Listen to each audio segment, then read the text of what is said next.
സാറേ തുടങ്ങണം.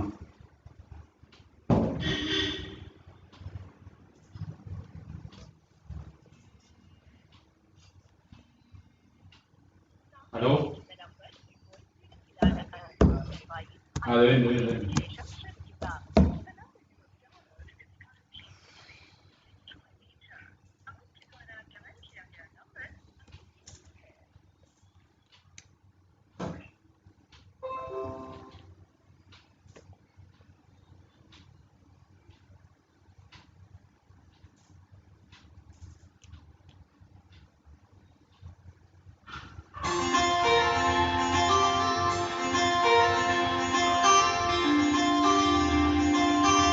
അതിൽ സാർ പേഴ്സണൽ ഇതിൽ അറിയില്ല, ഞാൻ നോട്ട് ചെയ്തിരിക്കുക.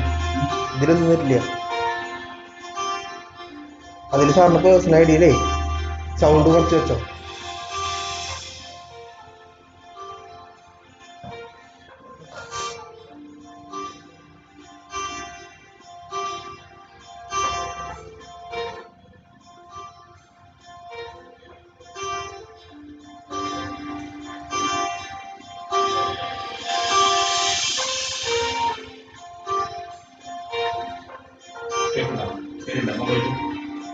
മൊബൈൽ എടുത്തിട്ടില്ല, ഞാൻ എടുത്തിട്ട് കിട്ടിയിട്ടില്ല. ലിങ്കൊക്കെ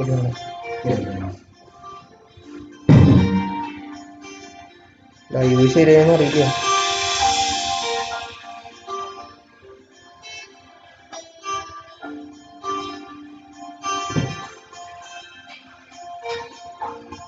യൂട്യൂബിൽ അറിയാം.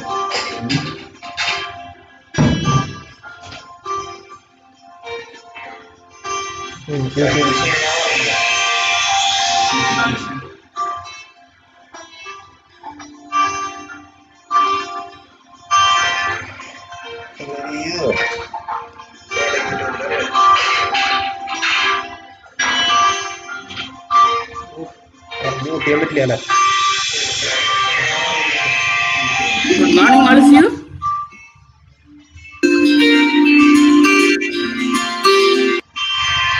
Good morning to all of you. Good morning, ma'am. Staff മാത്രം തോന്നുന്നല്ലേ? ഓക്കെ. എന്റെ മകളെ കുറച്ച് ഫ്രണ്ട്സിൽ കൊടുക്കുന്നുണ്ടാവും കേട്ടോ അവളുടെ സമയത്ത്. അപ്പൊ അവരൊന്ന് അഡ്മിറ്റ് ചെയ്യണം. മിക്കവാറും ചിലപ്പോൾ ഐറിഷുകാരൊക്കെ ആവും. Good morning to all of you. Now I will mute myself. മകള് കയറണ്ട. മകള് 4 o'clock എന്നുള്ള സെഷനില് ചിലപ്പോൾ അവളുടെ ഫ്രണ്ട്സിന് കൊടുക്കുന്നുണ്ടായിരിക്കും. എല്ലാവരും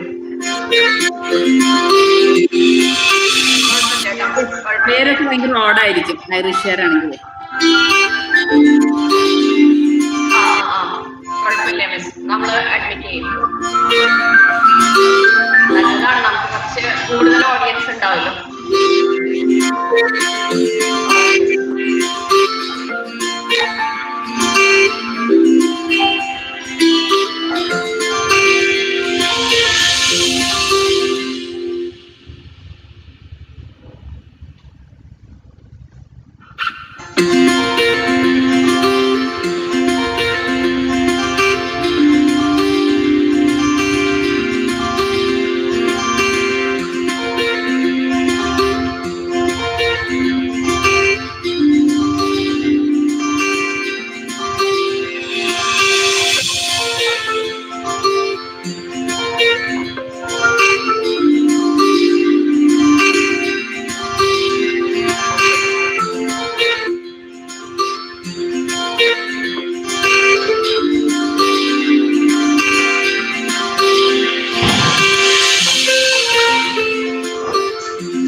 Good morning to all. We are about to begin the first session of Invited Talks, which is held under the International Conference on Discrete and Applied Mathematics, ICDAM 2020.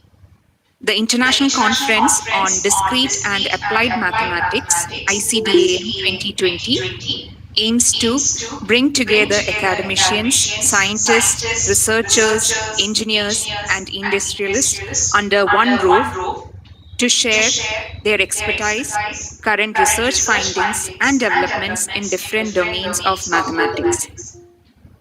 The conference not only provides a platform for strengthening mathematical research, but also an opportunity for participants to understand the research trends in mathematics and update their knowledge. We are happy to announce that we have received close to 500 registrations from various countries. We have also received 73 paper presentations. However, the review committee has selected only 26 valid paper presentations. We are sorry to announce that Professor Dr. Francisco Mainardi from Italy will not be joining us today due to technical reasons. We have 5 invited talks spread over 2 days of the conference and 3 venues for paper presentations. Paper presentations will be held at 3 venues after the inaugural ceremony, as already informed to the participants. Participants are requested to join the appropriate venues in time. The paper presentation in this venue will follow after the inaugural session in this venue. The feedback link for the first invited talk will be shared after the inaugural session.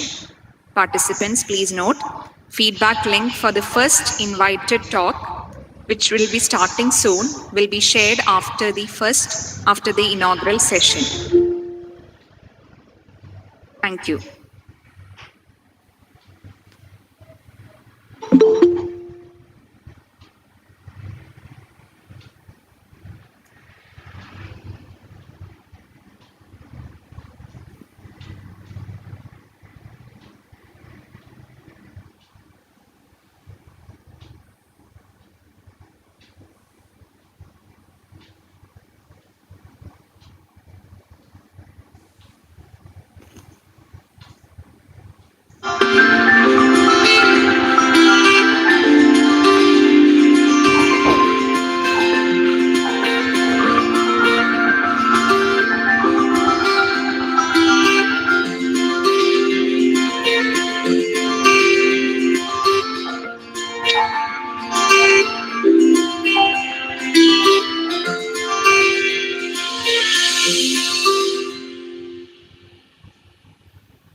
I'm sorry.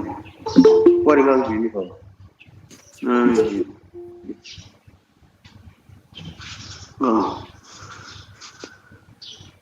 function của Win này mà toàn chơi một mấy thằng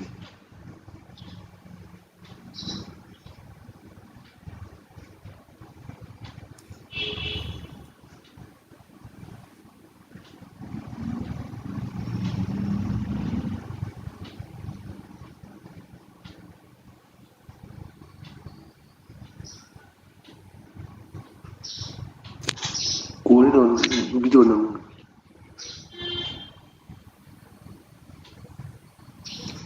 trên năm đây này ini post sama video post ini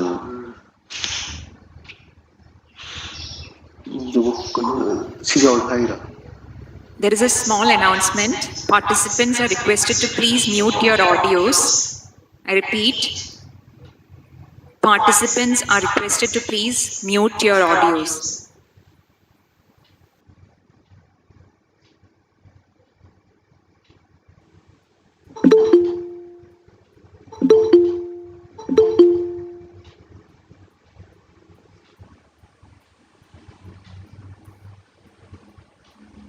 Good morning to all.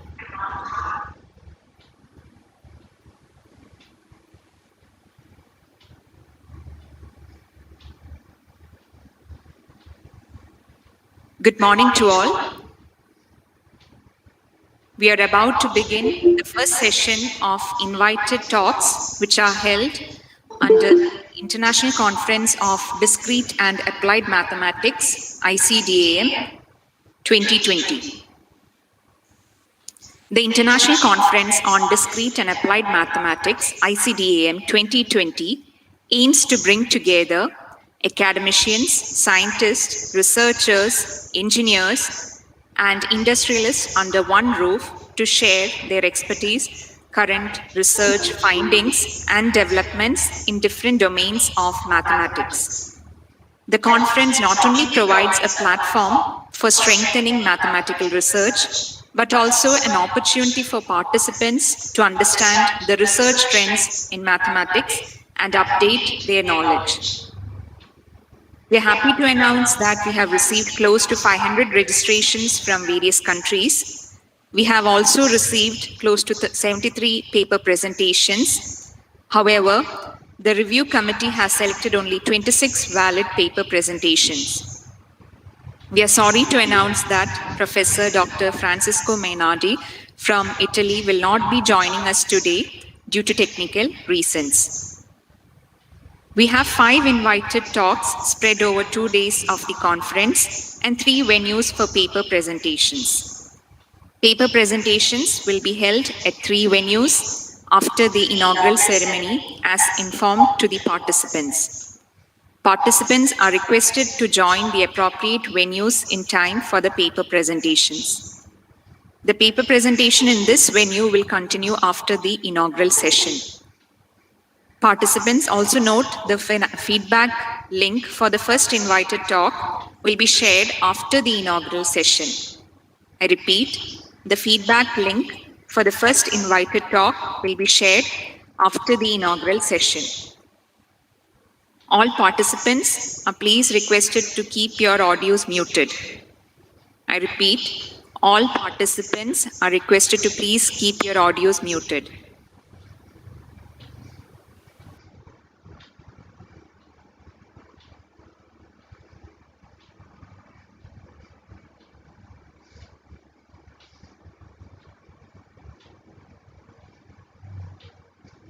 Are we starting? Are we starting?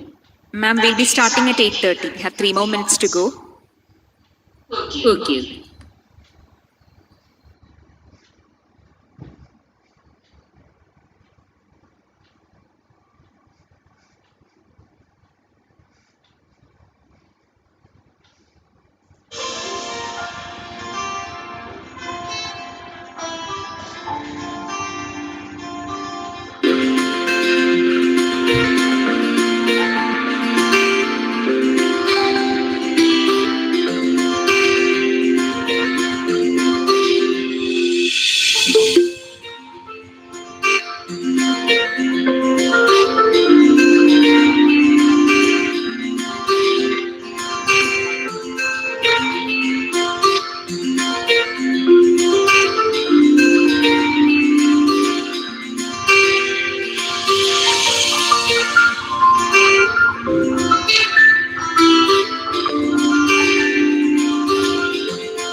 respected dignitaries, invited guests, teachers, research scholars, and colleagues.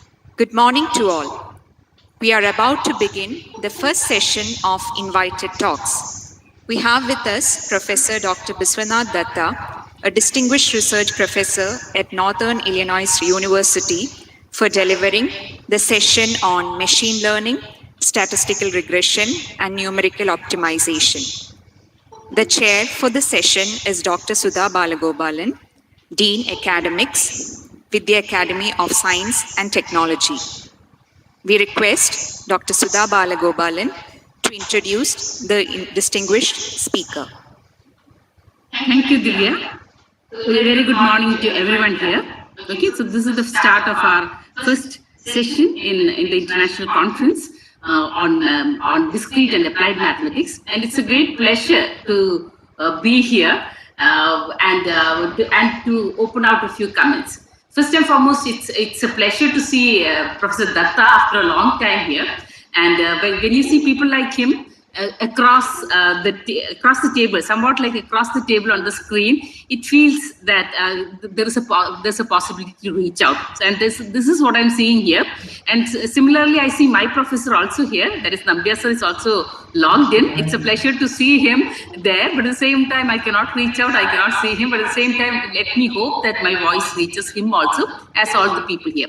So I borrow the sentiments of the entire organizing committee and bid high words of welcome to each one of you here.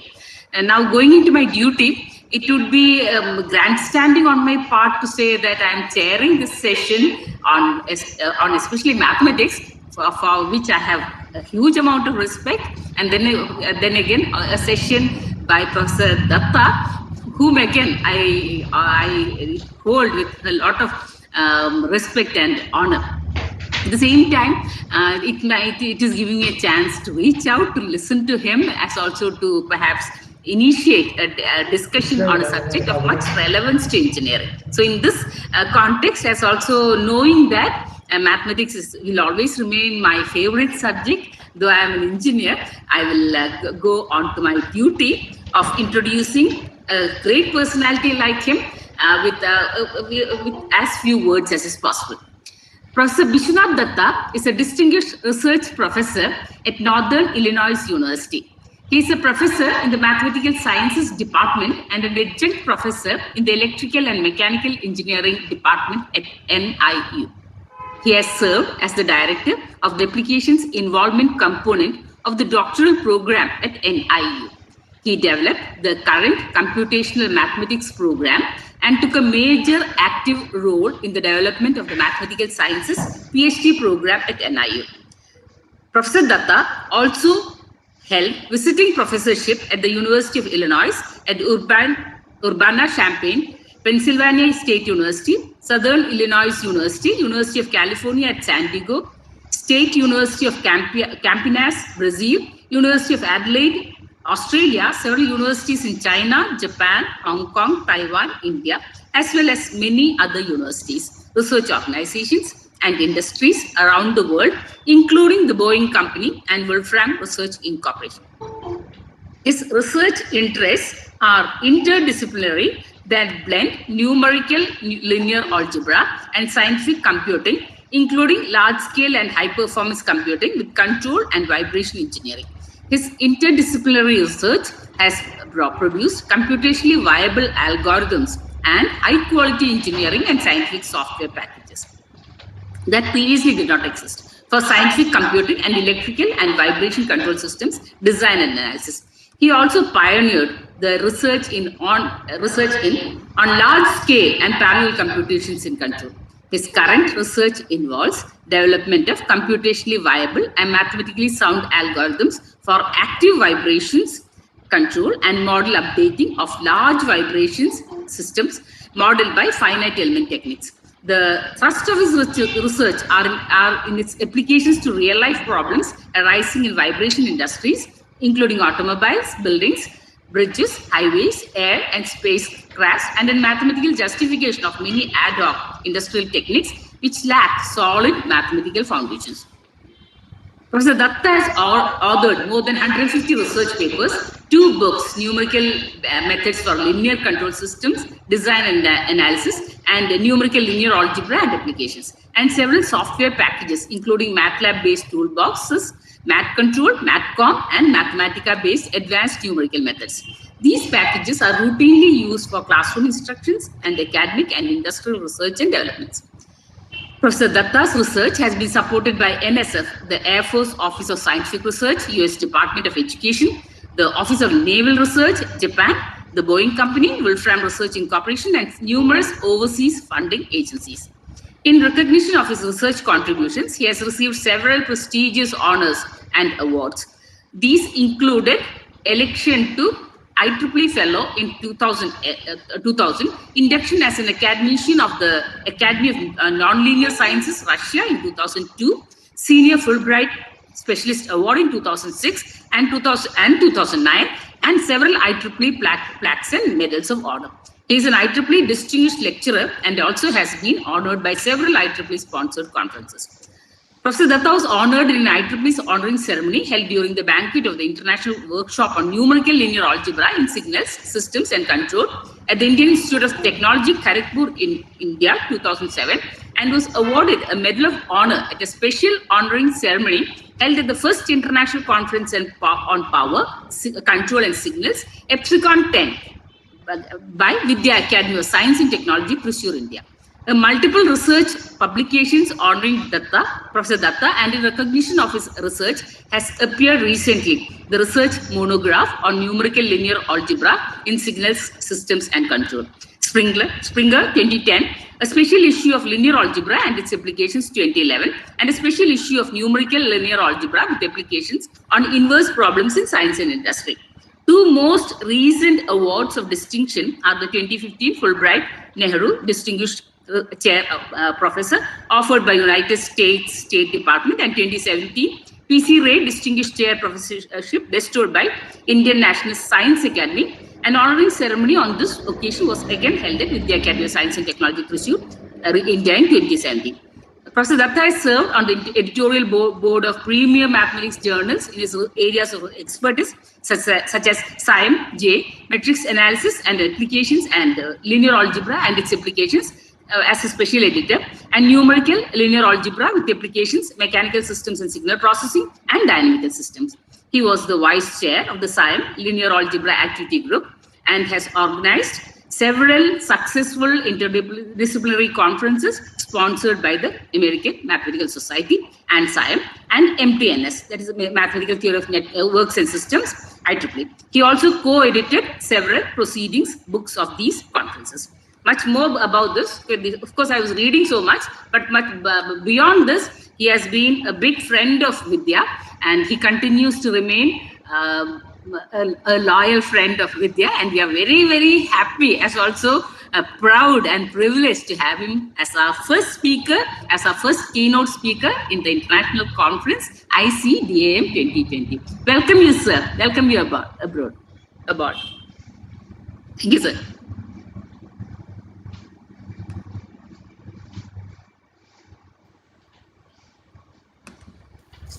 Sir, we are unable to hear you. Can you please unmute your audio? Do you hear me now? Yes, sir. We can hear you, sir.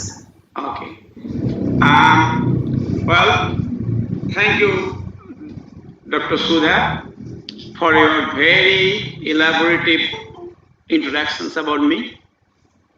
But I can introduce myself in one single sentence. That is, I am an Indian-American mathematician. Indian first and then American. And I take great pride in the rich heritage of mathematics of India. And I never fail to acknowledge this thing, these contributions of Indian mathematics to any world conference I've ever attended or given a talk. Anyway, I am very, very happy to be a part of this conference. Now, since I am the first speaker of the conference, I have a humble request to make. May I request you to observe a moment of silence in the very sad memory of thousands of hundreds of lives that have been lost during this cruel coronavirus all over the world. Many of the victims are from the academia, faculty, staff, students from across the world, including India and many other countries abroad. May I now ask you to do that for a single moment of silence? Let's start. Of course.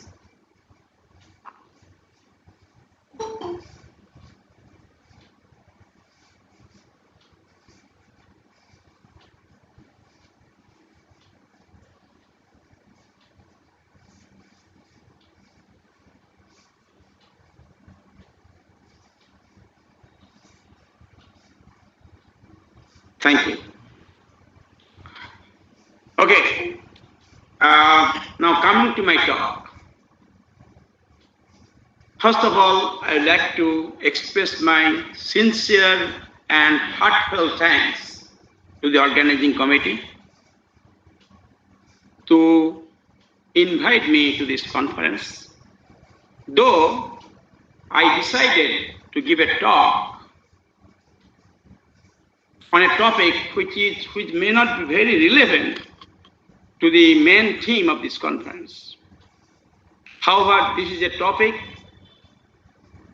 which is a sort of state-of-the-art thing, and I decided to share some of my humble knowledge that I have recently acquired on this topic with the people of Vidya and other participants from across this country and abroad. Of course, one of the reasons I immediately accepted the invitation is that I never wanted to miss any opportunity to be a part of an event organized by Vidya Academy of Sciences and Engineering, an institute which I love most from the core of my heart. Thank you. Thank you for your kindness.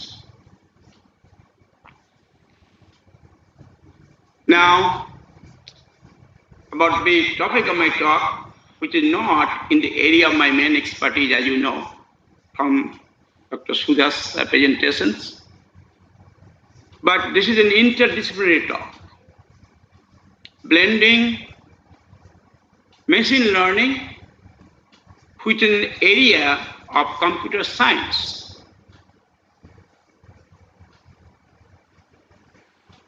Statistical regression is an area of statistics. And optimization is a subject by itself now because of its tremendous importance in all areas of applications in science and engineering. And I consider myself to be qualified to talk about this topic. You know the reason? Who gives an interdisciplinary talk of this type? A person who doesn't have in-depth expertise in any of the topics he's talking about. And this is, you may be laughing, but this is really true in this case, because I am just a learner of machine learning, topic of machine learning, and that too, a beginning learner. But I decided to share my humble knowledge with you today. So that is the talk all about.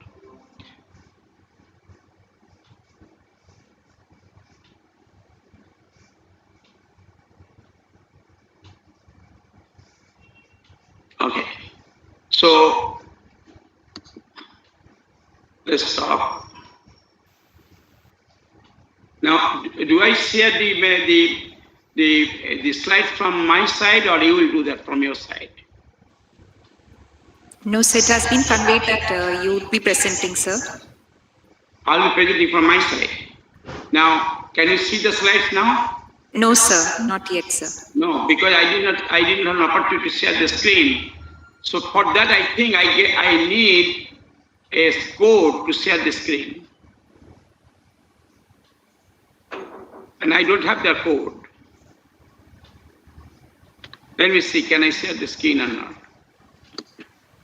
Can I share this? Do you see that?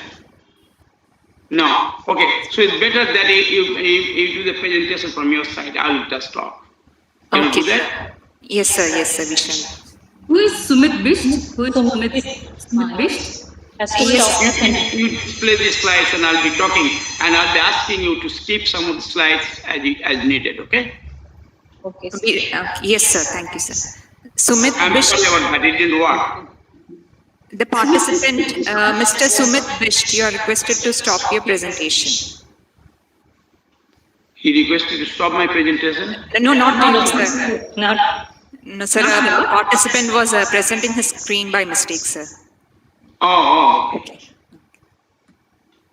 Okay, you go ahead and present my slides. Yes, sir. Yes, sir. From your side. Yes, sir.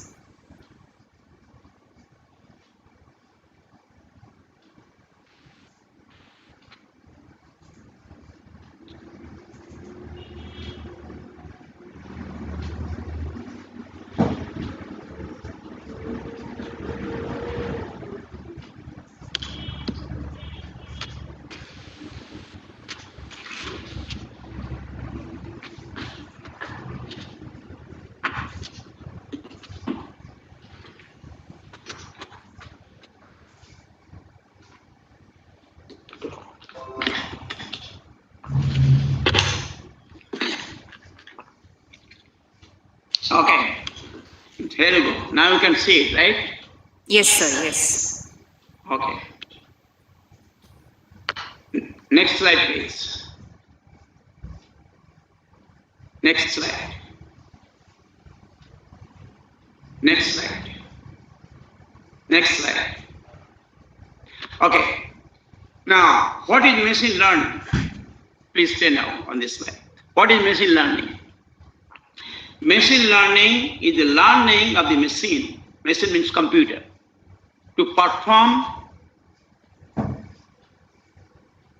What happened? I cannot see it any longer. It's gone. Okay. It's back now again. Sorry about that. So machine learning is the learning of the machine, means computer, to perform a certain task defined by human. The Wikipedia description of machine learning is the following. Machine learning is the scientific study of algorithms and statistical methods that computer systems use to perform a specific task without using explicit instructions, relying on patterns and interference instead. Now, what is the difference between the machine learning and traditional computing? In traditional computing, you give a set of specific instructions in the form of computer programs to the computer. Computer performs those instructions and gives the result. Here, no computer brain is involved. It just acts according to your instructions. On the other hand, in machine learning, no explicit instructions is given to the machine. Only some set of data and some patterns and interfaces. Next slide. Next slide, please. Okay. Now, how the machine learning is related to the well-known area called artificial intelligence. Artificial intelligence is the ability of a computer program to function like human being. And machine learning, the ability of the computer to learn from the human being. So you can see machine learning can be thought as an application of AI, artificial intelligence. In fact, you can call it a younger brother. But this younger brother has recently got very strong and is getting stronger every day. In the sense that machine learning is now the current state of the art. Some of the exciting things are happening today in the area of machine learning. And I'll share with you some of those exciting developments on machine learning. Next slide, please.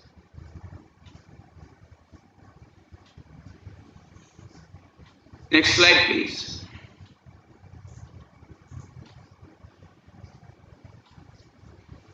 Okay, what is the association of data science with machine learning? Now, as you know, the data science is becoming a buzzword nowadays in industrial and business world. In most of the well-known companies and even the lesser-known companies, well-known companies such as the IBM, Google, Facebook, you just name any companies, they routinely employ data scientists to perform certain tasks. What tasks did they perform? Well, company gives a huge amount of data and define a task. The job of a data scientist is to analyze the data to make some predictions. Now, how this is done? This analysis is done by means of machine learning. But unfortunately, most of the data scientists, whom I call data analysts, not scientists, are not aware what is the mathematics involved behind the machine learning. All they do, they use some machine learning based computer software libraries to make the decision without knowing what is actually happening behind those libraries. But what I want to do today, I want to share with you some of the mathematics behind the machine learning. Okay, I don't know, but next slide, please. This is not the slide I wanted. Okay, machine learning is done, is achieved by means of, by using certain sequential steps. So what I'm going to do, I'm going to illustrate, I'm going to talk about these steps very briefly, one by one, with an example I call a toy example. It's the example of predicting the stock price of a new company that is coming into the market. Okay. So the first step is the first step number one is the problem definition. You need to define the problem that you like the machine to solve in an unambiguous way. That is very important. The next step is data collection. Well, how will the machine work without some relevant data? So you need to give some relevant, you need to collect some relevant data which is relevant to the task given to the computer, and those data sets have to be given to the computer. And of course, as you can see, the bigger the set is, the more helpful it is to the computer to make prediction out of this data. So it's all about data. That's why sometimes we call machine learning nothing but a learning from the data. And nowadays, as I said, there is no want of data. There are millions and millions of data for any problem you are talking about in this world, in this computer world. Anyway, the data can be thought of being divided into two sets. One is called the training set. Training set is the set of data that is used to train the computer. Another is called the test set. Test set is the set of data which will be used to test the efficacy of the trained model after the training is completed. Now, the training set, according to the data in the training set, the learning can be of two different types. The first is when the training set contains both input and output data. In this case, the training is called supervised learning. Learning is called supervised learning. If the training set contains only the output data, only the input data, no output data, then it's called unsupervised learning. Next slide, please.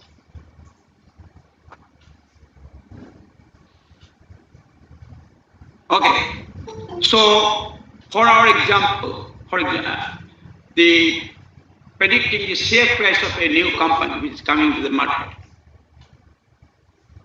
So what will be the relevant data? Data will be, of course, the share prices of several well-known companies, possibly in the same group. For example, if the new company is a software company, we should collect the stock prices of some of the well-known software companies like IBM, Microsoft, and other companies like Indian companies, TCS, Wipro, Infosys, etc. And give those data, the stock prices of those companies to the computer. So those are the relevant data. Next slide, please. Next slide, please. Okay, the next step number 3, is on features design. Now, as I said, that could be huge number of data presented to the computer, but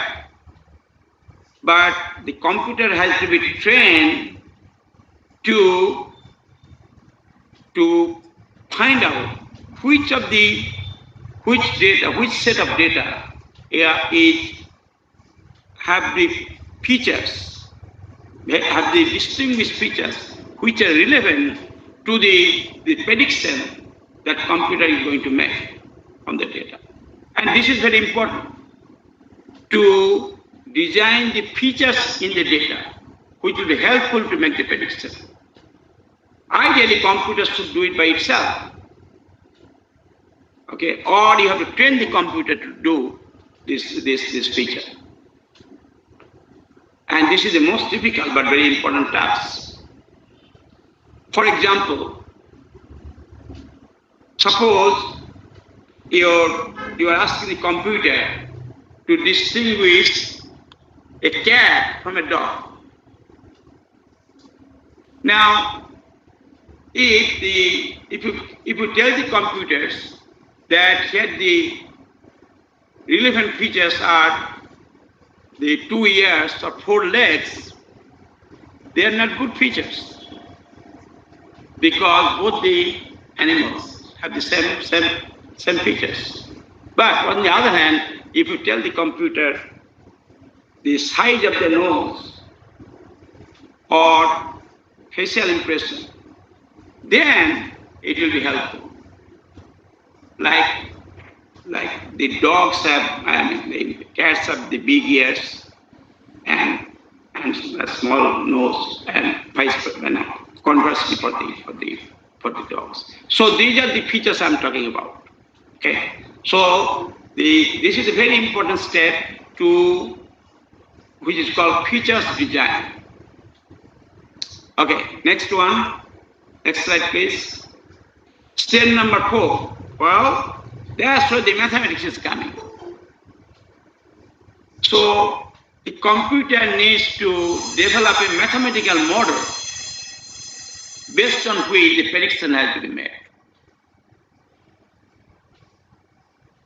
Well, there are two popular techniques for this purpose. One is called regression.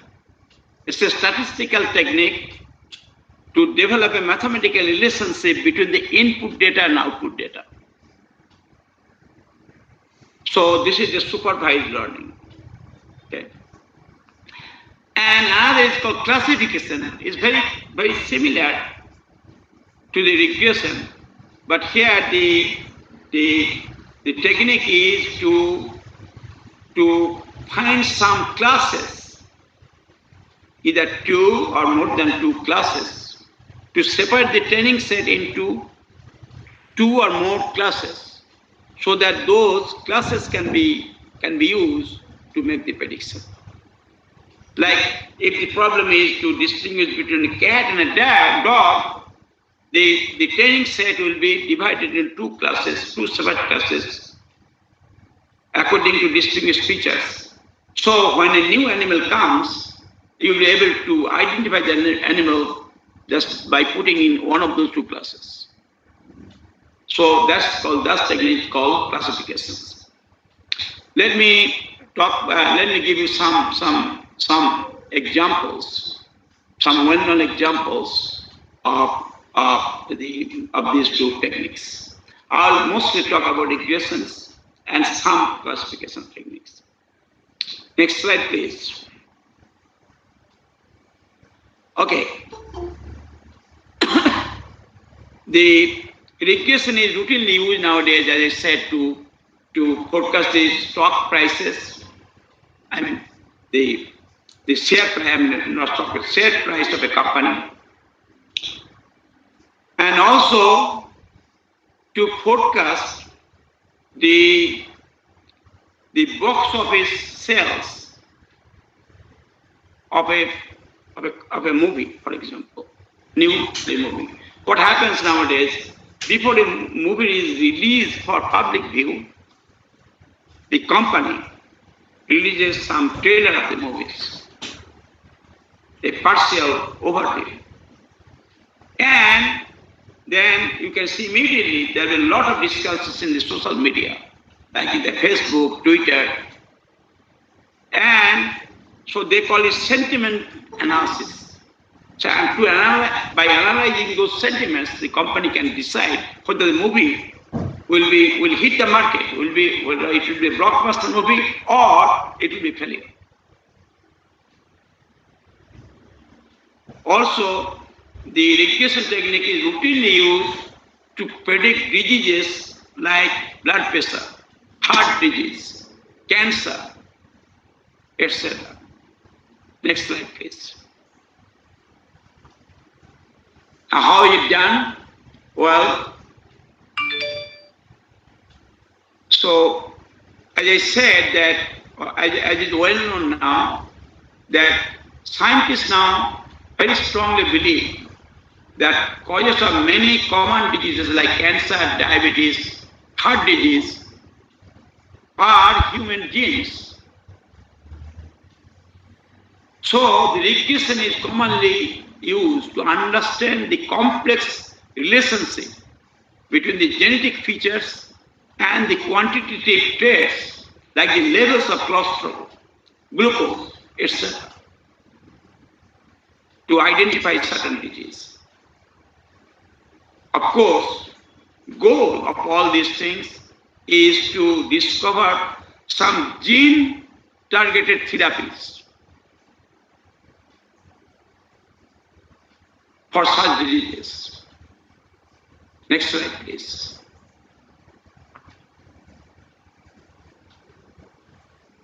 Now we are going back. Next, please go forward. Next slide, please. Okay, now let's talk about classification techniques, where the output is discrete. Well, one of the most important is the object recognition, like the distinguish a cat from a dog, but this is, object recognition. Speed recognition. So here the problem is to classify the input data into two or more separate classes to recognize certain speech from many speeches. And most importantly, the classification has become a diagnostic tool in medicine nowadays. Next slide, please. Well, what do you mean by diagnostic tools? Like, as I said, that several types of cancers, such as the breast cancers, has been positively identified to human genes. So classification techniques can be used to identify if a patient is predisposed of developing that cancer. For example, if a mother has a breast cancer, her daughter is naturally worried if she would develop the same cancer because of the gene.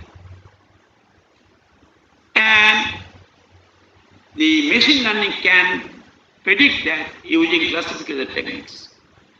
How is it done? There is a technique called DNA microarray technology.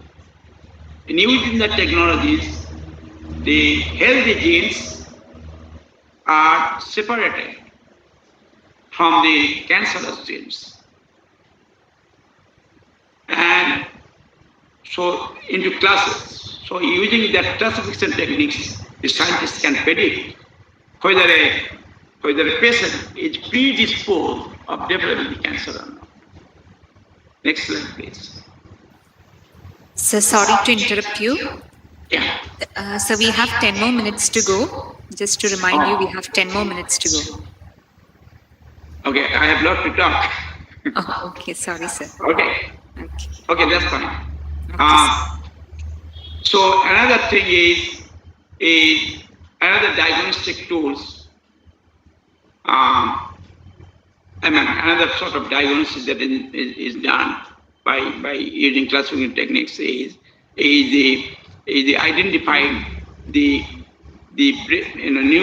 neurological disorder, like the autism, ADHD, attention deficit hyperactivity disorder, etc., by using the classification techniques from the MRI scan.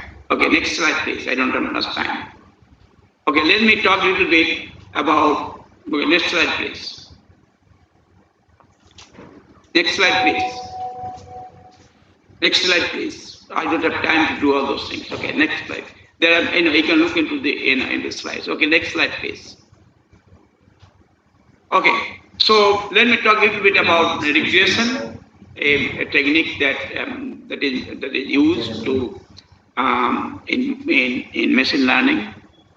We have seen some of the applications.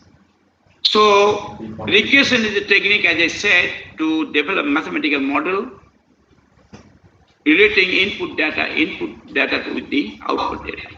So here is the mathematical definition. Next slide, please.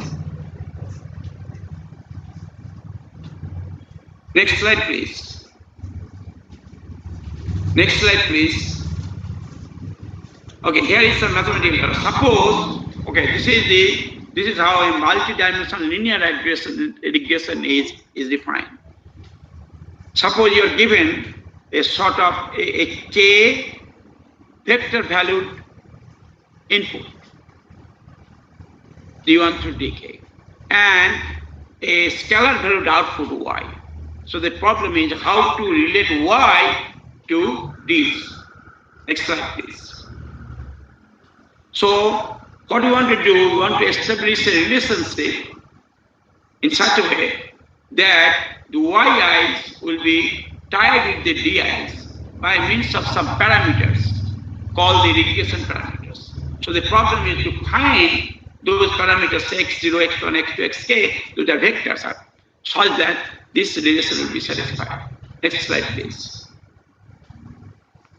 Okay, in terms of matrices and vectors, this is nothing but a relationship of the form y equal to dx plus c, where d the data matrix, y is the output vector, and e is the error vector of errors.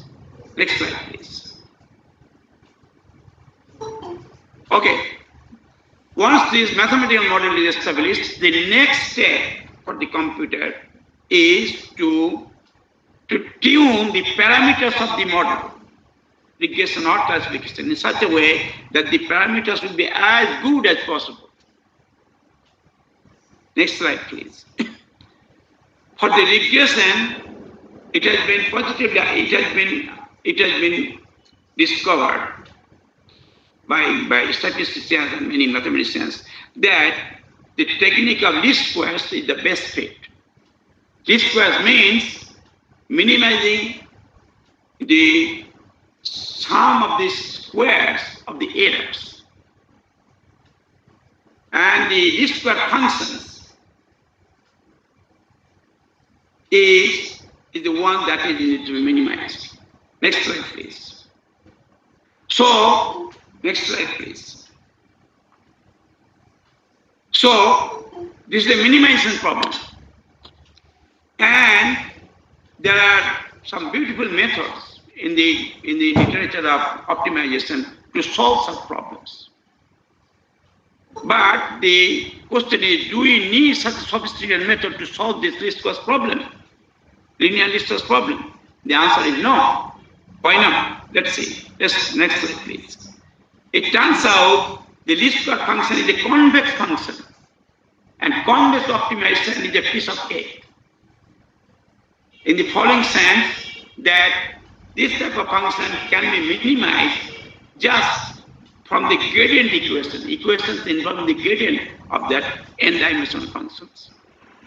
And the most beautiful thing is that every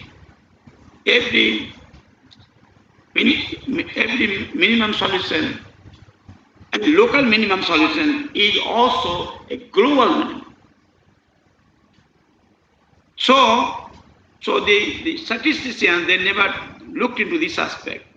This what they did, that, well, they said, well, there is an equation involved in the whole thing that is called normal equations, which actually comes by equating the gradient equation equal to 0, because that is one of the necessary conditions for optimization, for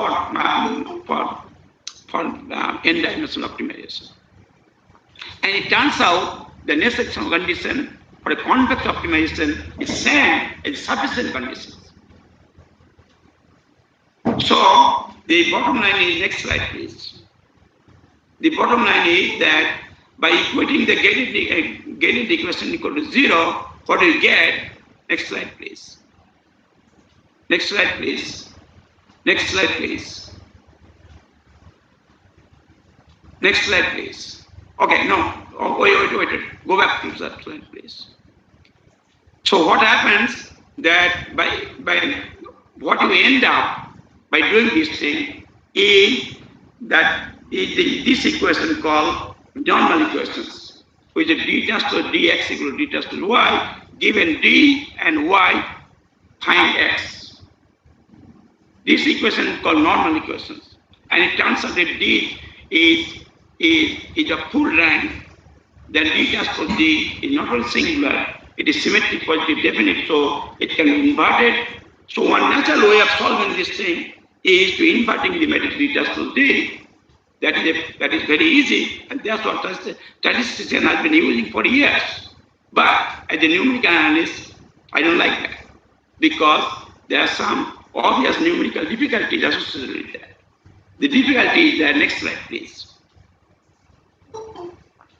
Difficulty is that this equation, the matrix D can be highly ill-conditioned. So D transpose D will be much more ill-conditioned. So the question cannot be, the matrix D transpose D cannot be inverted exactly, inverted accurately. So there will be some problems. So there are, in mathematical literature, if you look into that, in numerical linear literature, there are two beautiful techniques to solve this viscous problem, the normal equation problem.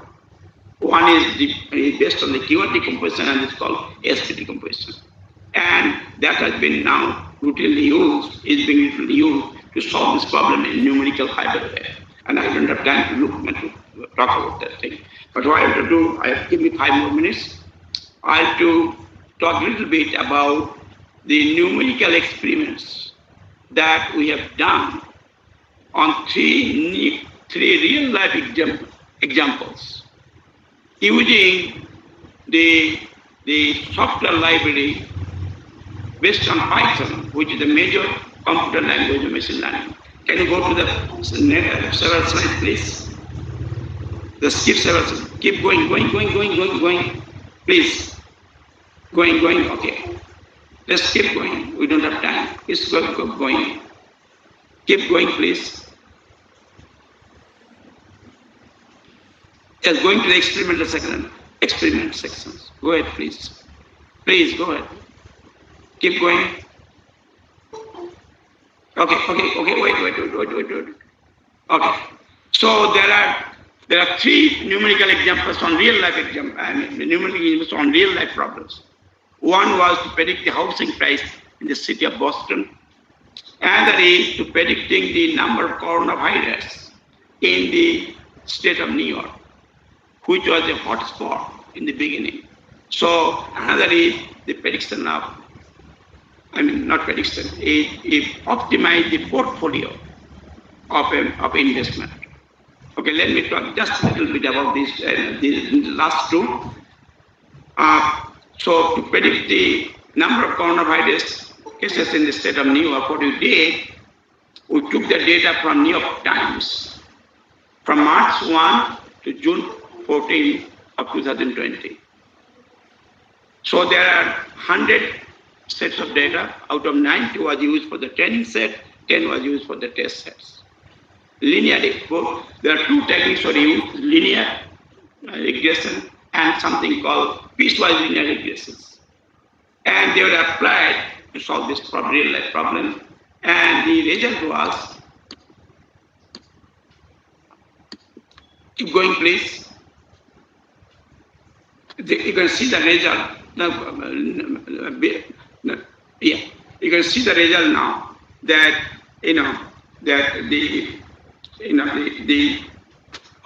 the results are done on the actual data, on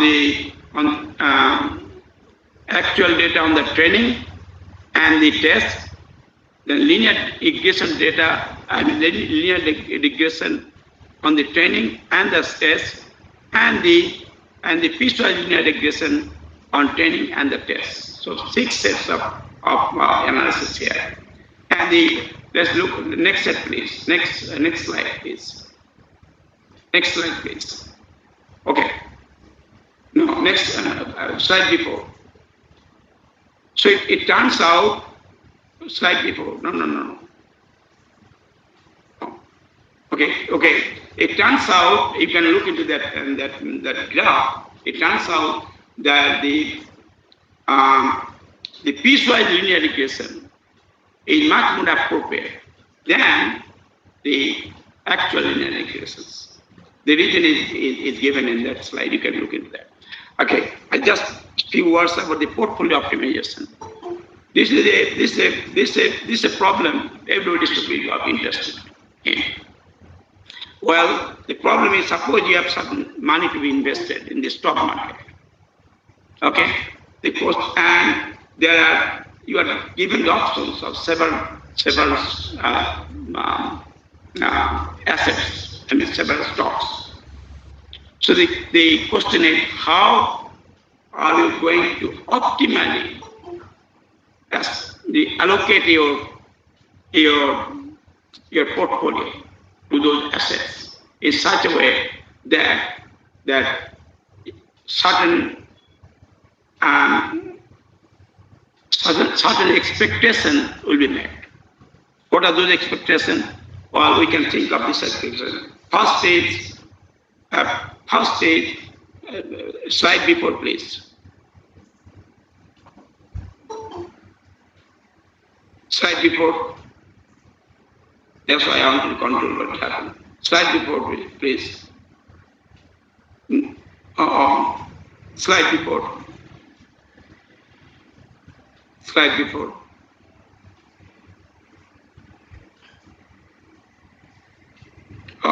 No, next slide, please.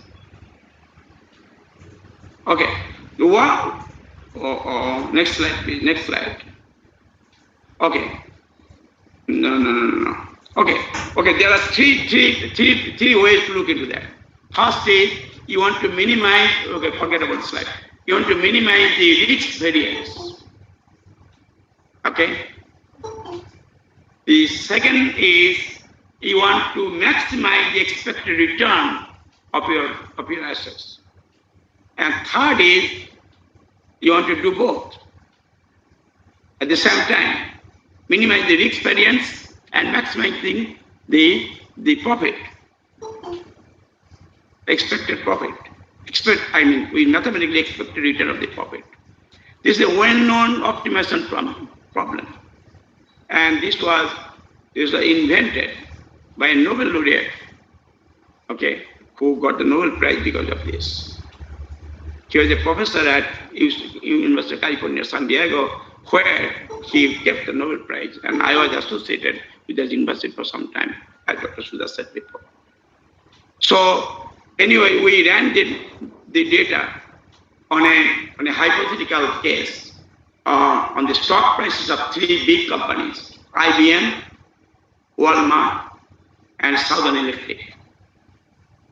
And we showed here the results of the problem number 3, where the goal was to maximize the profit return and minimize the risk variance. And so from the result, from the graph that we have here was our conclusion. Conclusion was that a risky investor who wants to take more risks, he can decide to put most of his return in asset number 3. Whereas a less risky investor is advised to put most of the investment in asset number 2 and the remaining asset number 1. Okay. So this is just a hypothetical case, but this can be very, very practical implementation of practical application of machine learning. Okay, just one few more words. What sort of background does one need to learn machine learning? Learn the techniques of machine learning. Well, as you can see, the background needed is a good background in statistics, some good background in numerical linear algebra, and optimization. So this is a very interdisciplinary but very, very useful subject, useful area of research and study. So those young people who are just looking into doing something new, I strongly encourage you to look into the subject for further study and research. And any doubt, I'll be very happy to talk to you by email or by any other communication to answer any questions. By the way, I'm finishing a book in this area, collaborating with some students and faculty from Center of Artificial Intelligence at IIT Kharagpur, and we're very happy to share some parts of the book as well. Thank you very much for your kind attention, and God bless you. God bless India. Thank you, sir. It was I suppose, one of the most interesting sessions, especially because other branches of, especially engineering and also economics, I see that there's a scope for economics, as also almost even human beings, different types of human beings, the scope for understanding. And I believe we have time for one question. If someone can log in and ask one question, we'll take that. The rest, as Professor Datta said, he will address via the email. Email ID is already given there. Please, if anyone wants to ask one question, I think we have time only for one question. I suppose people are busy and saying that it was a wonderful session, as also thanking you.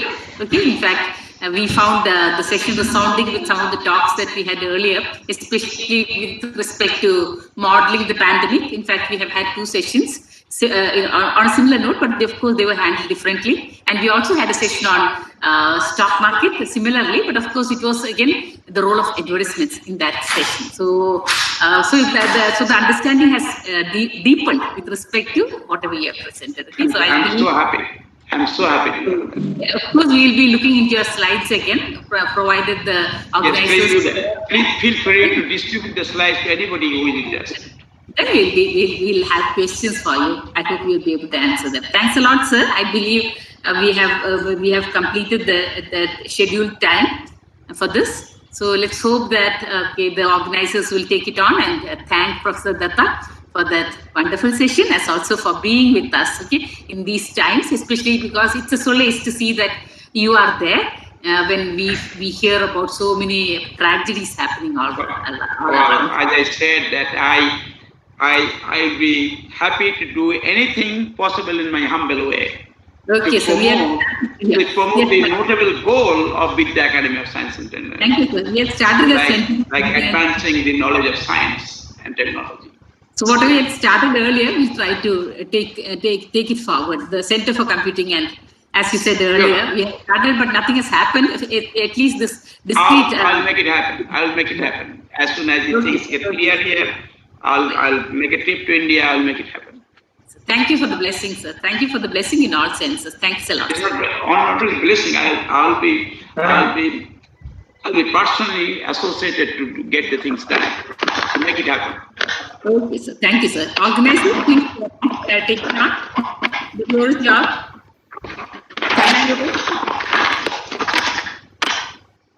Thank you, Professor Biswanath Datta, for having delivered a very content-packed talk. We also thank Dr. Sudha Balagopalan for having chaired the session. Thanks to all participants. The inaugural session will begin at 9:30 a.m. in the same venue. We request all to remain in the session.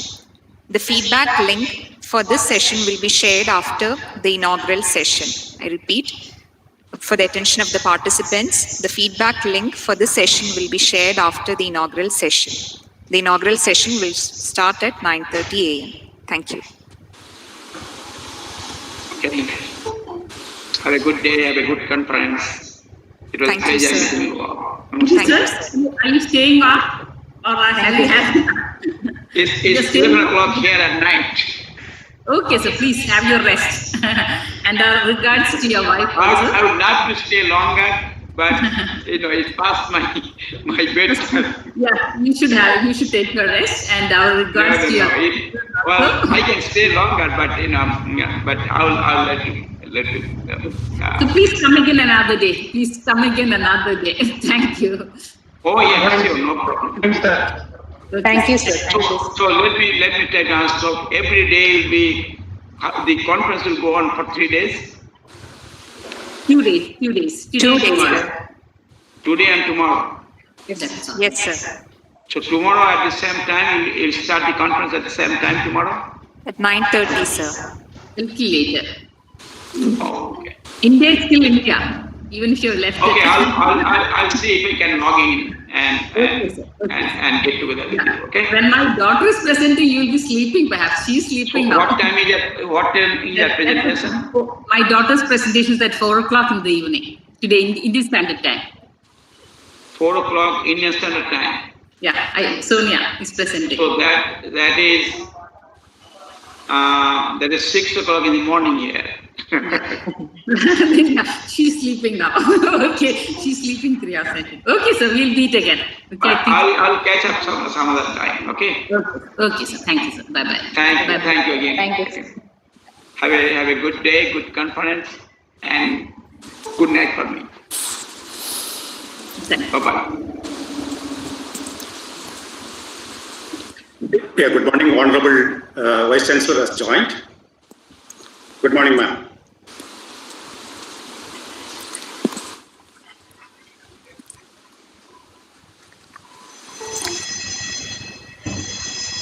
Yes, respected galaxy of intellectuals, invited guests, teachers, research scholars, and colleagues. Good morning to all. We are beginning the inaugural session of International Conference on Discrete and Applied Mathematics, ICDAM 2020. The International Conference on Discrete and Applied Mathematics, ICDAM 2020, aims to bring together academicians, scientists, researchers, engineers, and industrialists under one roof to share their expertise, current research findings, and developments in different domains of mathematics. The conference not only provides a platform for strengthening mathematical research, but also an opportunity for the participants to understand the research trends in mathematics and update their knowledge. Let us begin the inaugural session by invoking the blessings of the Almighty.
Thank you, Dr. Vinita C.P., Assistant Professor from Applied Sciences, for the beautiful rendering.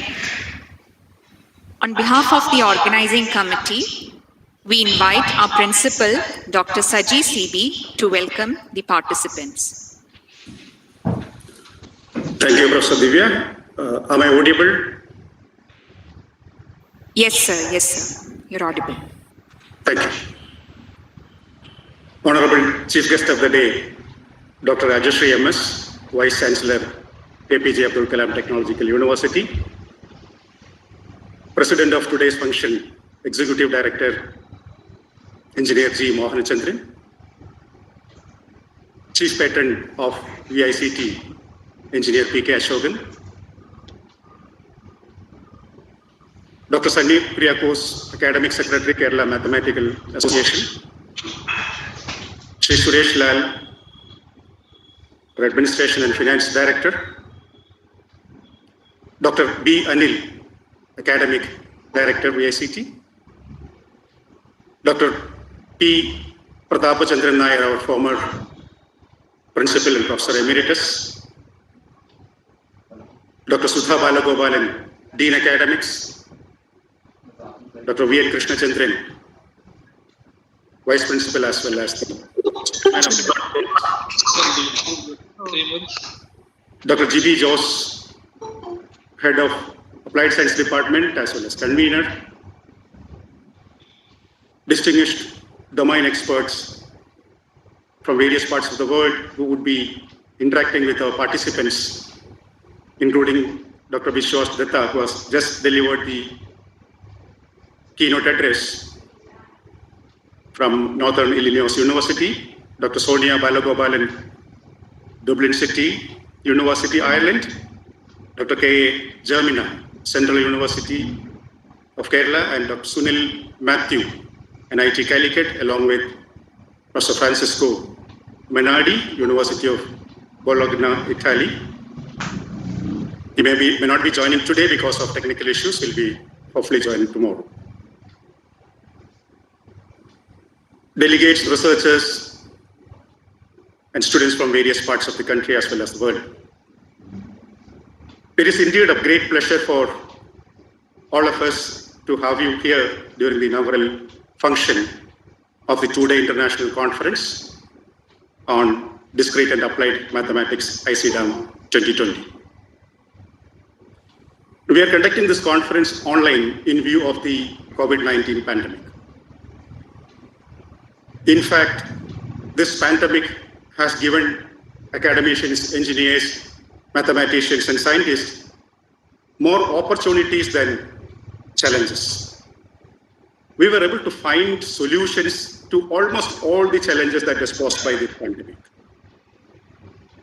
The immediate shift from offline mode to online, the telemedicines, improved telemedicines in terms of consultations, prescriptions, and also the close to accurate predictions by scientists, mathematicians about the peak spread as well as the cure time of COVID-19 are all just examples of how this community has responded very positively to the challenges posed by COVID-19. This also reveals, in fact, the need and importance of strengthening fundamental research in our country, especially in mathematics as well. At Vidya, we are very happy that we have, a few years back, we have established the Center for Studies in Discrete Mathematics as a research center, and we are also being approved by the university as one of the research centers for mathematics in the state. This two-day international seminar, organized in association with the Kerala Mathematical Association, is intended to provide a platform for researchers and experts in the field to interact with each other, share as well as enhance their knowledge spectrum in the areas of specific domain. We hope that this initiative will further fuel the focus on fundamental research in mathematics. Today, we are extremely happy, in fact, to have our Vice Chancellor, Dr. Rajeshri MS, with us today as our chief guest. Ma'am, we sincerely appreciate our Vice Chancellor, you, for the extraordinary commitment and sincerity and willpower which you are showing to lead the university at this point of crisis when everybody is facing a crisis, but you are taking the right steps to lead the university in the right manner. As you are all aware, she's a very popular figure in Kerala today. She has been a professor in computer science and engineering and served various government engineering colleges for more than 25 years in various capacities, including as the principal of the college. She also has served as the director of Indian Institute of Information Technology during her career before joining the college, as well as taking charge of the office as the Vice Chancellor of the university. Dr. Rajeshri also has been a very strong academician with large number of papers authored, which has appeared in enormous number of national and international forums. Her research interests also include in object-oriented software engineering, distributed and object-oriented software engineering, cloud computing, and pattern recognition. I do not really know how more she can focus right now because she's handling administration of the university as well, but we hope the research will be focus of the university because our Vice Chancellor is from a background with a strong research background. We are sure that the university will reach new heights under her vibrant leadership. We thank you, ma'am, for joining with us today in spite of your busy schedule, and let me extend a very warm welcome to you to this inaugural function of the program. We are also privileged to have our Honorable Executive Director as the President to preside over the function. He has been a leading light for us in the institute as well as the other institutions of VICT. A warm welcome to you, sir, to this program. We are extremely happy to have a very august and elite group of speakers today during the inaugural function to address the gathering, including our most respected Chief Patron, Engineer P.K. Ashokan, our Academic Director, Dr. B. Anil, and the Dr. Sunny Kuriakos, the Academic Secretary of Kerala Mathematical Association, Professor P. Pratapachandran Nair, elite professor, Dr. Sudha Balagopalan, Dean Academics, and Dr. V. Krishna Chandran, who is also, as I said, the chairman of the conference. Let me extend a very warm welcome to each one of you, elite speakers, to this function. The delegates who are sharing their experiences, presenting their papers, listening to the experts, are the strength of this conference. Let me extend a very warm welcome to each and every delegate who are part of this international conference. The keynote speakers, as I said earlier, Dr. Bishwanath Datta, Dr. Sonia Balagopal, Dr. K. A. Javina, Dr. Sunil Matthew, and Dr. Francisco Bernardi. We extend a very warm welcome to all of you to this program.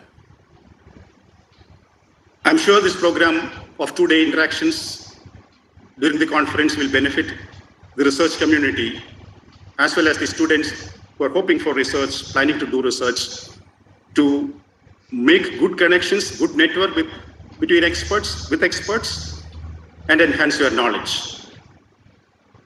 My only advice, only request to all of you would be to make use of this, utilize this opportunity of interacting with experts, widen your area of expertise, and take forward fundamental research in mathematics in the coming days. Welcome to you all. Once again, I welcome all the head of the departments, faculty members, delegates, students, and all ladies and gentlemen who have joined for the program. Thank you all. Thank you so much. Thank you, sir. Our Honorable Chairman, Dr. Santosh Prasannan, had consented to preside over the function. However, due to some unexpected events, he couldn't join us. However, he has sent us his best wishes for the program. In his absence, we invite Engineer G. Mohanachandran, Executive Director with the International Charitable Trust, for the presidential address. Good morning, everybody. Can you hear me? Yes, sir. Yes, sir. Yeah, thank you. Today's guest of honor, Dr. M.S. Jayashree, Vice Chancellor, APJ Abdul Kalam Technological University, Dr. Saji C.B., the Principal Vijay Academy of Science and Technology, Dr. V. Krishna Chandran, Conference Chairman and Vice Principal of Vijay Academy of Science and Technology, Dr. Sudha Balagopal, the former Principal and currently Dean of Academies, Dr. Sunny Kuriakos, the Academic Secretary of Kerala Mathematical Society, Engineer P.K. Ashokan, the Chief Patron of Vidya International Charitable Trust, Mr. Suresh Lan, Administrator and Finance Director, Dr. D.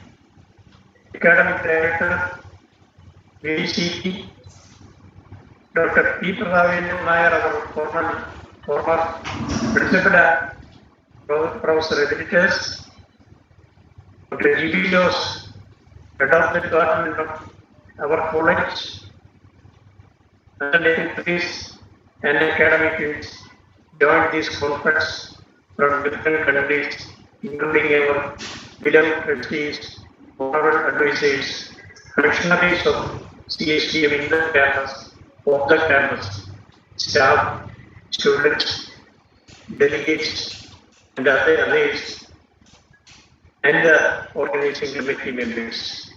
Good morning and hearty welcome to Vidya Academy of Science and Technology. As the Commander informed, today I am addressing you as the presiding officer of this great academic event as the substitute. As per the original schedule, Dr. Sudarshan Prasannan, the chairman of the trust, and who is the appropriate person to run such an event, was supposed to chair this, but due to the unavoidable circumstances, he could not make himself available here now. Right now, he is having another function as online at some other location. So I was asked to take this responsibility only yesterday night. So kindly excuse me for the imperfections and omissions of facts and for probably leaving out people who deserve to be mentioned in the president letters. At the outset, let me express my joy and happiness and gratitude to the organizers of this conference in this difficult period when even the routine functions of the colleges in general are disturbed due to the COVID-19 pandemic. I also appreciate the support given by the college administration and trust management for the event. I am not going into the relevance or contents of this conference and its benefits, its applicability and or modernity. On going through the instant history case and paper presented, I am fully convinced that there will be marked difference in our faculty and students after this mega academic event. The faculty will definitely empower more and the students will become more interested in the area of mathematics, which is having growing importance in the new developments in the engineering and technology. Before concluding, I would like to mention a few people presently not in our college now, but who put a lot of efforts in building the Center of Discrete Mathematics in our college, which is hosting this conference. One is Dr. Sudev and the other one is Dr. Satish. Though they were not in the college now, we are blessed with their continued support for the center and our way. Thank you, Dr. Satish. Thank you, Dr. Sudev. The guidance from our Vice Principal, Dr. V. The mathematician turned engineer. And the mathematics learning engineering academics, Dr. K.D. Nandul and Dr. Sudha Balagovan, our former principal, contributed a lot in its growth, the statistics growth, and strong beliefs for this movement in our college. The mathematics department is progressing very fast, outpacing the other departments because of the contributions of these people. The role of Dr. P.P. Nair in building the relationship with the experts from outside to help in the local officer. I will be failing in duty if I do not mention the name of one person, Sister Dr. K.A. Germania. The support, motivation, and continued the guidance for the department of CSDM from her beyond words. Once again, welcome to Vidya, Sister Germania. A special person to be mentioned here is the youngest scholar in the Lord and the beloved daughter of our former principal, Dr. Sudha Bhagavan, Dr. Sonia Bhagavan. She joins us from Ireland, heightens our satisfaction, not only for the rarity of mother-daughter duo participate in a function, but from seeing that the concept of ever-expanding with their family happened slowly but steadily. Before closing, we salute the most important person in this inaugural Dr. M.S. Jason, a successful faculty now heading the largest university of the state successfully. She always found time to associate with our college in the past and continue the same even now, despite the hectic schedule in the new position. Thank you, Madam. Association with the Kerala Mathematical Association with the Kerala Mathematical Association helped us a lot in utilizing this conference now in the construction. Let me express our sincere gratitude to the organization and its academic secretary, Dr. Sunny Guriakos, for his presence and affairs.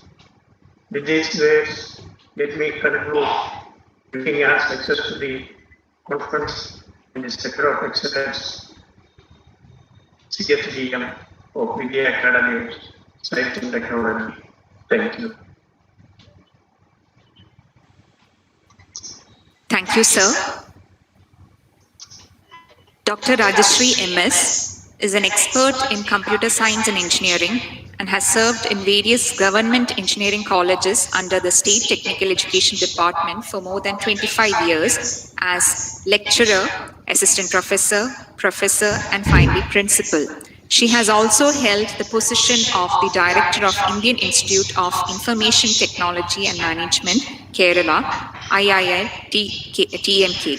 She has been serving the academic community in teaching, research, and taking leadership roles in academic activities such as introduction of new courses at PG level, curriculum design, and conduct of university exams. Her research interests include distributed and object-oriented software engineering, cloud computing, and pattern recognition. Dr. Rajashree MS is currently the Vice Chancellor of APJ Abdul Kalam Technological University of Kerala. With much honor, we invite Dr. Rajashree MS for inaugurating the session and delivering the inaugural address.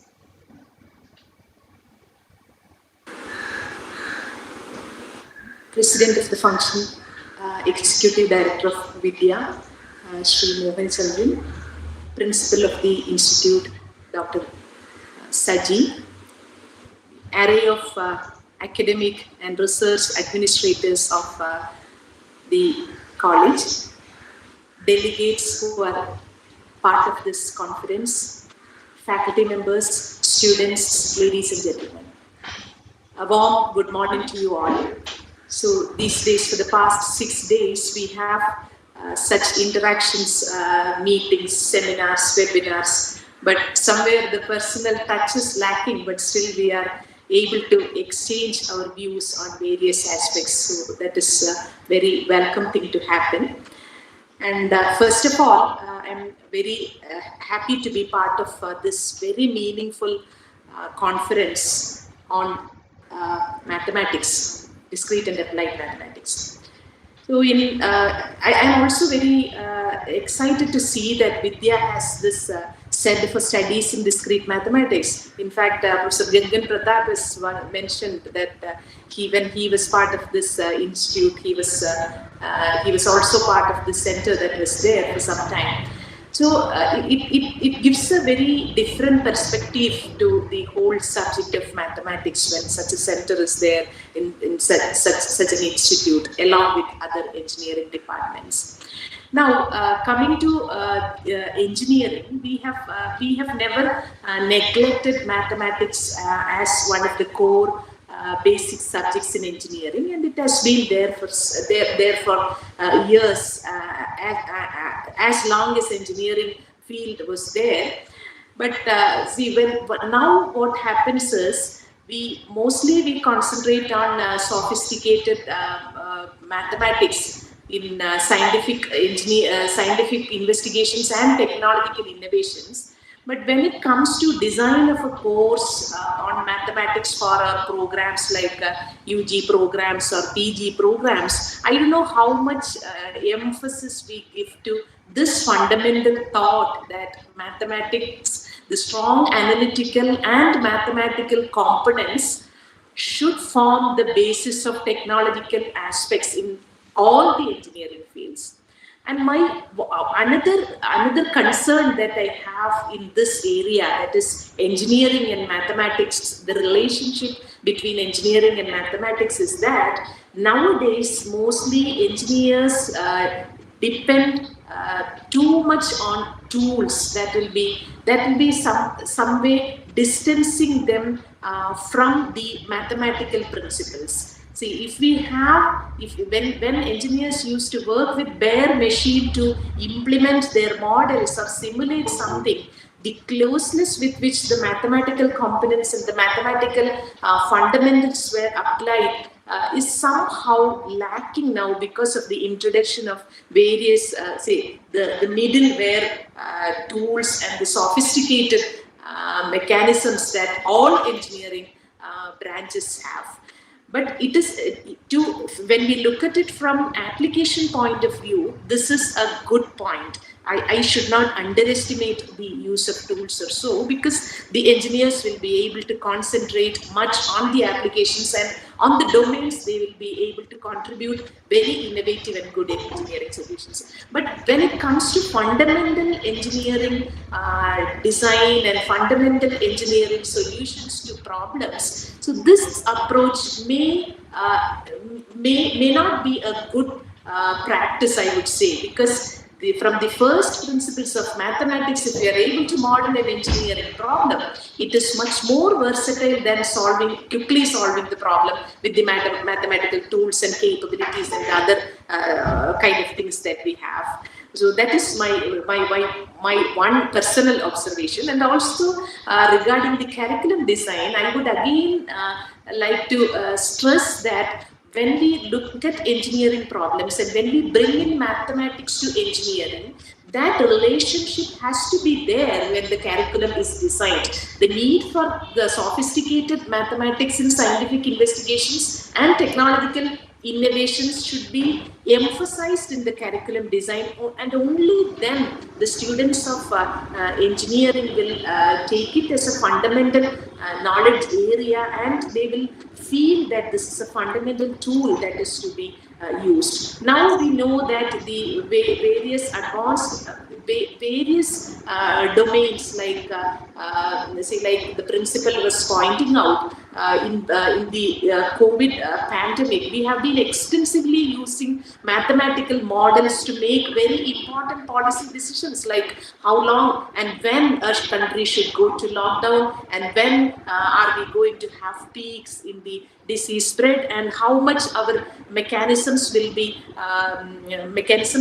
ready to accept the requirements that the society faces because of the pandemic, and the infrastructure in terms of healthcare equipments and the personnel. So everything was, various organizations and agencies which use the knowledge from doctors, epidemiologists, and all these people were extensively using fundamental mathematical modeling techniques and data science principles for making crucial policy decisions. So and also it is very interesting to see this field of research, because the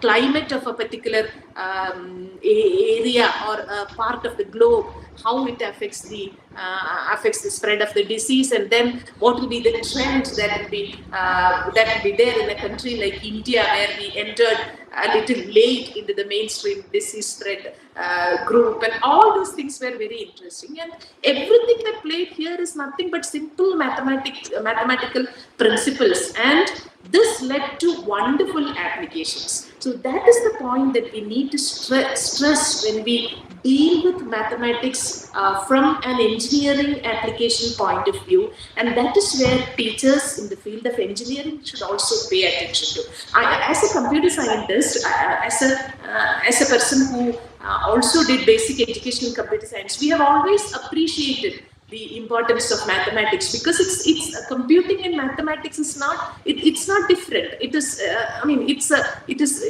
these are only two phases of the same group of principles, you know.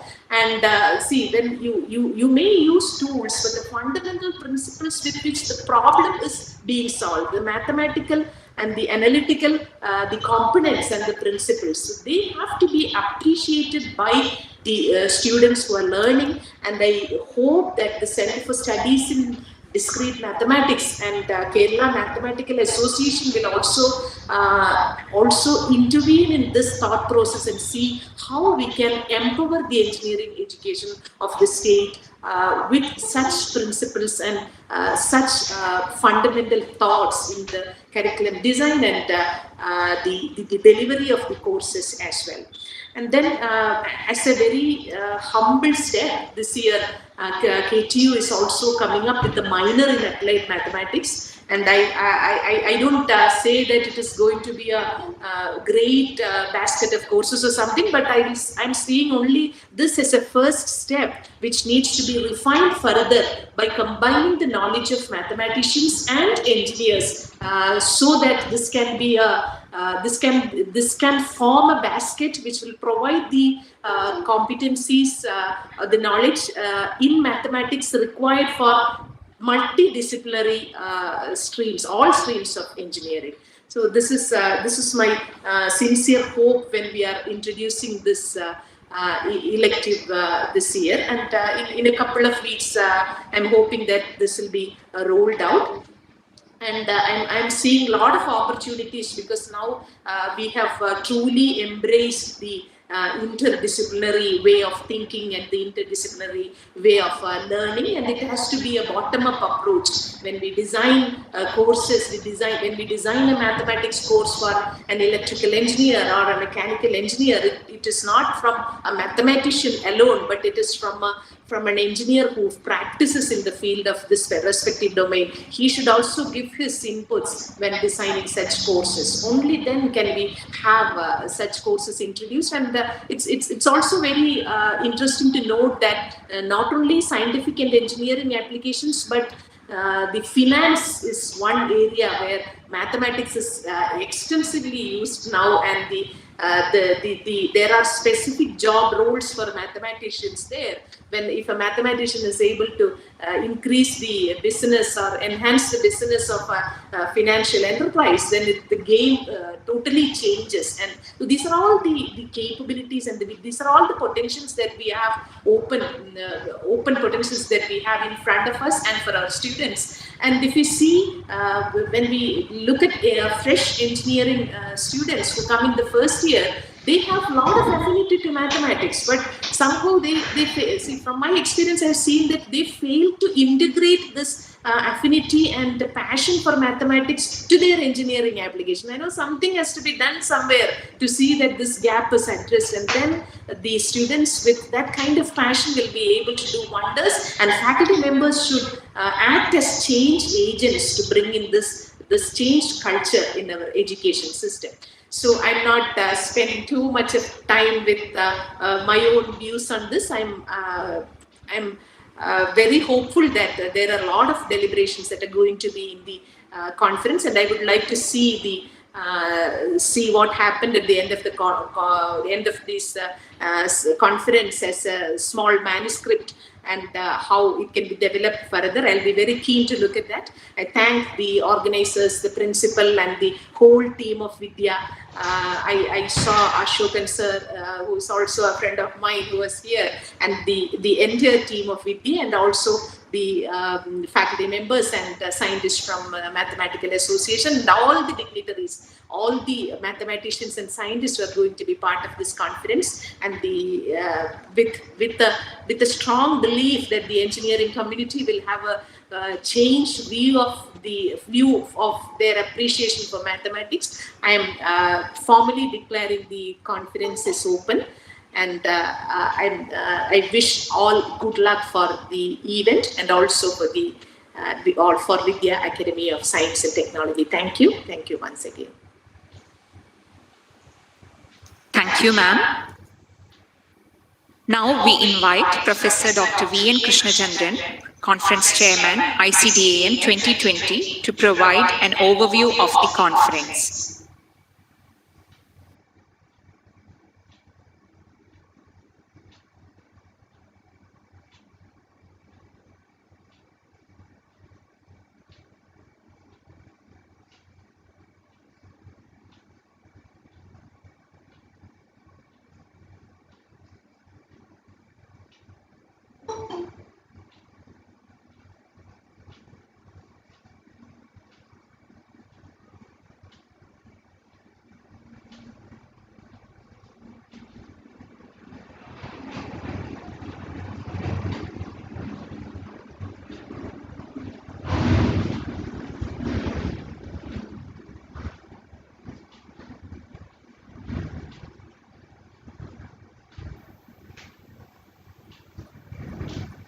I think there is some technical issue on the side of Professor Dr. V.N. Krishnachandran, sir.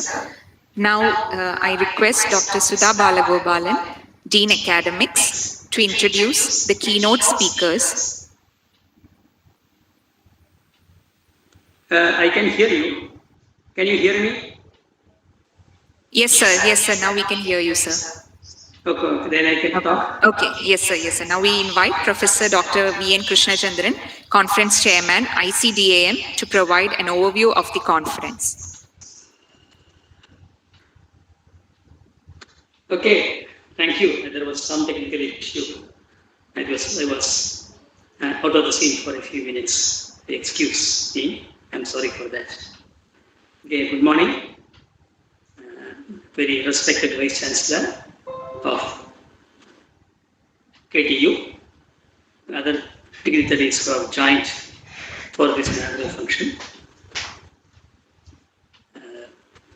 Before I say anything about the conference, I think I would like to say something about the entity that is organizing this conference, the Center for Studies in Discrete Mathematics, functioning in Vidya Academy of Science and Technology. The setting of the center was a brainchild of Dr. N.K. Sudev, who was formerly an associate professor in the Department of Mathematics at this college. The center was established in 2017. Exactly on 18th February, there was an annual function. And that annual function was followed by a national conference on graph theory. The center, with the assistance of the Kerala State Council for Science, Technology and Environment, organized a national seminar in July 2017. The center is also publishing an online journal, Contemporary Studies in Discrete Mathematics. After giving a very firm foundation to the center in Vidya Academy of Science and Technology, Dr. Sudev left us. I am happy he left us. I am happy because he did not leave us, but he has gone to a wider academic world where he can contribute much more to the development of mathematics. Currently, he is a professor in the Christ University in Bangalore. That gives him much wider opportunities for pursuing research in mathematics. But still, he is associating with Vidya. He is very much a part of the Center for Studies in Discrete Mathematics. But this is the first international conference being organized under the auspices of the center. Okay, so this today's conference that is being inaugurated now is a two-day affair. They are going to have sessions today and tomorrow. There are 3 plenary sessions and 5 invited speakers. I understand that around 500 participants have registered for the conference. It's a huge number because it says mathematics is not that very popular. And we have obtained close to 70 research papers. And the reviewing committee has only accepted 26 research papers for presentation in the conference. For the standards of conferences in engineering and technology, 70 is a small number. But remember, mathematics papers are written by only PhD research scholars. And PhD research scholars are very few, only in universities and research centers. Whereas engineering research papers are written by all the postgraduate students and also research scholars. So much more research papers are written in engineering technology when compared to number of research papers in mathematics. So 70, I think, is a very good number, and of which 26 will be presented in the sessions that are going to follow. The meeting is organized in the virtual mode. We have also arranged for a live streaming through YouTube. So even though it is a virtual mode, there are some difficulties in assembling together the academicians from all over the world because of the time differences. There's a time difference of about 10 to 12 hours between India and the American continent, and so they find it difficult to be present during daytime here. Then there are time differences between India and the countries in the European continent, and because of that, there are some difficulty in arranging. But still, we have got some excellent speakers as invited speakers. We are also happy to have a Vice Chancellor, Dr. Rajeshri, for the inaugural function. That talk was very insightful for mathematicians and us as well as engineers. So the 2 days of activities, we hope, will be academically fulfilling, and all the participants will have a lot of opportunity to learn. As the chairman of the conference, I wish all the participants happy learning and enjoy the sessions. Okay? Thank you. Thank you very much. Thank you, sir. Next, to introduce the keynote speakers, we have with us Dr. Sudha Balagopaalan, Dean Academics with the Academy of Science and Technology. We invite Dr. Sudha Balagopaalan to introduce the keynote speakers. Okay, thank you, Divya. It's a great pleasure to see a plethora of distinguished academic people, as also the wannabe academic people here logged in and listening to us, because the content of the conference, as also its implementation, is always doubtful as to how the people would receive them, especially as our mathematician right now spoke about, that is our conference chair spoke about, the fact that people feel that mathematics is not popular. But I disagree. Perhaps it's a personal thing. I think that one of the most wondrous kind of science happens to be mathematics. The wonders that mathematics reveal to us is perhaps slowly being caught on to by the engineering community. And the speech that very dear Vice Chancellor of Kerala Technological University gave us, also spoke about the fact that there is a gap, and that gap I hope is made up in the coming years. Okay, so I get on to my duty, where I first introduce our keynote speaker, Dr. Vishwanath Datta, who is a distinguished research professor. In fact, he spoke a few minutes back. He's from Northern Illinois University. He's a professor in the Mathematical Sciences Department and an adjunct professor in the Mechanical Engineering Department at NIU. There's a connectivity between engineering and mathematics there. He has served as the director of the applications involvement component of the doctoral program at NIU. He developed the current computational mathematics program and took a major active role in the development of mathematical sciences PhD program at NIU.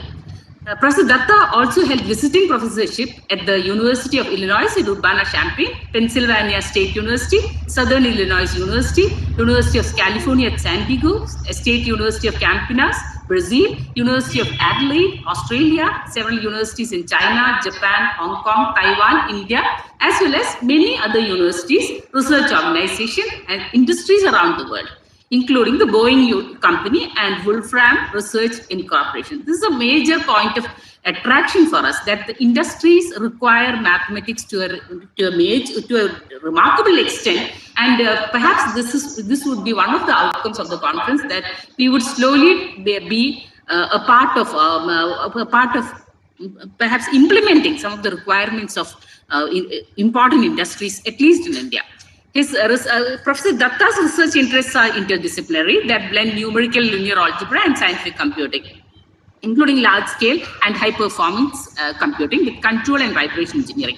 His interdisciplinary research has produced computationally viable algorithms and high-quality engineering and scientific software packages that did not previously exist. Okay, so it's his invention for scientific computing and electrical and vibration control systems engineering and control system design and analysis. He also pioneered the research on large-scale and parallel computations in control. His current research involves development of computationally viable and mathematically sound algorithms for active vibration control and model updating of large vibration systems modeled by finite element techniques. The thrust of this research are real-life problems arising in vibration industries, including automobiles, buildings, bridges, highways, air and space crafts, and in mathematical justification of many ad hoc industrial techniques which lack solid mathematical foundations. So it is pervasive. His research is pervasive. Professor Datta has authored more than 150 research papers, 2 books, numerical methods for linear control system design and analysis, and numerical linear algebra and applications, and several software packages, including MATLAB-based toolboxes, MathControl, MathCom, and Mathematica-based advanced numerical methods. These packages are routinely used for classroom instructions and academic and industrial research and development. In fact, we also got a chance to use them some time back when he came for a workshop here. His research has been supported by NSF, the Air Force Office of Scientific Research, US Department of Education, the Office of Naval Research, Japan, the Boeing Company, Wolfram Research Incorporation, and numerous overseas funding agencies. In recognition of his research contributions, he has received several prestigious honors and awards. These include election to IEEE Fellow, as IEEE Fellow in 2000, induction as an academician of the Academy of Nonlinear Sciences, Russia in 2002, Senior Fulbright Special Award in 2006 and 2009, and several IEEE plaques and medals of honor. He's a distinguished lecturer of IEEE and also has been honored by several IEEE sponsored conferences.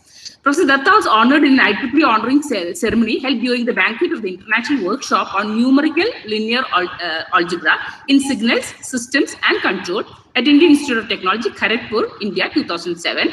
And for us, this is a very rewarding moment when I introduce him as being awarded a Medal of Honor at a special honoring ceremony at the first International Conference on Power, Control and Signals, EPSICON 2010 at Vidya Academy of Science and Technology, Thrissur 10. In fact, he holds this medal very close to his heart.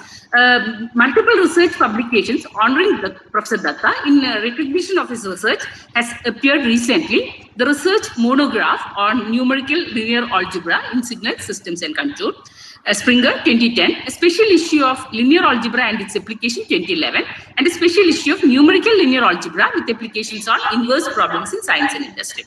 Two most recent awards of distinction are the 2015 Fulbright Nehru Distinguished Chair Professor offered by United States State Department, and 2017 PC Ray Distinguished Chair Professorship bestowed by Indian National Science Academy.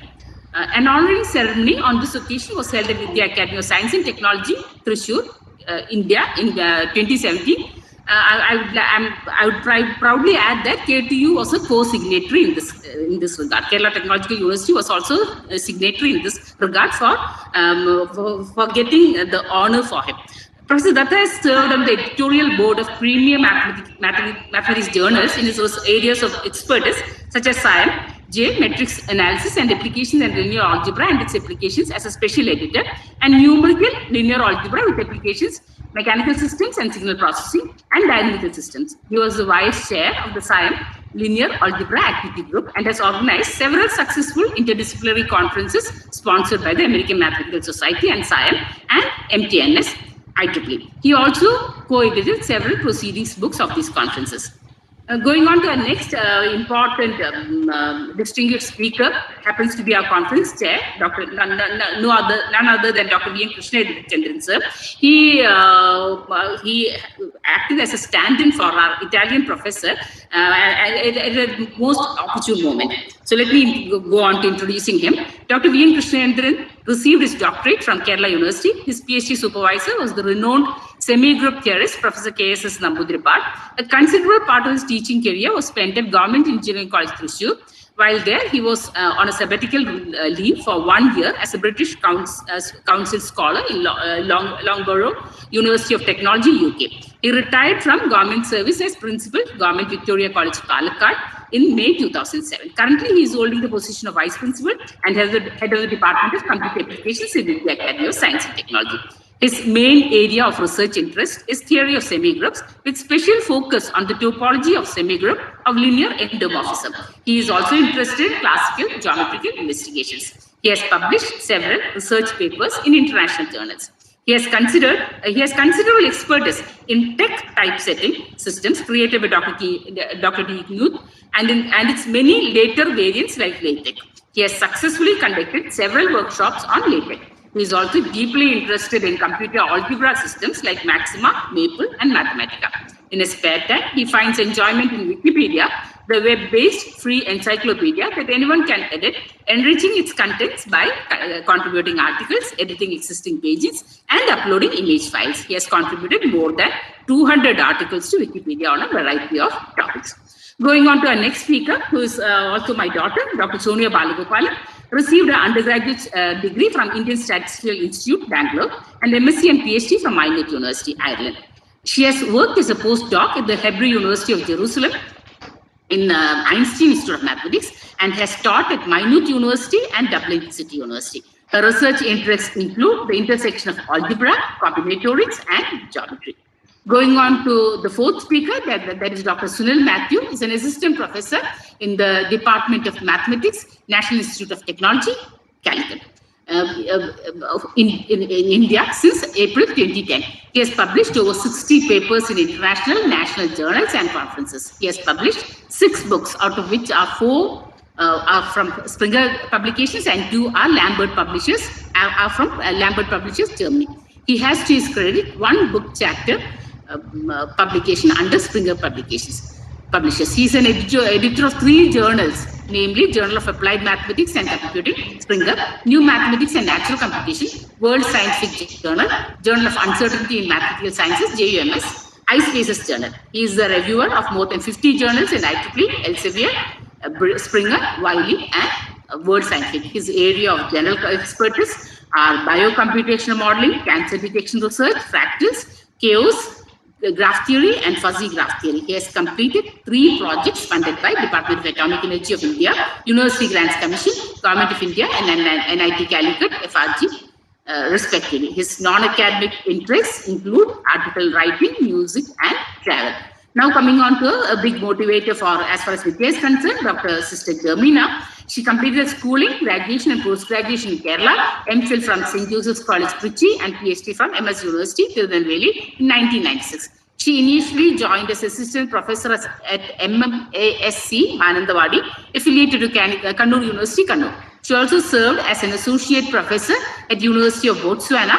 Presently, she is working as head and associate professor at Department of Mathematics, Central University of Kerala.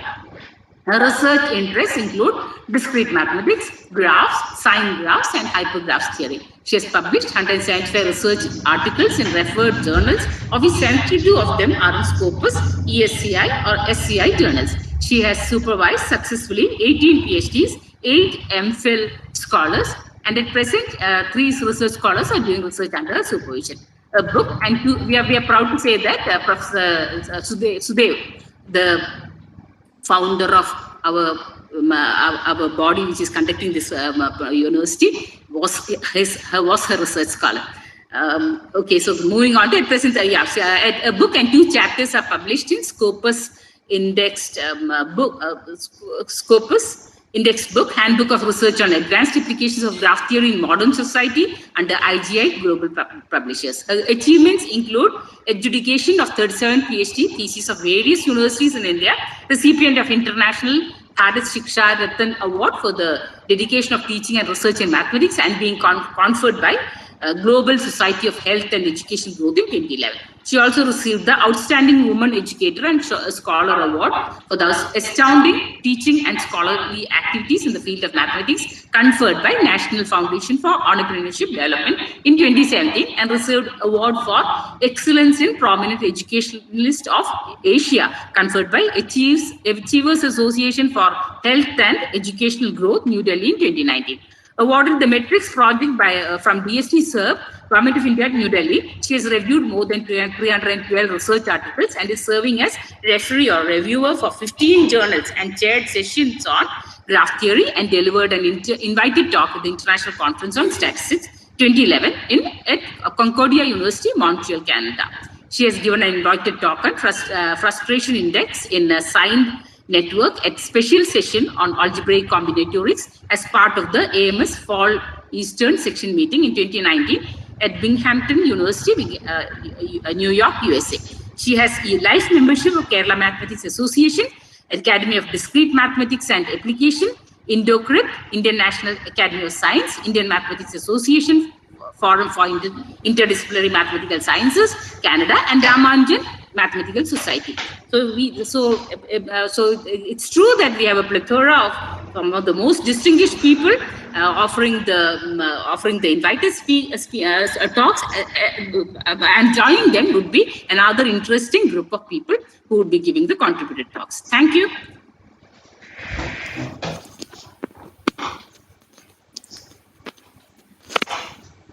Thank you, ma'am.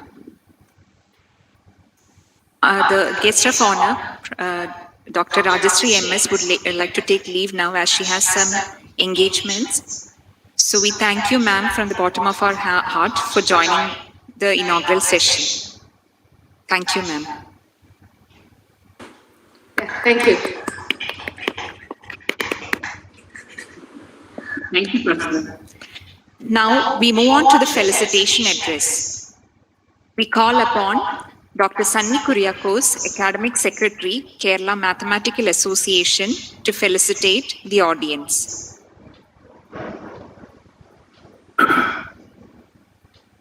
Honorable Vice Chancellor of KTU, Dr. Rajashree, the Principal of Vidya Academy of Science and Technology, Dr. Saji, the Executive Director, the Conference Chair, Dr. V.N. Krishnendran, other dignitaries, resource persons, delegates, and dear friends.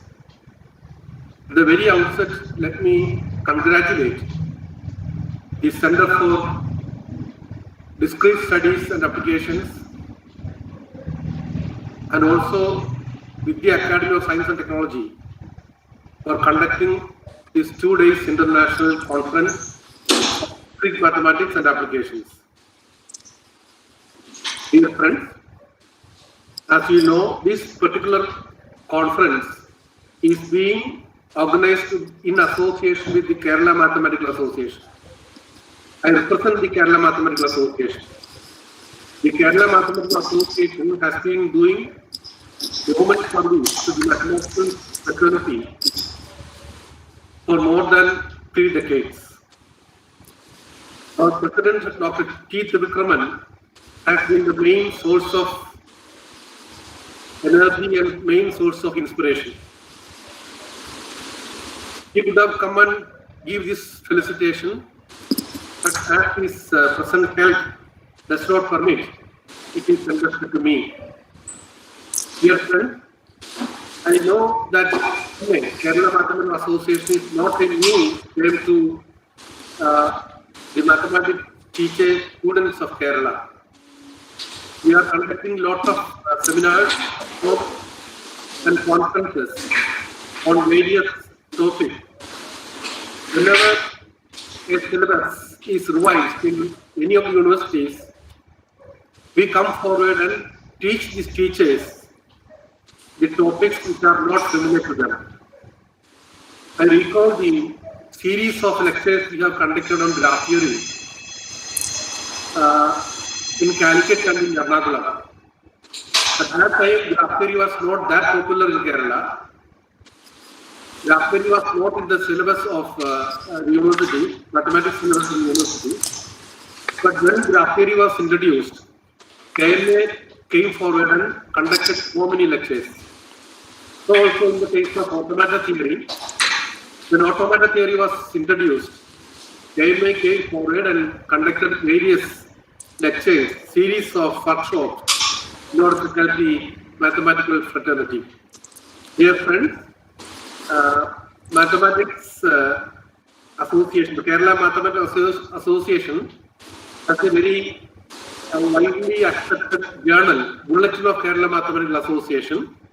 It was accepted by the UGC earlier, but now we are trying to get it again accredited by the UGC. So we have number of research papers we receive to be published in the KMA Bulletin. After proper reviewing, we are publishing the papers in the Bulletin of Kerala Mathematical Association. We have a library and research center at Kottayam, where we have a number of books and journals as back volumes, which could be referred to any mathematical student who is interested. So coming back to this particular conference, this conference, I know that it will be a remarkable event in the history of Vidya Academy of Science and Technology. Very many, very resourceful, highly eminent resource persons are there giving lectures, and I am very sure that all these lectures will be kindling the research interest in you, and definitely that will make you think more and may produce useful research results in the coming days. I hope and pray that all the technical sessions and the plenary sessions and also the paper presentations will be highly benefiting to the young budding researchers in the area of discrete mathematics and discrete mathematics. While we see discrete mathematics, it has so many branches, as we know. Graph theory is a major branch of it, automata theory, combinatorics, and so on. So I remember this time Mr. Sudhir, Dr. Sudhir, is a very strong member of the Kerala Mathematical Association. Also, Dr. Krishnendran is also a member of the Kerala Mathematical Association. So KMA is now a vibrant academic body, not only in Kerala but in nearby states, and we are giving lot of help to the in academic help to many of the institutions and colleges. With these words, I offer all our felicitations from KMA to the successful conduct of the 2 days conference, and I wish and hope that the deliberations, all the deliberations, including the paper presentations, will definitely help the young researchers to do better research in the coming days. Thank you. Thank you so much. Thank you, sir. Now we invite Engineer P.K. Ashokan, Chief Patron with the International Charitable Trust, to felicitate the audience.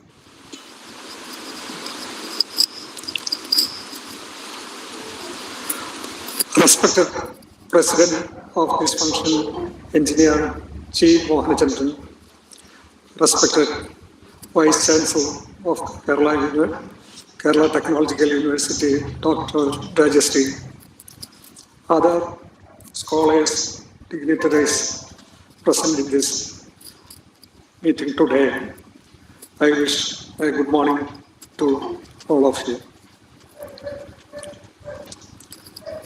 I am very happy that the Academy of Science and Technology is taking initiative in association with Kerala Mathematical Association to conduct this, organize this international conference in mathematics. I congratulate Dr. V.N. Krishnachandran, the chairman of this conference, and Dr. G.P. Jose, the convener of this conference. I appreciate their efforts. Actually, there is an old saying, knowledge is power, and the authority comes from knowledge. Therefore, the person who interacts with knowledge always becomes powerful. The person is listened or accepted. All of us have knowledge in various areas, and we believe that we know what we know is great, but when we interact with others, we get more ideas, and we understand that we need to get updated more and more, and the realm of knowledge get more and more expanded as long as we interact with others who knows better or differently. Here in this conference, a process is going on to acquire this strength or power through knowledge. The very selected papers are being presented with very great authors, and they know that subject very well. That's why they are preparing, or they are capable of presenting that paper, and that is being shortlisted and finally approved for presentation. But again, it will be open for discussion and debate, and at the end, the person who prepared the paper or presented the paper becomes an authority in that subject at the end of his presentation. Especially in the academic area, teaching field, authority is very essential to gain listening, and that is a great advantage in teaching. For example, when a person is having a doctorate, for example, a professor with a doctorate or a teacher with a doctorate is at the first step itself, or the first stage itself, they get a good listening, because that doctorate means they have done the deep studies and that got recognized by authorities. Similarly, even after doctorate, when they interact with these international conferences, they get updated with the current flow of information or innovative researchers, and getting more and more authorized and authoritative in their subjects. Therefore, these type of international conferences give a lot of strength to the participants. I wish all success to this conference, and I conclude my words. Thank you all. Thank you, sir. Next, we invite Dr. Anil B., Academic Director, Vidya International Charitable Trust, to felicitate the audience.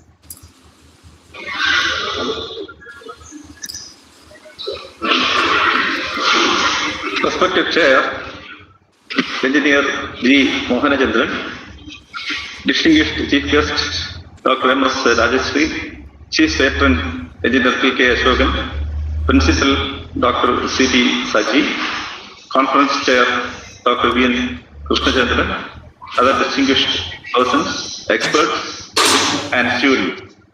Good morning to all of you. On the outset, let me thank the organizers for giving me an opportunity for being part of this function. I need not explain the importance of mathematics to this elite audience of mathematicians.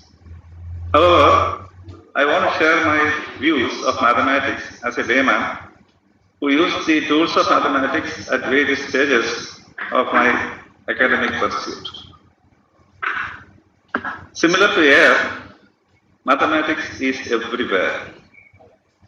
It has helped us to represent and analyze various physical phenomena and understand as well as further the knowledge to broader frontiers.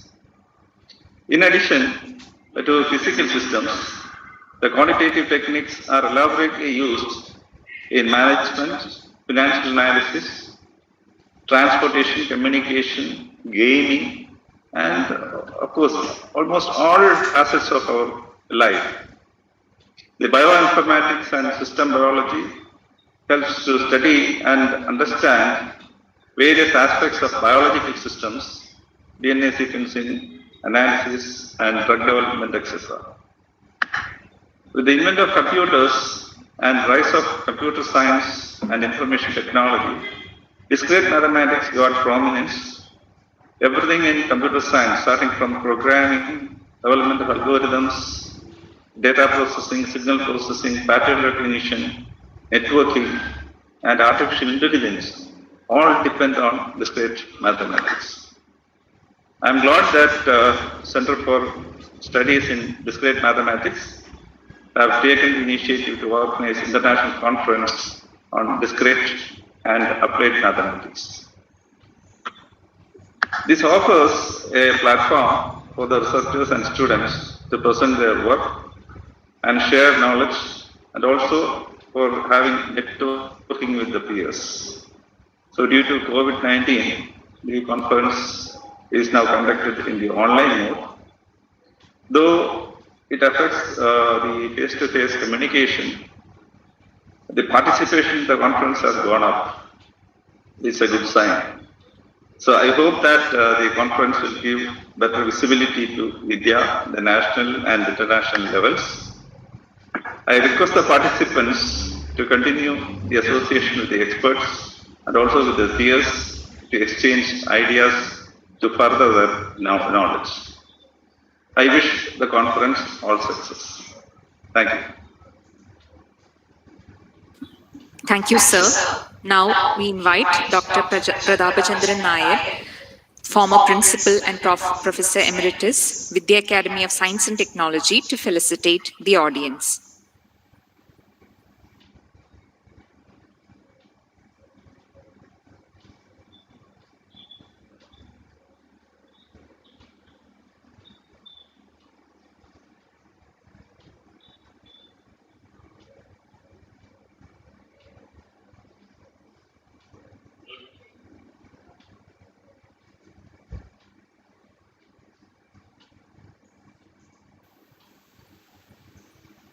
I think Dr. Pradapachandran Nair sir is not available due to some technical issues. Now we move on to the final closing of the inaugural session. On behalf of the organizing committee, we request Dr. G.B. Jose, convener of ICDAM2020 and head of Department of Applied Sciences, to propose a formal vote of thanks. Thank you, Divya. Graceful morning to our most valued and invited guest. First of all, let me thank Almighty God for all the blessings. On behalf of Organizing Committee, I wish to express my gratitude to our Honorable Vice Chancellor for gracing today's program and delivering inaugural address. We are all inspired by your great words. Thank you, ma'am. I also wish to express my gratitude to our Executive Director for the blessings and residential address. Further, we are grateful to our Dr. Sunny Kuriakos for permitting Vidya to conduct this conference in association with Kerala Mathematical Association. Thank you, sir. We are thankful to our Chief Patron, Engineer Ashokan sir, for the blessings and motivation. I wish to thank our Academic Director, Dr. Anil B, for the blessings. We are really enlightened with your knowledge and presence. My heartfelt thanks to our Principal for the welcome address. Thank you, sir, for the guidance in all our efforts. Thank you, Sudha ma'am, for all the guidance and support. You are the backbone of our success. Thank you, ma'am. I must mention deep sense of appreciation for Professor Dr. V.N. Krishnachandran, Conference Chairman, for all timely suggestions and directions for the conference. Words are not enough to express our gratitude. Thank you, sir. On behalf of Organizing Committee, I extend a very heartfelt thanks to all delegates who blessed us with their presence. Wish you all a successful conference. We would like to thank Mr. Shali, Martin, Arjun, Prashant and Shivadasan for technical support. An event like this cannot happen overnight. The wheels start crawling weeks ago. It requires planning and a bird's eye for all details. We have been fortunate enough to be blessed by a team of very motivated and dedicated colleagues. Thank you, my dear colleagues. Let me conclude now by thanking you all for your valuable time and presence. Thank you all. Thank you, ma'am. The inaugural session comes to a close now. The national anthem will be played soon. Thanks to all once again.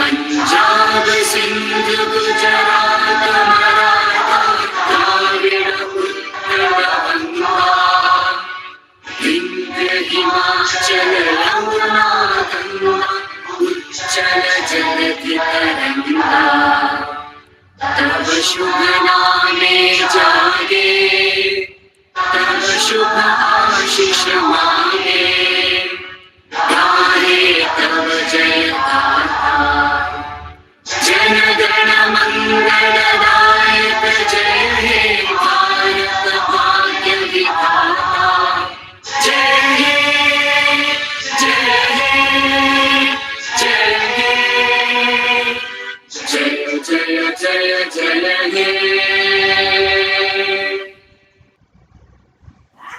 Thank you all. The feedback link for the session has been shared in the chat window. All the participants are requested to fill in the feedback. The paper presentations will start in this venue soon for those participants who have been allotted this venue. The other participants are requested to move to the other two venues as intimated to you. Later in the afternoon, we shall have the next two episodes of invited talks from 3:15 p.m. All are requested to ensure your presence. We wish you a happy learning. Thank you.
Dear all, we are waiting for the presenters to join. Please wait.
Anybody presenting?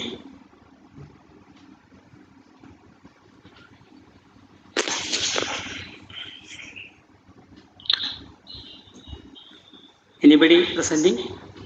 Yes, I'm reading it.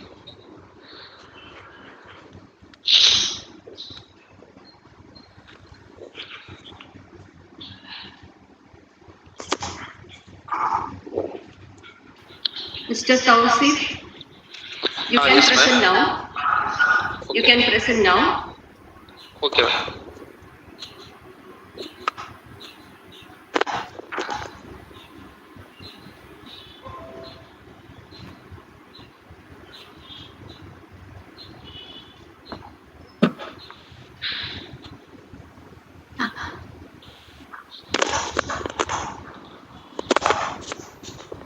Myself, A. Tausif Ahmad. I am leading to PhD degree course in mathematics under the guidance of Dr. U. Rizwan, Associate Professor and Head, PG and Research Department of Mathematics, Islamia College, Wanambadi. My paper title is Testing Bivariate Exponentiality Against Bivariate Renewal New Better Than Used in Laplace Transform Order. In this paper, a new class of lifetime distribution bivariate renewal new better than used in Laplace transform order is proposed. A new test statistic for testing bivariate exponentiality against bivariate renewal new better than used in Laplace transform order class of lifetime distribution based on new statistic is studied. The asymptotic normality of the test and its consistency are studied. Finally, the theoretical results are applied to analysis real life data. Introduction. Bivariate aging class of lifetime distribution is a new branch of reliability which is established by developing the measurements of success or failure concerning reliability. Engineering, biological science, maintenance and biometric are some important fields in which applications of class of lifetime distribution that can be seen in reliability. Univariate aging class of lifetime distribution for renewal new better than used in Laplace transform order was proposed by Mahmood in 2019. Now we introduce a new bivariate aging class, namely bivariate new renewal better than used in Laplace transform order, and we propose a test statistic for testing bivariate exponentiality against the very strong version of aging class of lifetime distribution based on new statistic. Definition. Let x comma y be the random variable denoting the life length of two devices having the joint distribution function f of x comma y with f bar of 0 comma 0 is equal to 1, where f bar of x comma y is equal to probability of x greater than x, y greater than y, denoting the joint survival function. A bivariate random variable x comma y or its distribution function f bar of x comma y is said to have bivariate renewal new better than used if the condition satisfies. Then definition.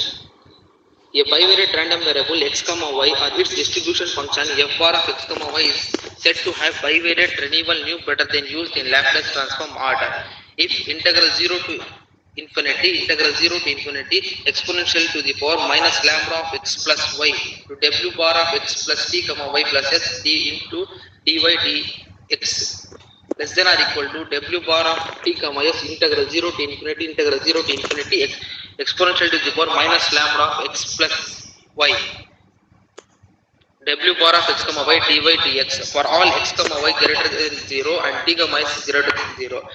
Here mu denotes the finite bivariate mean. Test for bivariate renewal new better than used the aging class. Considering the null hypothesis H0 against the alternative hypothesis H1 that f belongs to bivariate renewal new better than used in Laplace transform order but not exponential. Then we prove this lemma. Let f belongs to bivariate renewal new better than used in Laplace transform order class and x comma y is a random variable with distribution function f bar of x comma y. Then delta of lambda equal to mu over lambda into lambda minus 1 into phi of lambda plus mu over lambda minus lambda square of phi of 1 minus 1 over lambda square into phi of lambda minus 1 over lambda square phi of 1 plus 1 over lambda square phi of 1 into phi of lambda plus 1 over lambda square, where phi of lambda equal to integral 0 to infinity e power minus lambda into x plus y into df of x. Then we prove this theorem.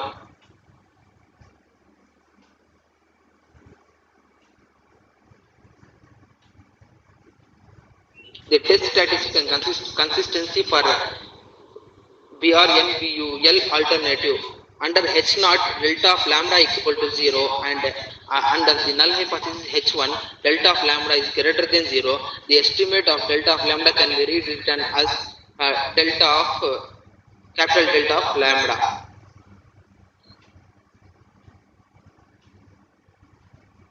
Defining the symmetric kernel, then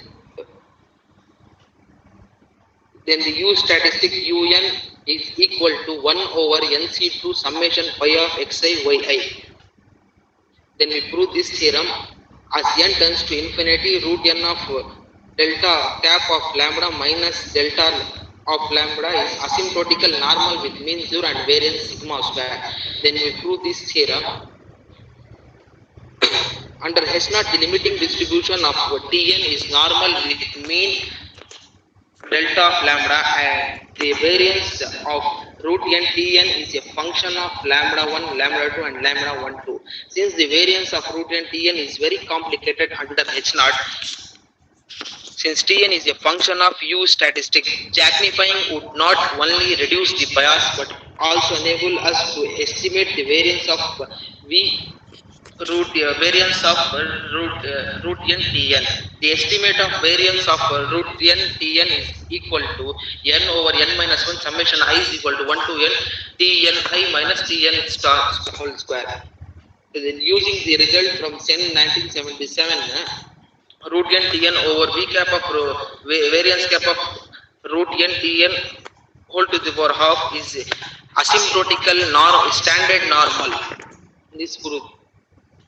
Application to real life data. We consider the data set is given in Reliability S 2002, where the given data set is obtained from a parallel system composed of two components, motors. The failure time in the data set which are observed from a live test on 18 such parallel system are given in table 1. Note that parallel system properly function if at least one of the two component functions. Thus, in this case, the live test ends with second component. Failures in this system, both of the failure time X, failure time of motor A, and the failure time Y, failure time of motor B are observed. The failure times are measured in integers, measured in days, integer values, and figure 1 plots the failure times of motor A and motor B. We use our test to detect whether this failure time follows a bivariate exponential distribution or not. Here x-axis is failure time of motor A and the y-axis is failure time of motor B.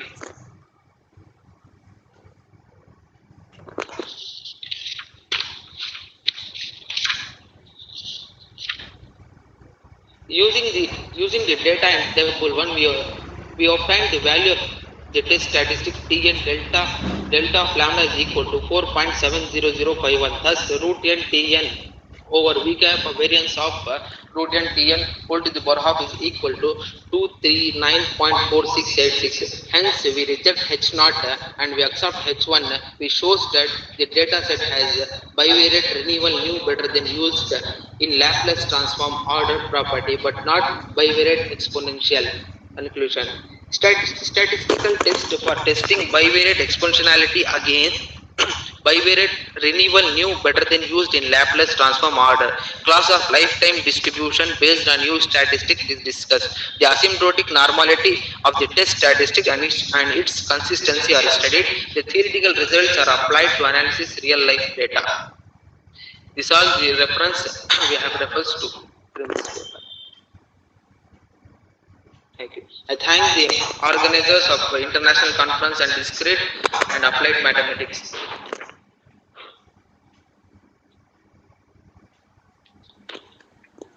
Any questions, please? Okay. Mr. Tausi, I'm not expert in these matters. I was just wondering who invented that name, BRN BUN. BRN was introduced by my guide Dr. Yu Rizwan and Syed Tahir Hussain. They introduced this name, BRN BUN. Yes, sir. I was just wondering, can we have a shorter name? What, sir? Why not have a shorter name? It looks so long, like the expressions that you have shown. Yes, sir. I would suggest that you think of some one or two words. I think okay, sir.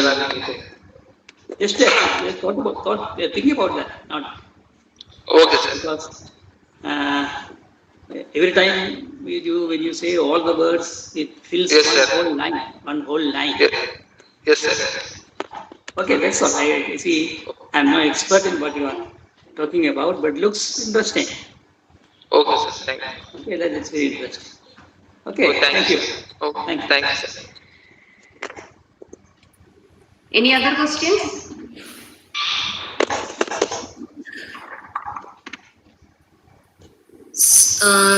Good morning. Sorry for the interruption. There is a technical issue from the person doing MC in this session. I just introduced the chair of the session, Dr. G.B. Jose. Dr. G.B.'s career has taken her through several years of study, research, and 21 years of teaching experience. She received the PhD from Kannur University and has published more than 12 papers in various national and international journals.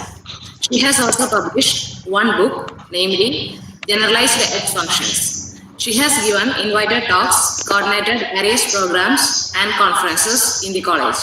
Now, she is the HOD of Applied Science in Vidya Academy of Science and Technology and always stood for bringing excellency to the institution. Now, I invite Dr. G.B. Jose ma'am to say about the presentation. Thank you, Benita. Thank you, Tausif. Wish you all the best. We have seen many applications. Hope you can find out more results which have real life applications. May God bless you. Thank you, Oh, Tausif. thank you, madam. Okay, thank you, madam. Okay, next I invite Abdul Rahim and Mushir Ahmad to deliver his presentation.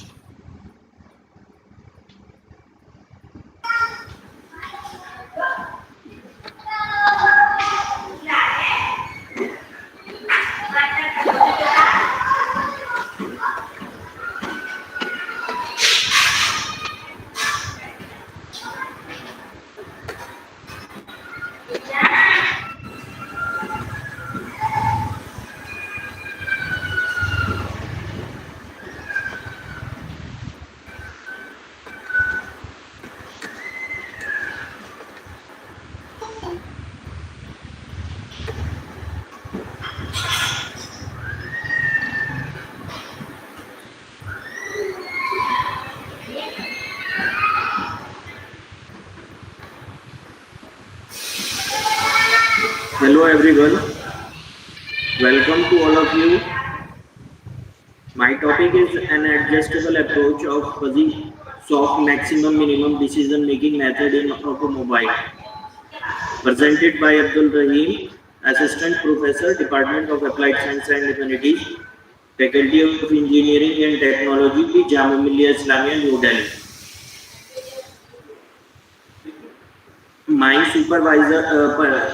topic is again I would like to tell you my topic, an adjustable approach of fuzzy soft maximum minimum decision making method in automobile. Presented by Abdul Rahim under the supervision of Professor Mushir Ahmad. He is my supervisor, Department of Applied Science and Humanities, Faculty of Engineering and Technology, Jamia Millia Islamia, New Delhi. These are the outlines of my work: motivation and contribution, proposed technique, experiments and result. Last one is conclusion. Motivation and contribution. Today, the purchase of a four-wheeler has become enough complicated on the basis of a need of a consumer. We have taken these four attributes of a four-wheeler: CC, average, price, and a good looking. Fuzzy soft matrix theory play an important role to choose a four-wheeler according to user requirement.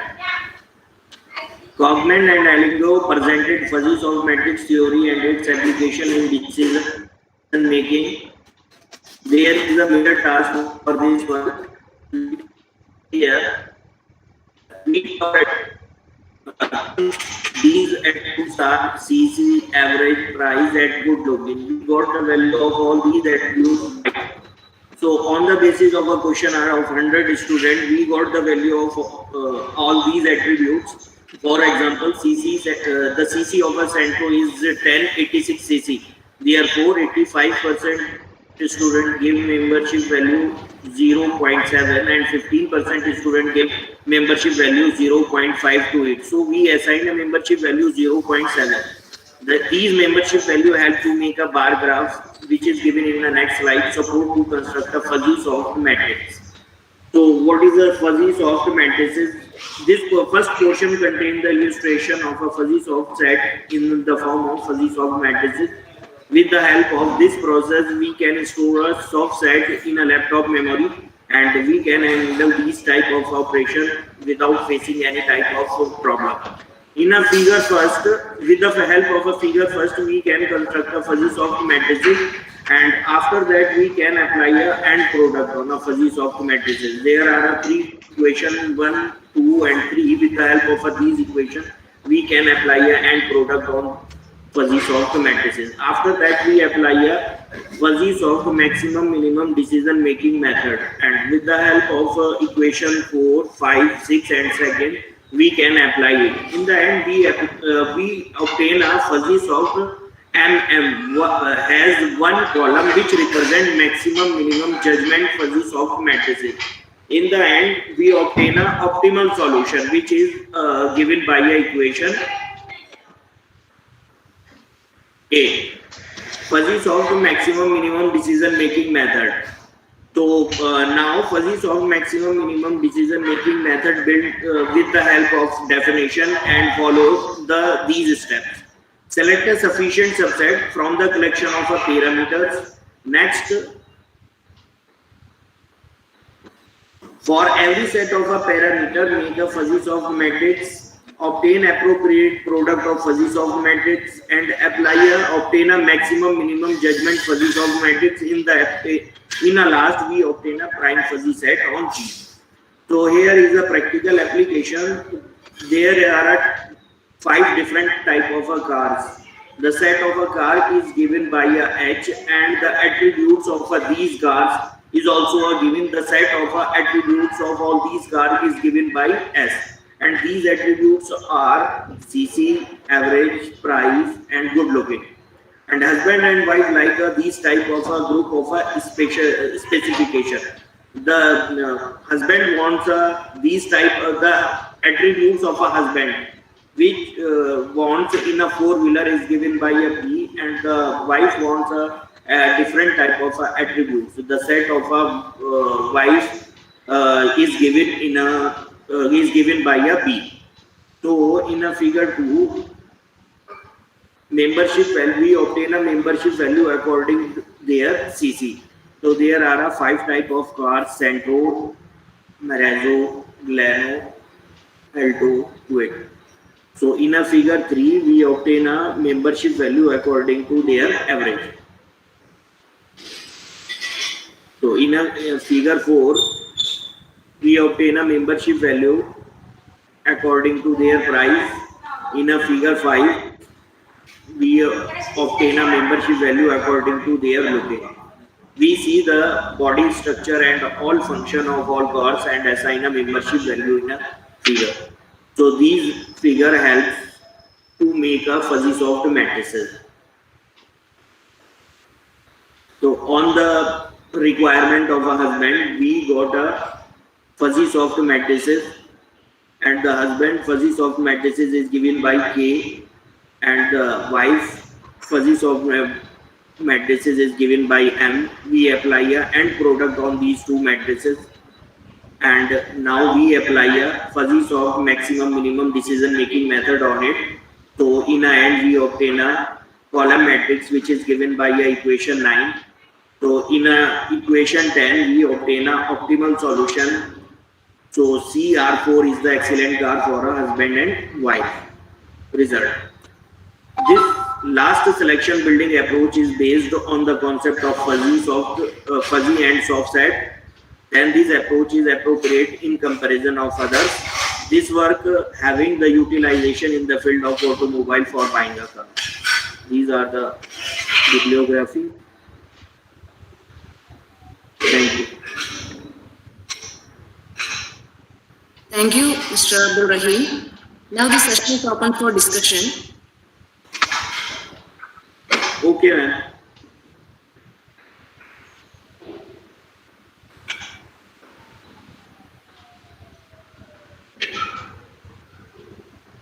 Any questions?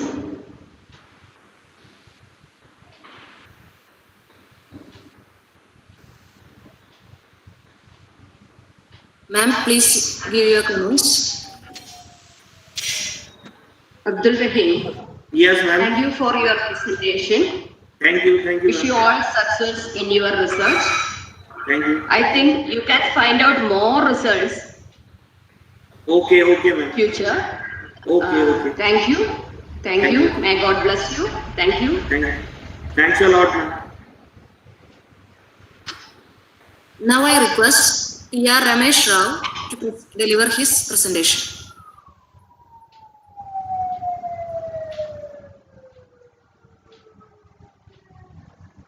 संतोष कैसे start कराइए Rahim, please stop your presentation. Abdul Rahim. Chat on the screen la.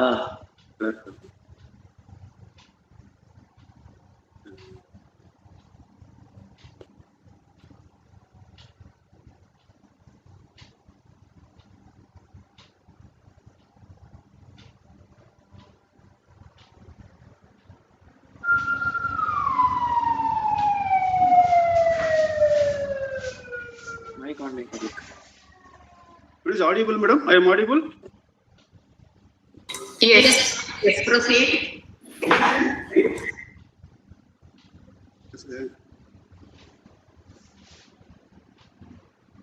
Madam, is it visible? Yes, visible. Okay, madam. Thank you. So, good morning to one and all. So, my topic is numerical study of sine Gordon equation using pseudo homotopy perturbation transform method. So, the abstract is in this study, an appropriate analytical method called homotopy perturbation method is used as a tool to obtain numerical solution of the sine Gordon equation coupled with the pseudo transform. The method, which does not need any linearization or discretization. So, in this approach, the solution is found in the form of convergent power series with easily computed components. These are the keywords. The pseudo transform, sine Gordon, homotopy, nonlinear differential equation, keys polynomial. So, this is a literature survey. There are so many authors handle this problem with various methods, semi-analytical method, that is follow question method, variation, iteration method, homotopy analysis method, modified variation, iteration method, differential transform, Adamian decomposition methods. So in this paper, I am going to solve this problem by using the coupling technique. That is, we are going to combine both homotopy perturbation method coupled with pseudo transform to solve this nonlinear sine Gordon equation. So this is a definition of pseudo transform. It is one of the continuous transform, like Laplace transform, which defined in the semi-infinite domain. So this is the basic idea of pseudo homotopy perturbation transform method. So I have the equation 5 represent the general form of nonlinear partial differential equation. I'm going to apply pseudo transform on both sides of the nonlinear partial differential equation, and then using some properties of pseudo transform, we have to reduce into some other equation. In the resulting equation, I'm going to apply the inverse pseudo transform. That is 8 represent the equation. Equation after getting the inverse pseudo transform. Here, according to the homotopy perturbation method, I am going to take the solution V that can be expanded as an infinite series sigma pi vi, where p is the homotopy parameter which lies between 0 and 1. We call it as embedded parameter. And here we are going to take a nonlinear term. Capital N is a nonlinear term that can be decomposed as a series of His polynomial. The His polynomials are given by this in equation 11 represent the formula for finding the His polynomial. Now we'll substitute these equations, equation 9 and 10 9 and 10 in equation 8. That after that, we are going to comparing the coefficient of the powers, the embedded powers, live powers on both sides of equation 12. We get the components V0, V1, V2, etc. and so on. And then we are going to V1 is nothing but the inverse Sumru transform of the function. Okay. So that gives the value of V1. Like that, we are going to find out the rest of the components. Here I am going to take this problem, the Sine-Gordon equation. I am going to apply this method to the Sine-Gordon equation. Here I am going to take that coefficient k square equal to 0 and mu is equal to 1. And subject to the initial conditions, pi v of x is equal t0 is pi, at t0 vt is equal to minus 2. Now I'm going to follow this method that just before what we discussed. I'm going to apply that method, get the resulting equation, comparing the like power, the powers of p. We get v2 is equal to 0, v3 is equal to t cube by 3, v4, etc. Like we get successive components. After that, we are going to substitute all these components in the power series. So we get the required solution, that is v of xt is equal to pi minus 2t plus t cube by 3, etc. and so on, which is approximately equal to 2 sine inverse of secant xt. This result shows an excellent agreement with the one obtained by the modified variation iteration method and the differential transform method. It's the same problem with different values for the parameters. With k square equal to 1 and mu equal to 1, subject to the initial conditions, v of x of 0 is equal to pi by 2 and vt at t0 is 0. So according to this method, we get this component v2 is equal to 1 by 2, etc. and so on. Finally, we obtain the solution in the series form, v of xt is equal to pi by 2 plus t square and so on. So here, one of the main advantage of this method is it reduces the computational work. Is my conclusion. In this paper, we obtained a semi-analytical solution of nonlinear Sine-Gordon equations by applying pseudo-homotopy perturbation method. This method gives the solution in the form of Rabbit convergence series. The results reveal that the proposed method is very effective and convenient mathematical tool for finding the semi-analytical solution of the nonlinear differential equations. So these are the references.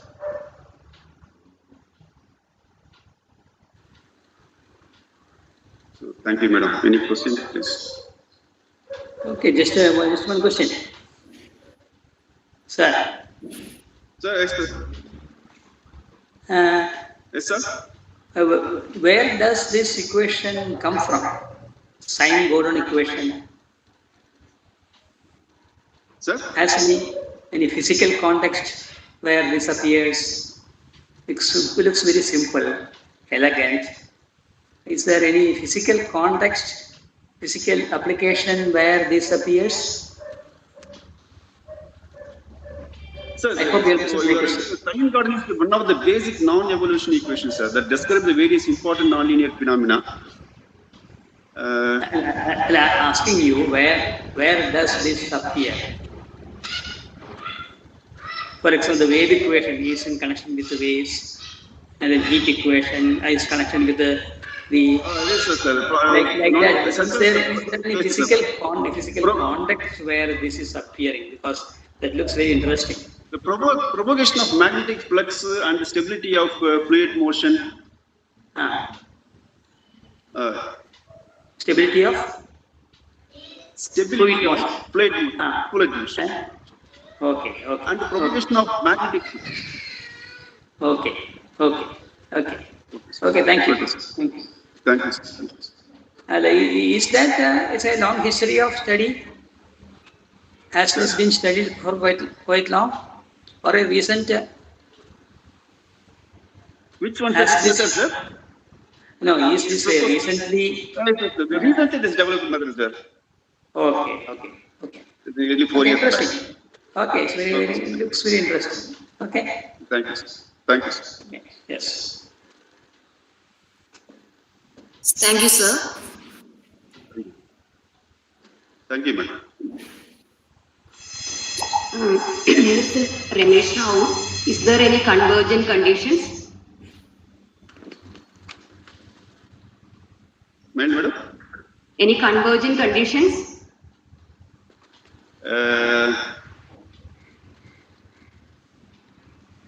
But condition is there, but I am not mentioned here, madam. Yeah, I think.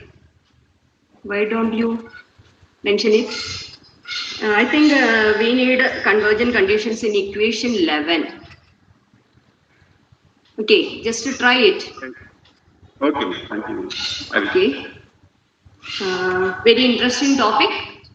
Wish you all the best. Thank you. God bless you. Thank you. Thank you. Thank you. Thank you, ma'am. Now I request Puneet V to deliver his presentation.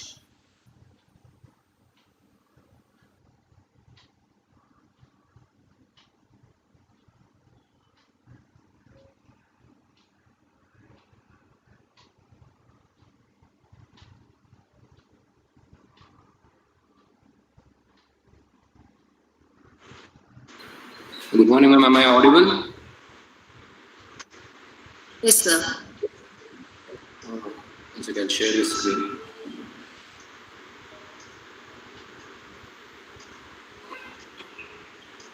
Is the presentation visible, madam? Yes. Yeah, thank you.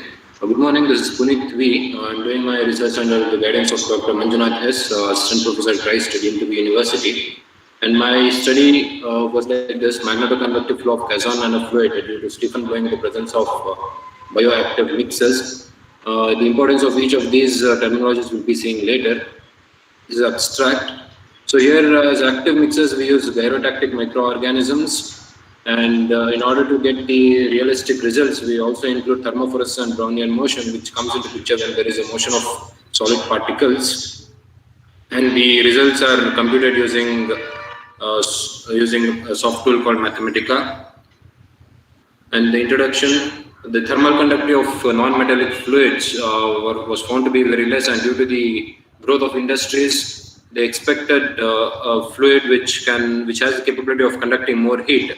So in order to do that, it was observed that the metal particles will have a better thermal conductivity when compared to fluid, and hence Choi introduced the metal particles of size about 10⁻⁹ meters into the fluids and termed it as a nanofluid, and it finds application in manufacturing of detergent, biomedical applications, nuclear reactors, and etc. Though they have a very substantial power in microfluidic devices, but in these devices there is always an issue of mixing. These nanoparticles may not mix properly, and there is a high chance of they getting agglomerated at one particular place, and proper heat transfer may not happen. So in order to avoid that, there are two things that can be done. One is we'll either chemically will treat the surface, and so it will have proper mixing, but it is more it is not economical. It is more it consumes more cost. So in order to do that, we introduce gyrotactic or similar microorganisms. But in this particular research, we have used gyrotactic microorganisms because these microorganisms will move due to the difference in the density. So they do not require any other additional force to initiate their movement. They are self-propelled. And Kuznetsov was the person who introduced the concept of bioconvection. And what is bioconvection? Bioconvection is a process where the convection happens due to the movement of these microorganisms. What happens is initially these microorganisms will be settled at the bottom, and in this particular case where we are using gyrotactic microorganisms, they move due to the difference in the concentration gradient.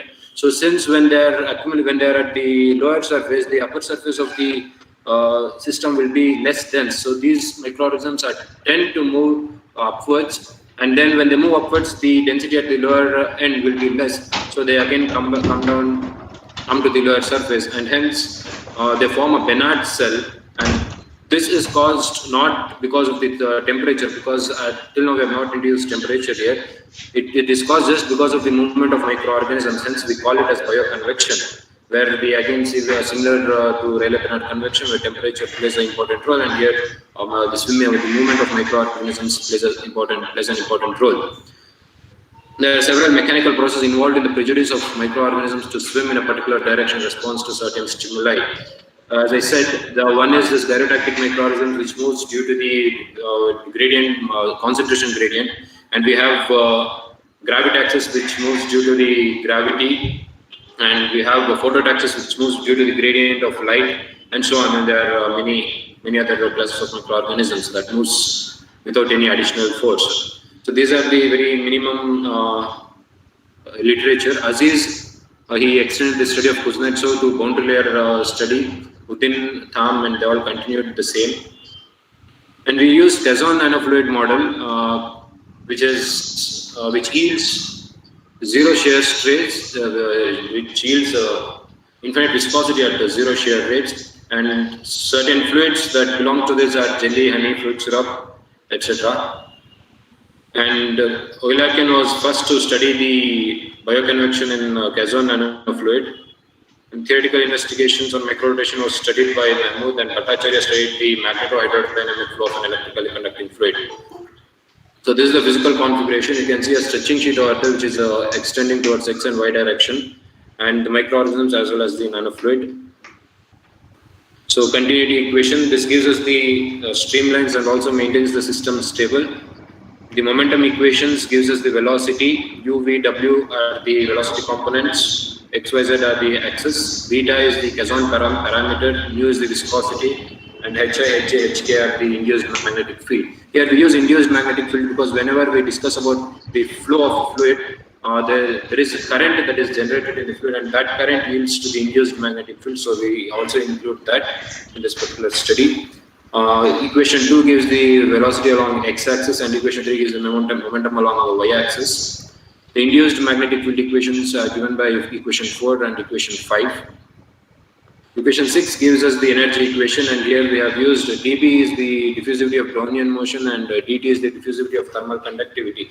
Whenever we have particles that moves inside a fluid or fluid due to the motion, there is a collision that happens between the particles. So due to its zigzag motion, and this zigzag motion causes Brownian motion, and whenever these two particles collide, there is excess of heat generated that again adds on to the temperature of the fluid. Hence, we also included that process called thermophoresis. We will define what is Brownian motion and thermophoresis. The Brownian motion is a motion where the particles moves from lower concentration region to higher concentration region. Similarly, thermophoresis, the particle moves from higher hot region to colder region, and during this motion there is a possibility of collision, and hence we have included these two equations, these two terminologies in the study. This is the mass equation. Again, here we have used the thermophoresis and Brownian motion. And last equation, equation number 8, is the equation of microorganisms. Here B is the chemotaxis constant, that is its response to the chemicals in the fluid. Wc is the maximum swing speed of the velocity. And these are the boundary conditions. And these are live similarity transformations derived. And also they also non-dimensionalize it. And we transform the system of PDE to ODE, and we solve this system numerically using Mathematica. And these are the corresponding boundary conditions and the physical quantities. And these are the non-dimensional parameters that appear after non-dimensionalizing. So M is the magnetic field parameter, A is the reciprocal of magnetic field Prandtl number, the reciprocal of magnetic Prandtl number. NB represents the Brownian motion parameter, ND is the thermophoresis parameter, ST stands for Stephen blowing, TR is a Prandtl number, LE, LP are the Lewis number and bioconvection Lewis number respectively, PE is the Peclet number, lambda is the velocity ratio, and capital lambda is the magnetic field ratio, and RAX is the Reynolds number. We see the impact of A. A is nothing but the reciprocal of magnetic field parameter, as you can see. H dash and S dash are the magnetic field. So what happens when I increase A is the magnetic field diffuses more, and hence we have the induced magnetic field increases along X and along Y direction. And impact of M, that is magnetic field. Whenever we increase magnetic field, there is a force called Lorentz force that acts on the fluid, which is a resistive which is a resistive force, and it resists the movement of the fluid, and hence the the flow of the fluid, the velocity of the fluid will decrease as shown in this figure. And once this the flow is reduced, the more number of fluid stays for longer time near the boundary, and it has more capability to transfer heat from the surface, and hence cools the surface and maintains the optimum temperature of the surface. And hence we can see that the temperature of the fluid is increasing here with the increase of m, and similarly the mass transfer is also increasing with the increase of f. As f dash is slow, as the velocity is slow, more number of nanoparticles will be accumulated near the surface in order to conduct more heat. This is the impact of Kazan parameter beta. The increase in beta it decreases the yield stress of the nanofluid, and this yield stress will decrease the velocity, and again once the velocity is decreased, the other profiles will increase. The temperature profile, concentration profile, and the motile microorganisms profile will increase. This is the impact of thermophoresis. As I said, whenever the particle moves from hot region to cooler region, there can be clash between the two particles. So whenever there is a clash, there is excess of heat generated, and hence the temperature of the fluid increases, and also the concentration also would increase at the lower end, because once the surface is heat, the nanoparticles will move towards the upper region, and they cool down, and they come back to the lower region. So they keep coming down, and also there is a possibility that the nanoparticles might, after the collision of nanoparticles, they might break, and hence the number also would increase. The impact of Brownian motion, once initially we'll have all the nanoparticles near to the surface, and as time progresses, these nanoparticles will move towards the upper region, and once they heat and they move towards the upper region, they again cool down, and they again come back to the lower region. Now, before they coming back to the lower region, the concentration of nanoparticles at the surface was less. But as I keep increasing this, as the motion becomes more and more, the nanoparticles will keep coming faster and faster towards the boundary, and hence it increases the Brownian motion. Hence it increases the concentration, and also since these particles move through the fluid, again they might collide, and it increases the temperature of the fluid. Bioconvection device number and Peclet number, these two numbers, with the increase of these two parameters, the diffusivity of microorganisms would increase, and they just spread in the nanofluid, and proper convection may not happen, and hence once they diffuse in the nanofluid, the number of microorganisms available near the boundary would be less when compared, and hence we can see a decrease in the profile. And the conclusion is that with the increase in magnetic pressure gradient, that is the magnetic field parameter, induced magnetic field is increased, and the velocity of the nanofluid will decrease. Thermophoresis and Brownian motion increases the temperature. Thermophoresis decreases the nanoparticle concentration, whereas Brownian motion enhances it. So once, as we have seen in the temperature here, as with the increase in NT, there is a increase in the temperature of the fluid. So as I keep on increasing this, the heat transfer is more. So the surface would be will be maintained at a very optimum temperature. Hence, as I increase this more and more, we can have both NT as well as NB. We can have a better cooling agent. So in the mixing, in order to have proper mixing of nanoparticles, there should be a presence of microorganisms, and in order to have a better density of microorganisms, we tend the bioconvection device number and the Peclet number to 0. It means we cannot exactly maintain it to 0. We keep it as low as possible. That I end my presentation. Very small references.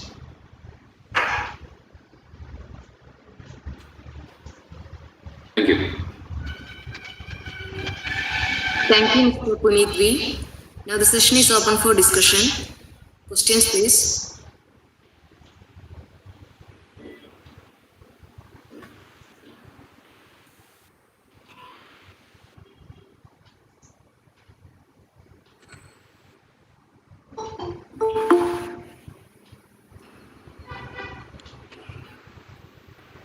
Ma'am, Nice presentation. Puneet, nice presentation. Thank you. I think you can find more results Sure, in the ma'am, application sure. level. Sure. Okay. Wish you all the best Thank you, for the ma'am. success of your research. Thank you. God bless. Thank you. Thank you. Thank you, ma'am. Now I request Mr. Taksir Khan to deliver his presentation. Am I audible? Yes. Good morning, ma'am. I'm doing PhD with under the supervision of Professor Taksir Khan. So I'm presenting the paper, Harindri Chaudhary. Currently, I'm working as a research scholar in the Department of Mathematics, Jamia Millia Islamia. And I'm also associate professor in the Department of Mathematics, Deshbandhu College, University of Delhi. So the title of my presentation, first I would like to thank the organizers for giving me this opportunity to present my research work in front of you all. The topic of my presentation is chaos synchronization among identical chaotic new Hamiltonian system using active control method. So the table of content is introduction, problem formulation, illustrative example, numerical simulations, conclusion, and some references. So this chaos phenomenon first glimpsed by Henri Poincaré, the French mathematician and the physicist, at the beginning of 20th century while dealing with three-body problem that contains Sun, Moon and Earth. Later on in the year 1990, Pecora and Carroll introduced the synchronization of chaotic dynamical systems using master-slave configuration. Chaos control and chaos synchronization has been an active field research since its inception. As it's powerful and it has powerful applications in science engineering, for example, biology, robotics, management, biomedical engineering, secure communication, image processing, chemical sector, financial models, etc. Synchronization of coupled deterministic system is a well-known phenomenon in sciences. Till date, different kinds of synchronization techniques have been introduced in chaos theory, like anti-synchronization, lag synchronization, complete synchronization, phase synchronization, projective synchronization, and so on. So in today's presentation, I'll be discussing in detail the complete synchronization. Now, to get these synchronization, there are many techniques, control techniques available in the literature, like sliding mode control, adaptive control, active control, state feedback control, time delayed feedback control, backstepping design, passive control, impulse control, etc. So in today's presentation, I'll be discussing this active control method.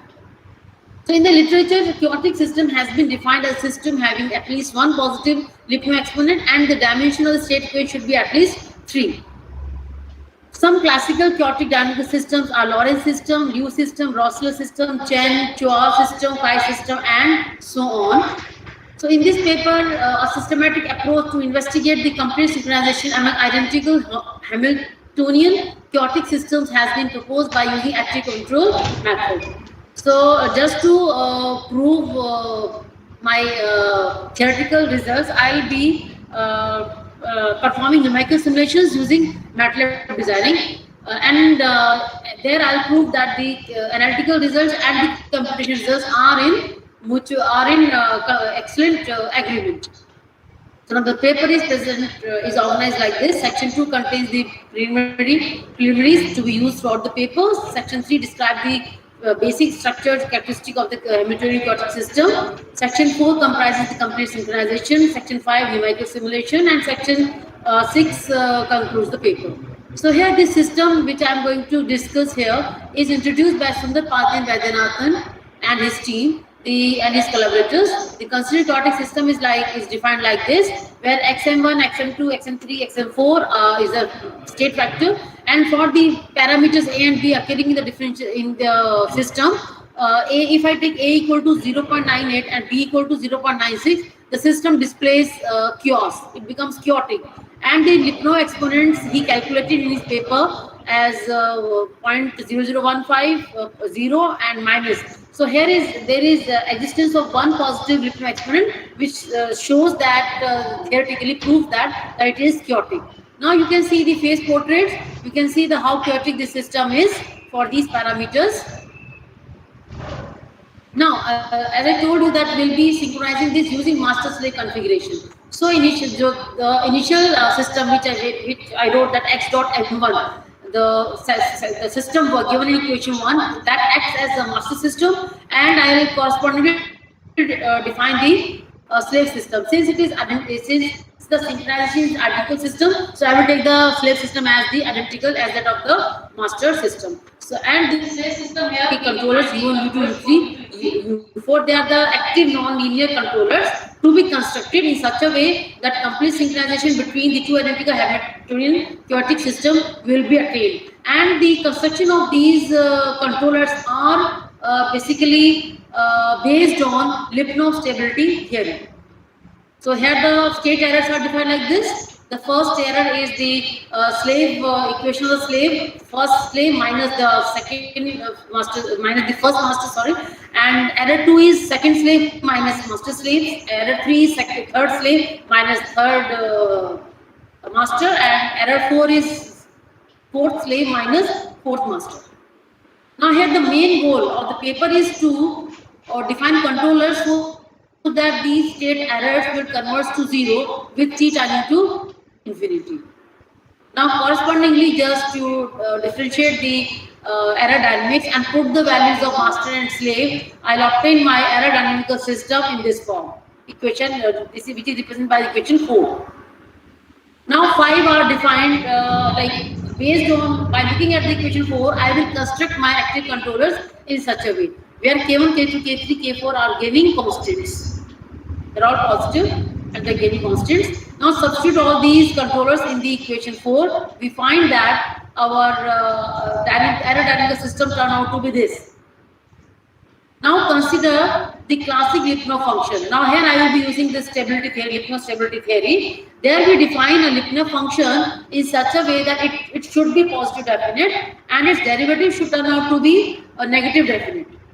So now here you can see that I have constructed my Lipnov function as half into E1 error 1 square plus error 2 square plus error 3 square plus error 4 square, and we show that it is positive definite. Now just find its derivative. This will turn out to be this one represented by equation 8. Now this is the theorem. The chaotic system 1 and 2 are asymptotically completely synchronized for all initial states in XM1, XM2, XM3, XM4 in R4 by the designed active controllers given in the equation 5. So now the Lipnov function, which is defined in 7, is a positive definite function in R4. On simplifying equation 6 and 8, we got our the derivative of Lipnov function turned out to be this minus K1 E1 square and so on, and which turned out to be negative. And this proves that V dot is negative definite. So by using Lipnov stability theory, we conclude that the synchronization error converging to 0 exponentially with the evolution of time and with these initial conditions, which completes the proof. So theoretically, I have achieved that the error dynamical system will be asymptotically convergent. Now I have to prove it computationally as well. So there I will use MATLAB software. So here we will be using fourth order Runge-Kutta method to solve the system of differential equations. The parameters are chosen as A equal to 0.98, B equal to 0.99. And the initial conditions for for a chaotic system, two things are very important: the initial conditions and the parameters. If we change the initial condition, we change the parameter, the system will the degree of chaoticity depend on these. Okay, so the initial equations for these master systems are taken as 0.2, 0, minus 0.2, 0. And the initial condition for the slave system are taken as 0.30 minus 0.1, 0. Respectively, and the controlling gaining constants are defined as taken as K1 equal to 6, K1, K2, K3, K4 taken as 6. Yes, and the corresponding error terms turn out to be this 0.1, 0.1, 0, 0.1, 0. So now in these you can see the trajectories, the time histories of trajectories, that they're all completely synchronized. One is overlapping the other. So the master and slave are going together and moving together. So this is a complete synchronization, which shows, and you can see the error tending to 0. Yeah, 2 errors are already 0 and 2 errors are turning to 0 at the time 0.5 seconds. And now, so in this paper, we have investigated the proposed complete synchronization scheme between identical chaotic Hamiltonian systems via active control method. By designing proper control inputs based on Lipton stability theory, the considered technique is achieved. The effectiveness and feasibility of the theoretical are justified in simulations using MATLAB toolbox. Remarkably, the theoretical analysis and the numerical results both are in complete agreement. This considered technique has many applications in the field of synchronization and encryption. Moreover, we understand this investigated scheme may be generalized by using other control techniques. So here are a few references, and this is all about my presentation. Thank you, ma'am. Thank you, ma'am. Now the session is open for discussion. Questions, please.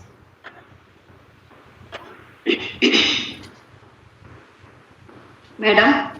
Yes? Why do you take control gains as 6? Is there any significance? Control gains as 6? Yes, yeah, I took 6 because I got the synchronous error tending to 0 at 6 faster.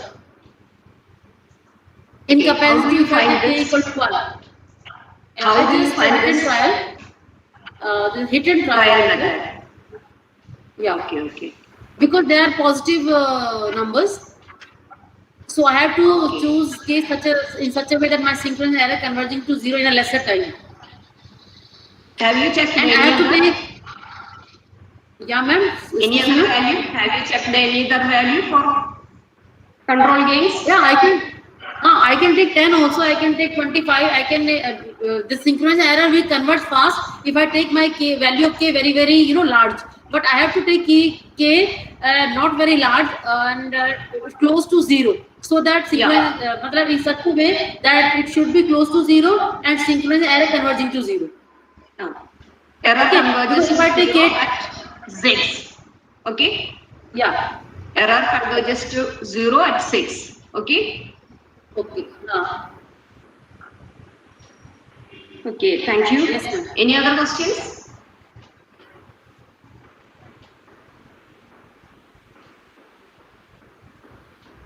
Okay, thank you, ma'am, for your presentation. Wish you all success. God bless. Thank you, ma'am. Thank you. Okay, thank you. Thanks a lot for giving me this opportunity. Okay. Thank you, ma'am. Now I request Mr. Amit to deliver his presentation. Hello, am I audible, ma'am? Yes, sir. Okay, I am presenting my screen.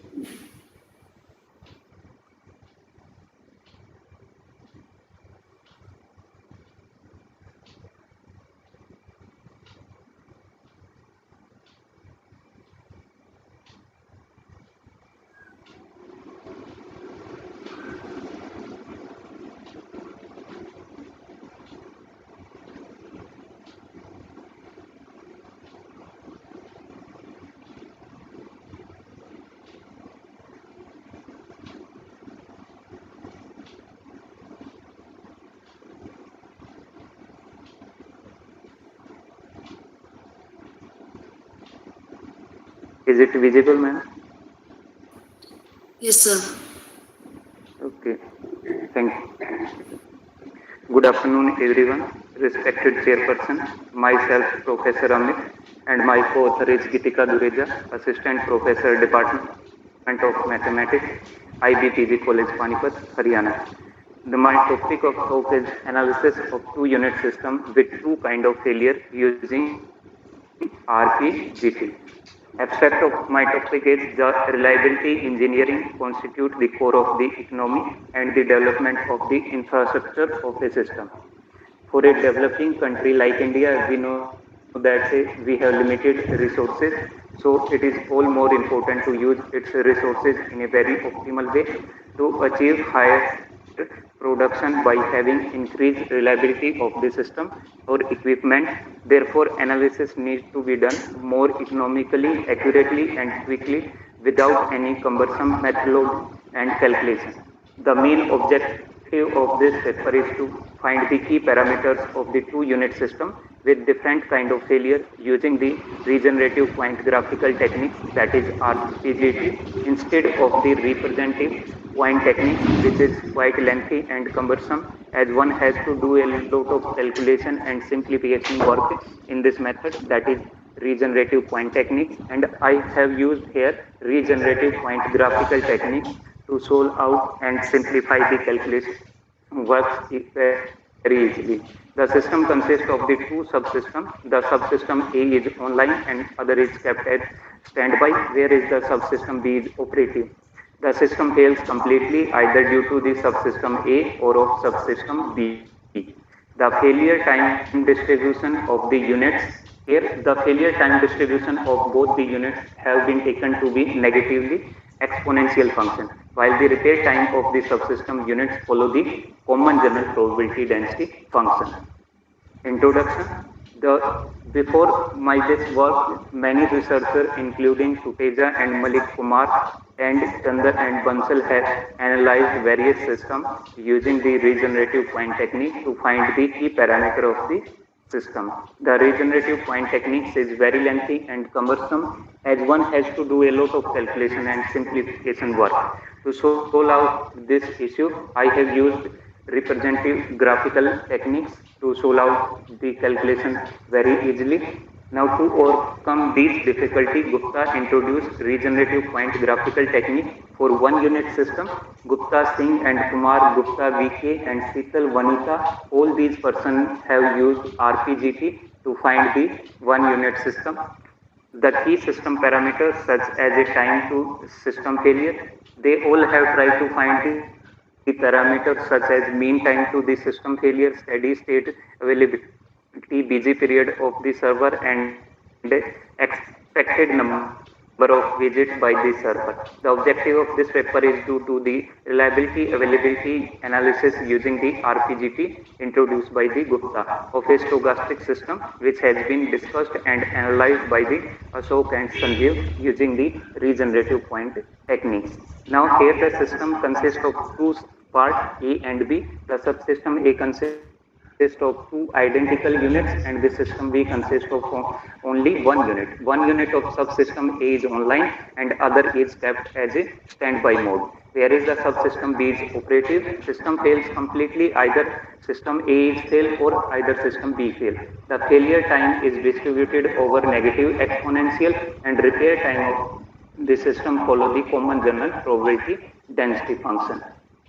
Now, what is system here? The system consists of two subsystems A and B. The subsystem A consists of two identical units, as I discussed above. Now, here are some assumptions and notation I have used in this paper.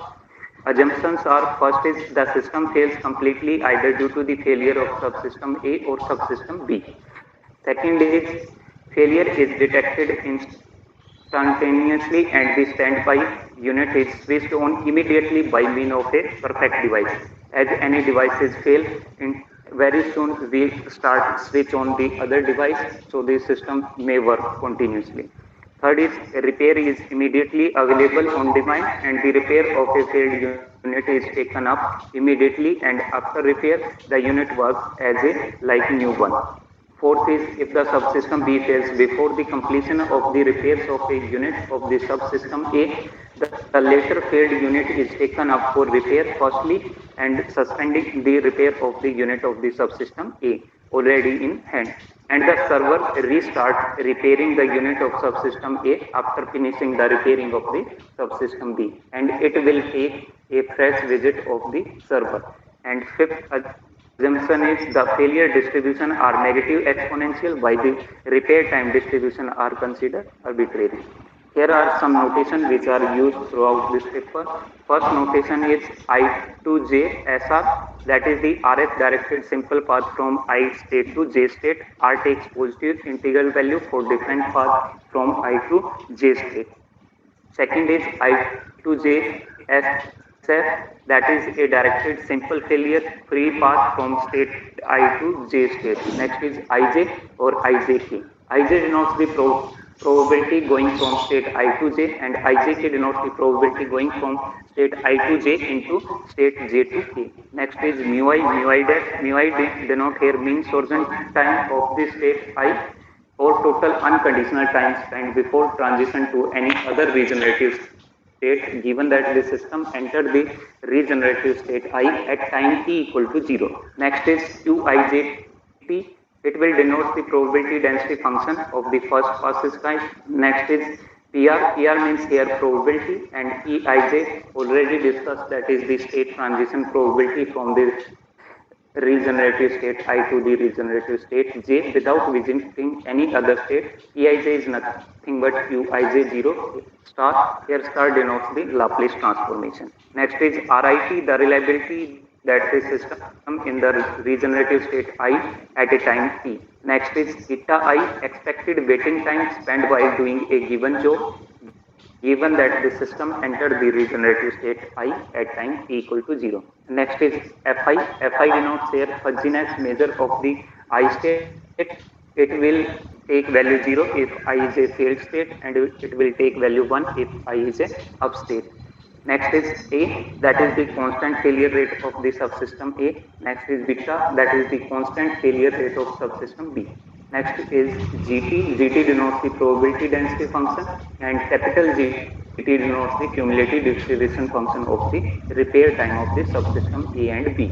Next notation is NA, that is the unit of subsystem A in normal mode. NAO, next notation, unit of subsystem A in operative mode. O denotes operative mode. NAS is unit of subsystem A in standby mode. NB is the subsystem B in normal mode. Simple NVO is subsystem in operative mode. And next is FAR. FAR denotes the shared unit of the subsystem A under the repair. These are the notations which are used here. Next is transition diagram used in this system. That is the here we have 5 stages. 0 is the initial state, and other 5 states are 1, 2, 3, 4, 5. These 5 states are denoted by 3 different stages. That is the regenerative state denoted by the dot. Second is up state denoted by the circle. That is the 1, 0, 5. These are the all up states, and next one is rectangular state, which are denoted by the failed state. So we have 3 types of states. One is regenerative state, second is up state, and third is failed state. All are denoted by symbol dot. That is the dot state is 0, 1, 2, 5, and circle states are 0, 1, 5, and rectangle states are 2, 3, 5. These are the failed states. Now path is denoted by the table 2. We have initial states 0 and final states are 0, 1, 2, 3, 4, 5. Now from going initial state 0 to final state 0, we have directed path. We can go 0 to 1 and 1 to 0. That is the directed path. There is no primary circuit, no secondary circuit. Second path from 0 to 0, 0 to 1, 1 to 3, 3 to 5, and 5 to 0. So we can go through the 0 to 1, 1 to 3, 3 to 5, and back to 0. Here primary circuit in this path is 3 to 5, 5 to 3, and secondary circuit for this is 5 to 4, 4 to 5. And second primary circuit in this path is 5 to 4, 4 to 5, and for this there is no secondary circuit. Like this we can denote all these paths by this table. Next is steady state transition probability and mean sojourn time. Here we have Qijt, that is the probability density function, and Eij are denoted by the probabilities, Rit denoted by above. We have Rit used in notation here, so we can use the reliability of this system by using this. And next is mu I can be find out Ri star 0. Here Eij can be find out integrating 0 to infinity this Qij, that is probability density function following the negative exponential function, and mu I can be find out using the Rit integration 0 say infinity Rit dt. So all these probabilities can be find out using these formulas. Next is evaluation of the parameters using the RPGT. first parameter is here mean time to the system failure, MTSF. The mean time to the system failure under the steady state condition is given by using this formula, that is MTSF is equal to summation ISR, probability going from 0 to state ISRSF into mu I upon product of 1 minus summation of the probability K1 cycle, where K1 is non-zero, divided by 1 minus summation of probability going from 0 to 0 upon product of 1 minus summation of probability K2 cycle. Here the regenerative state, unfilled state to which the system can transmit before entering any failed state are I equal to 0 and 1. Here I are taking two values 0 and 1, and K1 is nil, K2 is nil. Putting these values, we can find MTSF as P0 to 0 into mu naught plus P0 to 1 into mu1 divided by 1 minus P0 to 1 into P1 to 0. This is the formula for finding the mean time to the system failure. Next is steady state availability of the system. Total fraction of the time for which the system is available is given by using next formula, that is RPGT. Steady state availability is denoted by the A naught. This is the summation probability 0 to j Fj into mu j. Fj denotes the fuzziness of the function upon product of 1 minus summation of probability K1 cycle divided by the summation of probability 0 to I into mu I dash upon product of 1 minus summation. Using the same calculation, we can find out the formula for this availability system. Next is BG period of the system. This is denoted by the B naught, and using the same formula, we can find out the value of the B naught. Next is expected number of servers visit. The expected number of visit of the server can be calculated by using this RPGT, that is denoted by the V naught, and using the formula there. So we can conclude that the result in section 5 using the RPGT has been obtained very easily and quickly without writing any state equation and without doing any cumbersome calculation etc., and are the same as obtained by Sanjeev and Ashok by using the regenerative point technique.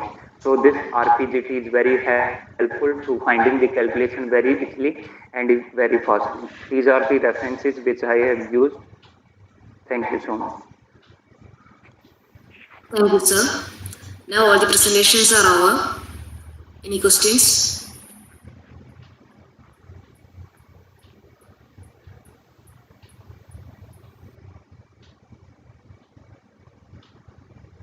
Thank you, Amit. Thank you, ma'am. Is there any real life application for this? Yes, ma'am. This system can be used in economical and infrastructure system to find out calculation work and productivity very easily and in very efficient. For the analysis, which software do you use? Hello? Have you used any software for the analysis? No, ma'am. I have only derived these relations. No, I have not used anything about it. I have just derived all these relations to find out the calculation very easily. Okay. Then how can you make constants?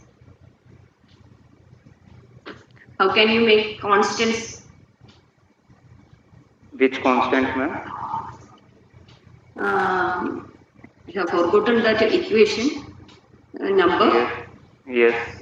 Using that figure, I have used RPGT figure. There are different techniques and there are different stages. Using the probabilities, I have used these formulas.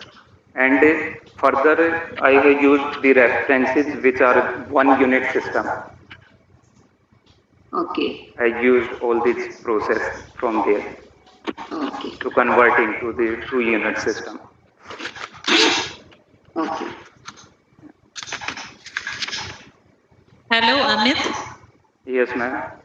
Can you hear me? Okay. So you have used a 2-unit system, right?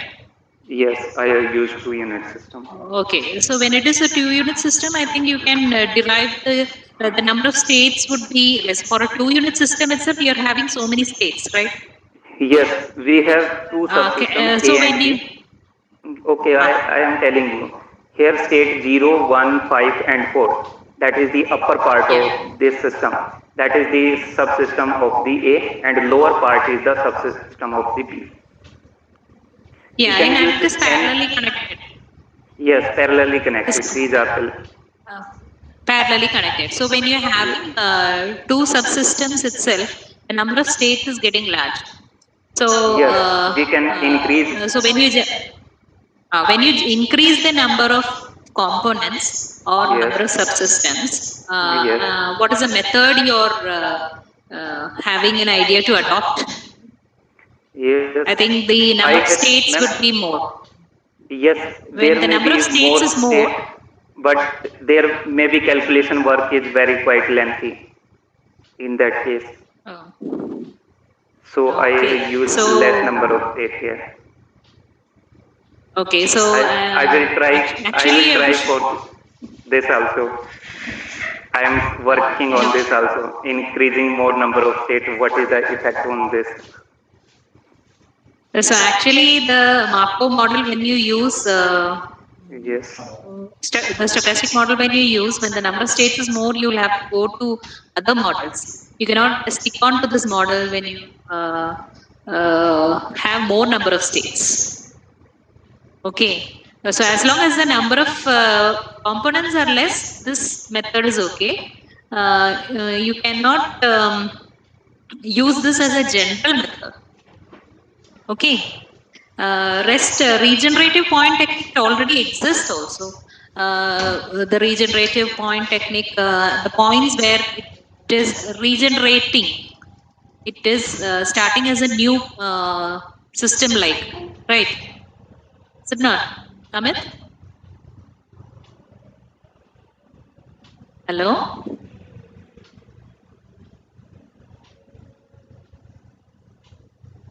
Hello?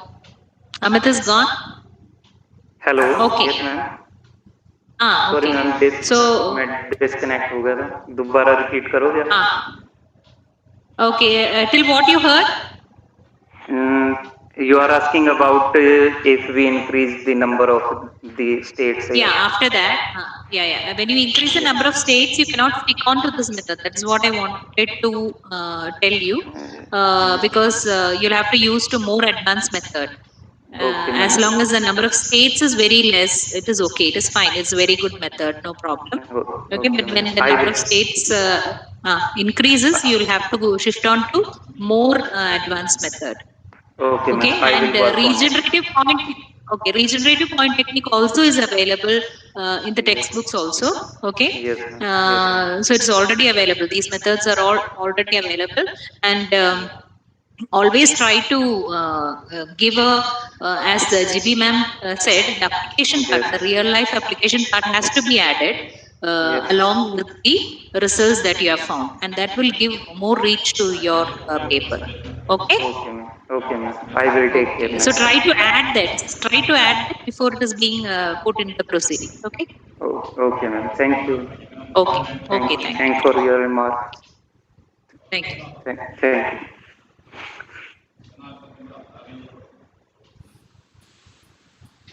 Any other questions?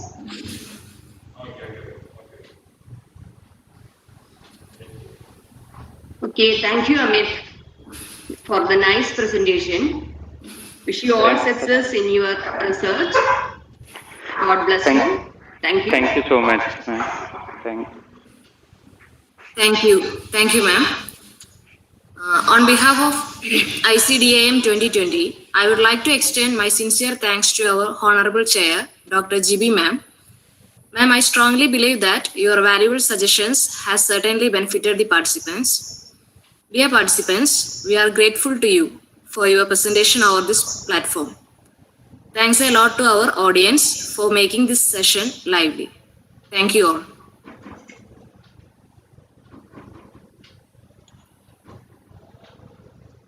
Next session will start at 3 p.m. Please join in the same link. Thank you.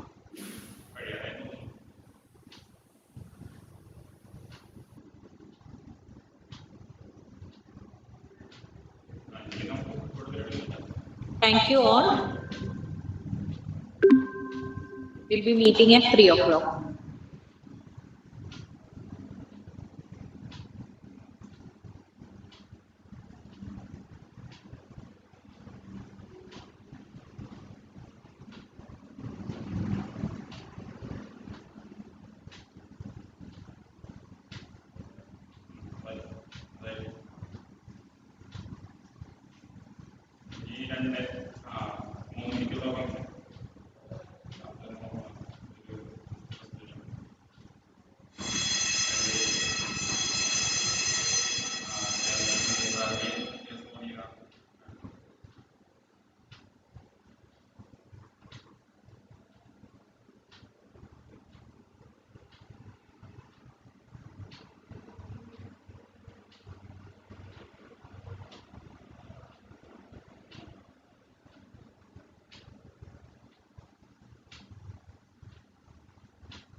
ജിബിൻസെ നമുക്കിപ്പോ ഇത് close ചെയ്യാലോ അല്ലെ?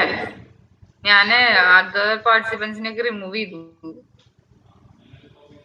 നമ്മൾ മാത്രമേ ഉള്ളൂ, ICDAM കയറിയവരും പിന്നെ നമ്മുടെ staff മാത്രമേ ഉള്ളൂ.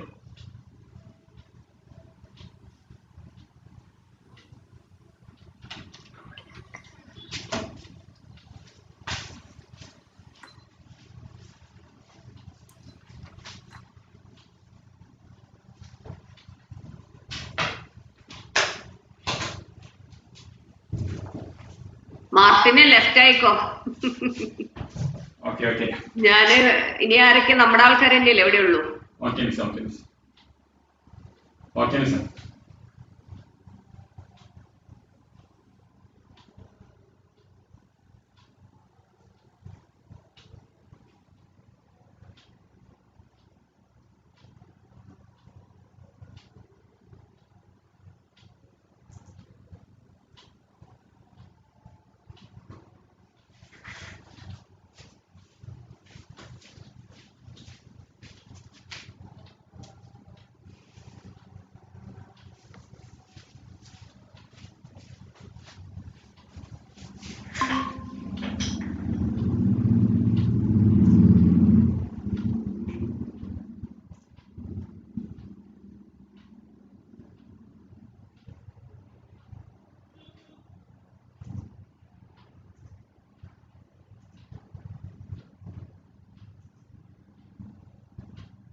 ഹലോ കേൾക്കാവോ?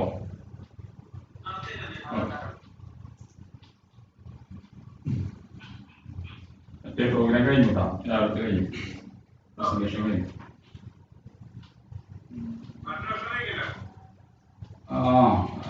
അർജുൻ ഉണ്ടോ അവിടെ? Hello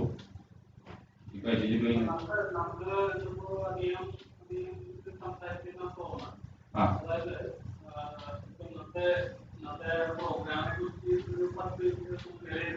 okay.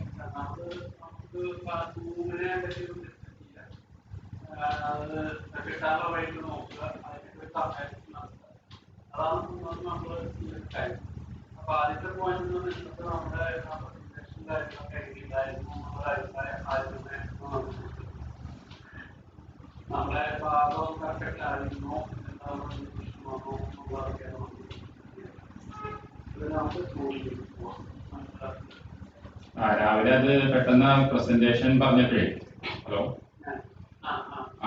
അവര് ചെയ്യുന്നതല്ലേ പറഞ്ഞിട്ടുണ്ടായിരുന്നെ.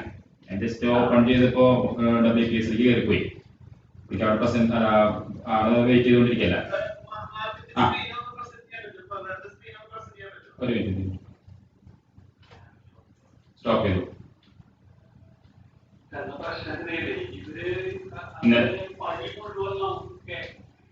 ഇന്നലെ പറഞ്ഞത് അവര് ചെയ്യുന്നതാണ് പറഞ്ഞത്, പിന്നെ വേണ്ടാന്ന് പറഞ്ഞു. അതെ അതെ.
ഞാൻ ഷെയർ ചെയ്യട്ടെ.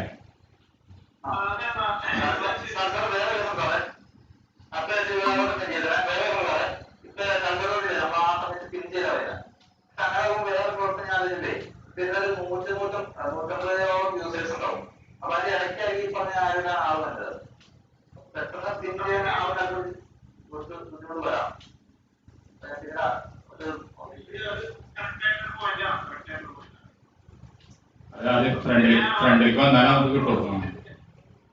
അതെ, പ്രധാന സാറിന് നോക്കിയപ്പോൾ അതുണ്ടായില്ല, ആളുണ്ടായിരുന്നില്ല. ബാക്കിയുള്ളവർക്ക് ഫ്രണ്ടിൽ വന്നിരുന്നു. അതെ അതെ അതെ അതെ, ആള് സംസാരിച്ചു തുടങ്ങിയ ഫ്രണ്ടിലേക്ക് വരും.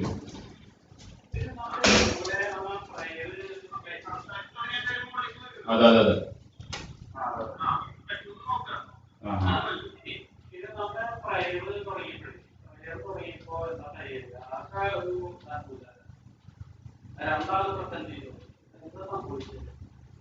അതൊക്കെ ഇവിടെ മ്യൂട്ടായിരുന്നു.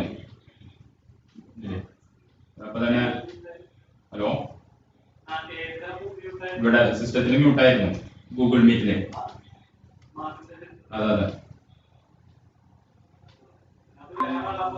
ഇല്ല ഇല്ല ഇല്ല, അത് തന്നെയായിരുന്നു, വേറെ ആരും ചെയ്തിട്ടില്ല.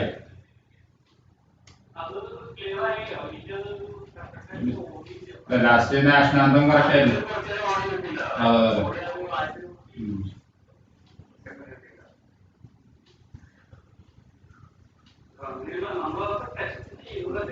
അതെ.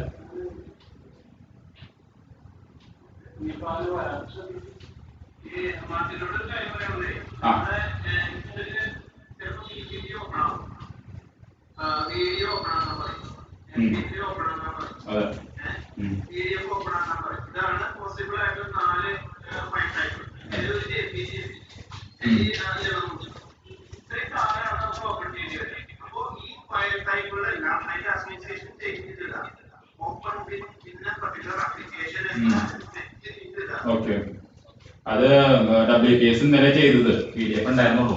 എന്തെങ്കിലും പ്രശ്നം ഉണ്ടാവണ മാറ്റില്ല, അപ്പൊ അതിലേക്കാ പോയത്. മനസ്സിലായി മനസ്സിലായി മനസ്സിലായി മനസ്സിലായി. Okay okay.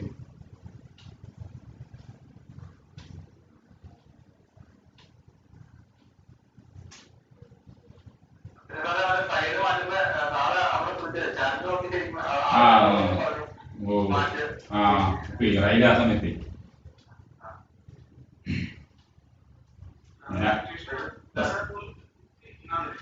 അതാ മാക്സിമം കാത് കൂർപ്പിച്ചിട്ടിരുന്നത്, ആളുടെ സൗണ്ട് മാത്രം ക്ലിയർ ആയിരുന്നില്ല. നെക്സ്റ്റ് ബിഫോർ എന്നൊക്കെ പറഞ്ഞിരുന്നു. പറയുന്നത് കൂടുതലായിട്ട് മനസ്സിലാവണേ. അതിനൊപ്പം സിങ്ക് ചെയ്യാൻ പറ്റി തോന്നുന്നു. ലാസ്റ്റ് ആയപ്പോഴത്തെ സ്പീഡായിരുന്നു. അതെ അതെ അതെ അതെ, 92 പേജ് ഉണ്ടായിരുന്നു.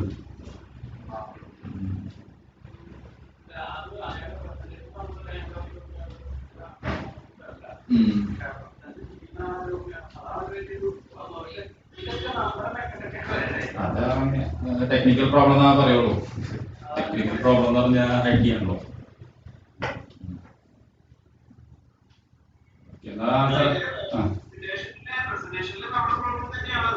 അതാ PDF ആയിട്ട് ഓപ്പൺ ചെയ്ത്, മറ്റേത് ഞാനത് ഫുൾ സ്ക്രീൻ ആക്കാൻ നോക്കി. ഹലോ ഹലോ, ഞാനത് ഇതില് WPS ഫുൾ സ്ക്രീൻ ആക്കാൻ നോക്കിയപ്പോ അത് 170% കിടന്നത്. അപ്പൊ ഫുൾ എന്താ പറയാ പേജ് കിട്ടിയിരുന്നില്ല. അതുകൊണ്ട് ഞാൻ തിരിച്ച് റിട്ടേൺ ആക്കിയത്. പിന്നെ അതിന്റെ ഇടയ്ക്ക് ഡിസ്റ്റേബ് ചെയ്യണ്ടെന്ന് വെച്ചിട്ട്.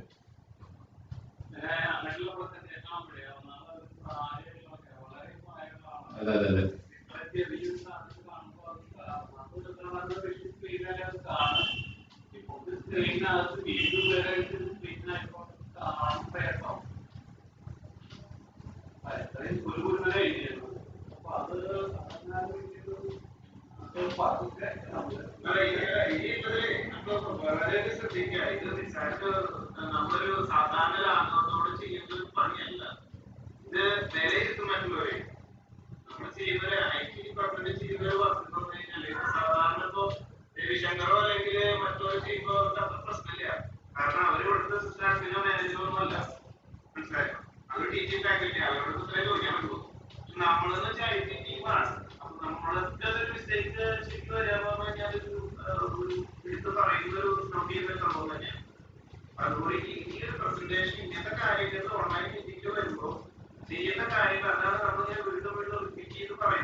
അല്ല സാർ മിസ് മിസ് സാറിനെ വിളിച്ച് പറഞ്ഞെന്നുള്ളൂ.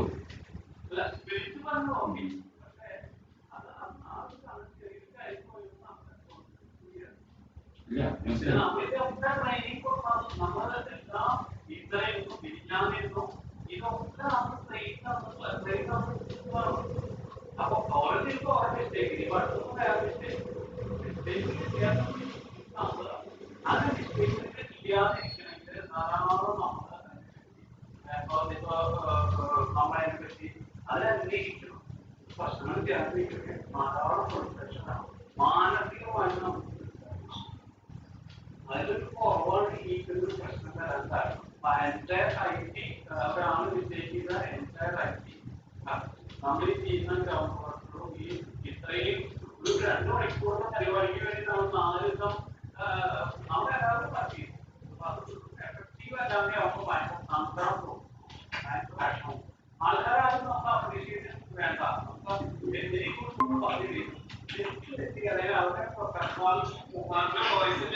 ഹലോ ഹലോ ക്ലിയർ ആണല്ലോ. പറഞ്ഞു. കുഴപ്പമില്ല. Okay sir okay.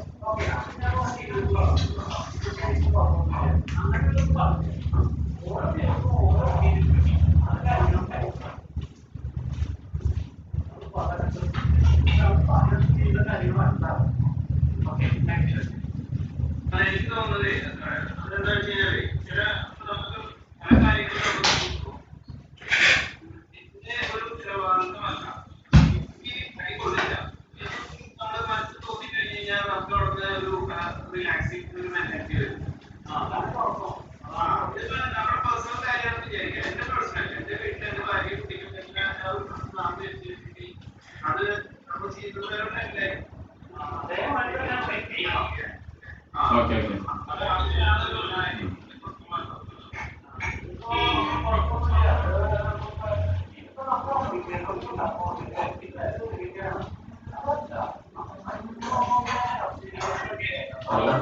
ഹലോ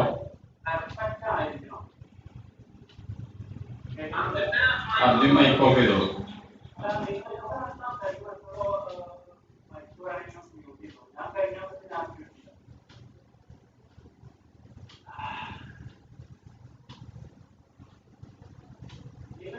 എന്നെ ബാധിക്കില്ല എന്നുള്ള തോന്നലും പാടില്ല. എന്റെ ജോലിയാണ്. ടീമായിട്ട് നമുക്ക് വർക്ക് ചെയ്യുന്നുള്ള സത്യമാണ്. പക്ഷെ ഇത് എന്റെ ഉത്തരവാദിത്തമാണ്. എന്റെ കുടുംബത്തിൽ ചെയ്യുന്ന പോലെ എന്റെ സ്വന്തം വ്യക്തി ചെയ്യുന്ന പോലെ അങ്ങനെ കൊടുക്കാൻ പറ്റിയില്ലെങ്കിൽ നമുക്ക് ഈ IT എന്ന് പറഞ്ഞാൽ പറ്റില്ല. നമുക്ക് അങ്ങനെയുള്ള ആൾക്കാരെ നമുക്ക് ശരിയാവില്ല. അത് വളരെ ക്ലിയറാണ്. അങ്ങനെ ഉത്തരവാദിത്തം IT എന്ന് പറഞ്ഞാൽ വളരെ ഇമ്പോർട്ടൻ്റ് ആയിട്ടുള്ള ഒരു പൊസിഷനാണ് IT പേഴ്സൺ എന്ന് പറഞ്ഞത്. അപ്പൊ അങ്ങനെ നമുക്ക് ചെയ്യാൻ ഒരാളെ വെച്ചിട്ട് അടുത്താണ് മിസ്റ്റേക്ക്. ഇത് മിസ്റ്റേക്കുകളുടെ മിസ്റ്റേക്ക് ആയിരിക്കില്ല. ആ ഒരു കാരണത്താൽ നമുക്ക് പൊട്ടിക്കാൻ പറ്റില്ല. അങ്ങനെയുള്ള ഒരു നമുക്കാണ് തെറ്റുകളുടെ കുട്ടികൾക്കെല്ലാം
ഓക്കെ സാർ.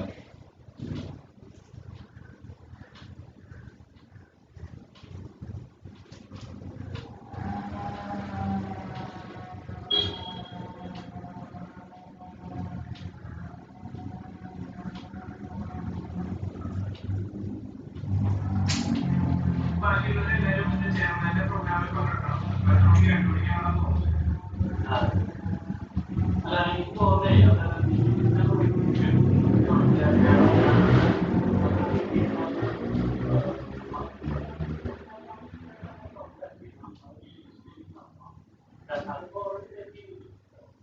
മാറ്റാനൊന്നുമില്ല.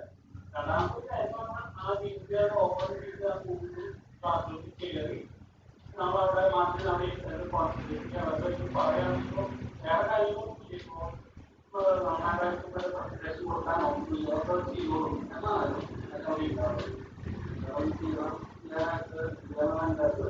എനിക്ക് ജീവിതത്തിൽ പോകാൻ ജീവിതത്തിൽ ഞാൻ തുറന്നിരുന്നാൽ മതി വേറെ എന്തായാലും ചെയ്യാൻ പറ്റുള്ളൂ. അങ്ങനെ അവരുടെ മുൻഗണന കോൺഫിഡൻസ് മാത്രമല്ല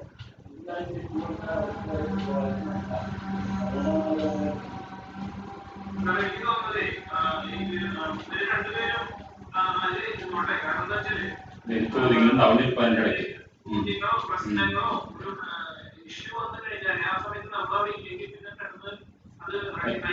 അറ്റൻഡ് ചെയ്യാൻ പറ്റില്ല.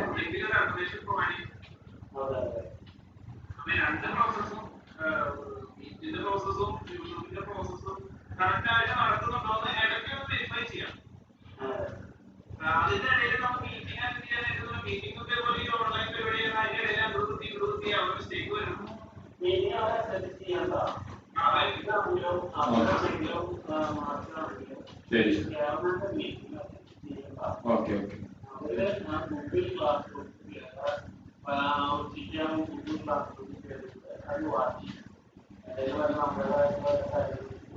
ഓക്കെ, ഇനി ഉണ്ടാവില്ല, ഇനി പ്രസന്റേഷൻ മാത്രമേ ഉള്ളൂ.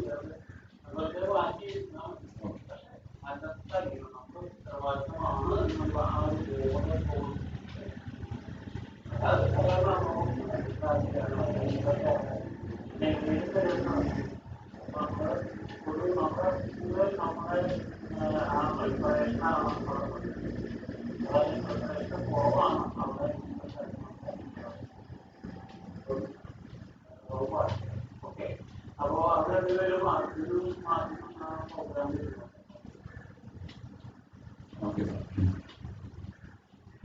വേറെ എന്തെങ്കിലും ഉണ്ടോ? ഭക്ഷണം കഴിച്ചിട്ടില്ല?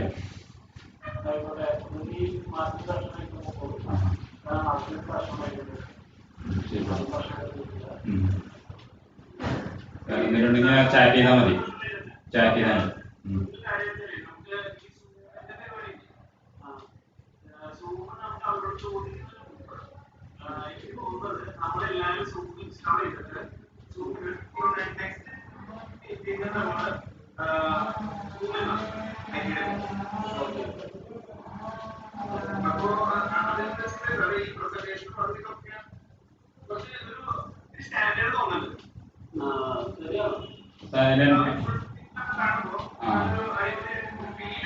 എണ്ണം കറക്റ്റ്, എണ്ണം എത്രയാണ്? 100 ആണോ? അപ്പോൾ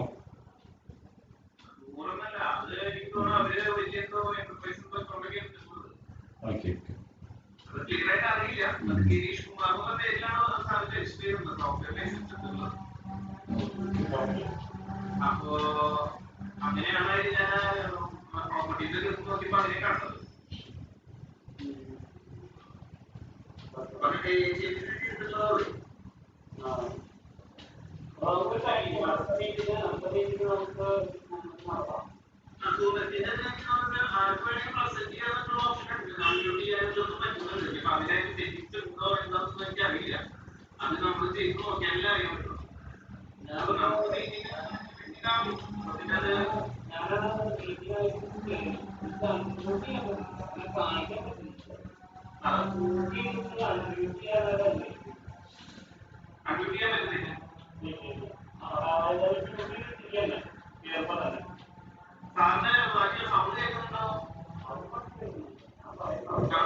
ഹലോ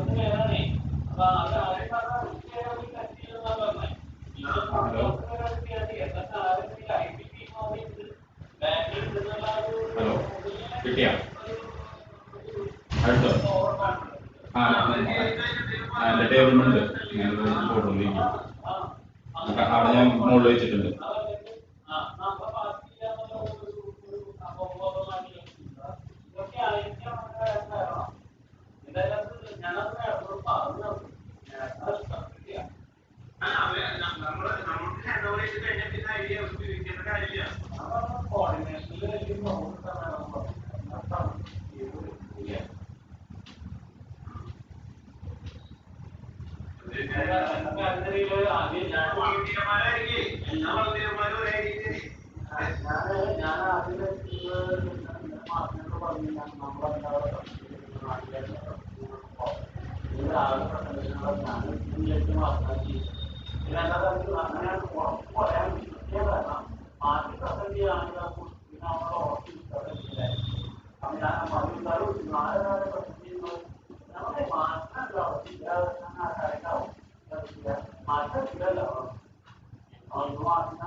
അല്ല സാർ അവര് തുടങ്ങാൻ ലേറ്റായി.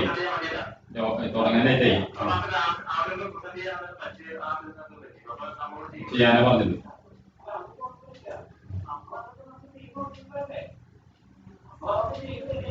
അതെ, ഓൾറെഡി ഒരു 2 മിനിറ്റ് ഡിലേ വന്നു. അവര് ചെയ്യുന്നു പറഞ്ഞപ്പോ ചെയ്യാണ്ടായപ്പോഴാണ് ഞാൻ എടുത്തത്.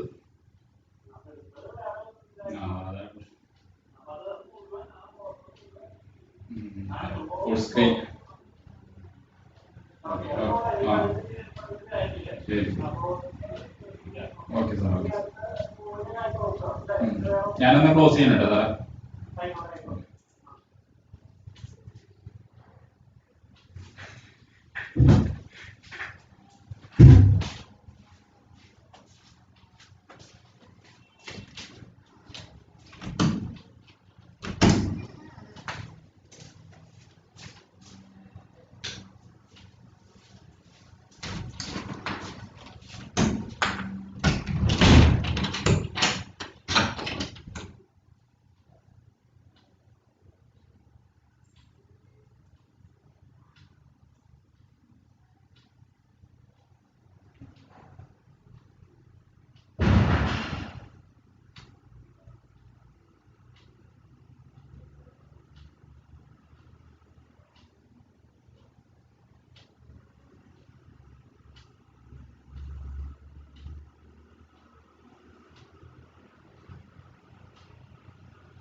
മുഹമ്മദ് ഹാഷിം.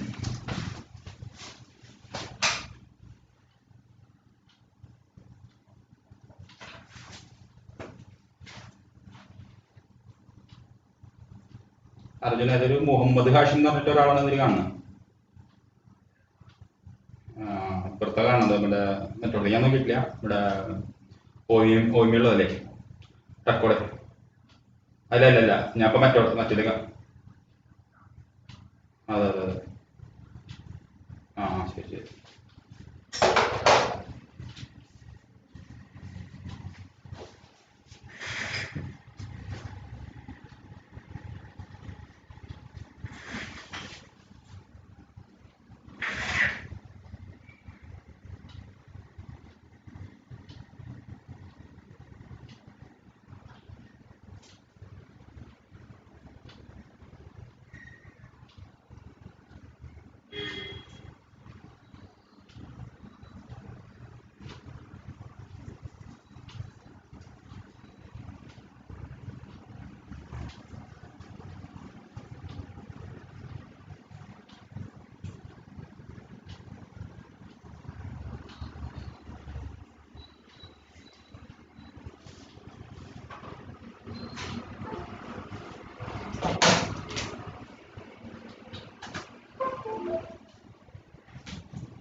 ഹലോ.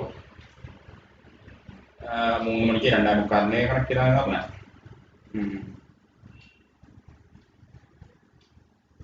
അതെ ഓക്കെ. യെസ് കൊള്ളാം.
നേപ്പാൾ വന്നിരുന്നു മുകളിൽ ലോക്ക് ചെയ്യുന്നു അതാ വിളിച്ചത്.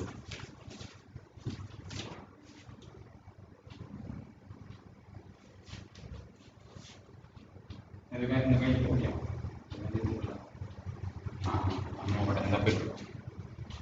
Okay okay.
respected dignitaries, invited guests, teachers, research scholars, and colleagues, good afternoon to all. We shall be beginning the second session of invited talks under International Conference on Discrete and Applied Mathematics, ICDAM 2020, shortly.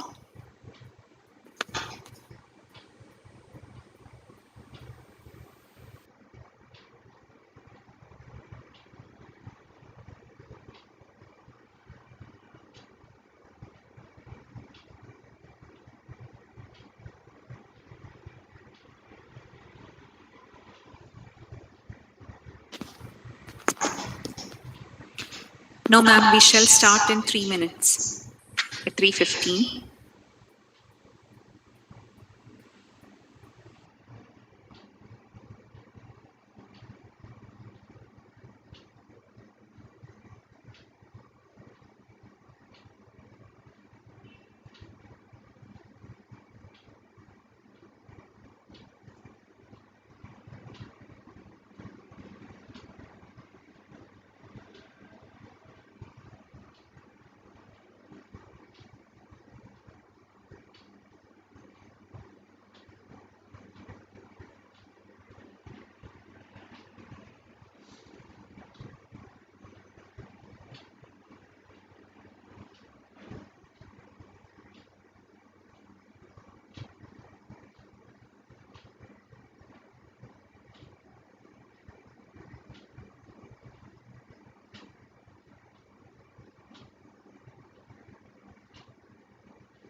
Respected dignitaries, invited guests, teachers, research scholars, and colleagues, good afternoon to all. We are about to begin the second session of invited talks, which is held under International Conference on Discrete and Applied Mathematics, ICDAM 2020. Participants, please note, the feedback link for the afternoon session will be shared after the two invited talks are over. Participants, please note, the feedback link for the afternoon session will be shared after the two invited talks are over. It is now time to begin the second session of invited talks. We have with us Professor Dr. V.N. Krishnachandran, Conference Chairman, ICDAM 2020, for delivering the session on contemporaneous of medieval Kerala mathematics. The chair for the session is Dr. Sudha Balagopalan, Science and Technology. We request Dr. Sudha Balagopalan to introduce the distinguished speaker. Thank you. So good afternoon to all of you. Okay, I think I gave an introduction sometime back, so now I speak from the mind. I'll not read anything. I'll introduce Dr. V.N. Krishnachandran sir, as I know him to some extent. Okay, so of course he is a mathematician par excellence, and if we had in the morning a person who said that I'm an Indian mathematician first and then an American mathematician. Now we have perhaps a Kerala mathematician who of course has a broad perspective as also an international reach, but still he prefers to talk about a subject which is more oriented with respect to the Kerala situation. In fact, the Kerala culture perhaps as mathematics grew in Kerala. That's what I have come to understand. And as I said in the morning, it will be a little too much of me to chair such sessions of mathematicians, being an engineer. But still, when Professor Gibi told me that essentially the subject is mathematicians of Kerala, I thought that it will be okay. Of course, it will be okay for me to perhaps listen, as also generate a few questions and also ask a few questions. Of course, I have known Professor Krishnendran sir from a long time back. While he was he was a professor at GEC Thrissur. In fact, I have heard of his fame, and my daughter, being a mathematician, was also attracted to whatever he was in that sense. Later on, he became the principal of Government College Victoria also. So he has both experience as an excellent teacher. In fact, I have listened to several sessions of his, so I know that he's an excellent teacher. I also have experienced the way in which he offers sessions. They are exemplary. In fact, we have a lot to learn from the manner in which he offers sessions, and as an administrator also. He has rich experience, which we could actually encourage in Vidya. When I became the principal, in fact, I had asked for a vice principal, and it was none other than Dr. Krishnendran sir. So moving on to his interests, though he has published a large number of research papers, which was talked about, and he has written a few books. In fact, I have seen two of his books at least, and I've also understood that he dabbles in what he calls as computer algebra, where certain sessions were offered to many of us. In fact, I have taken 2 of them. Then again, I noticed that he is interested in Wikipedia to the extent of improving upon the content, which again is a past step. According to him, it's a past step. He has now recently dabbled in another past step, and he has created many what do you call them, apps. Okay, many apps of importance, starting with our college, our own college diary as an app. Then again, it's called as Vidya Mobile. Then we had the Ramayana coming out, and recently, then we had I suppose I forget the chronology. Anyway, we had at least 3 important apps coming from his table.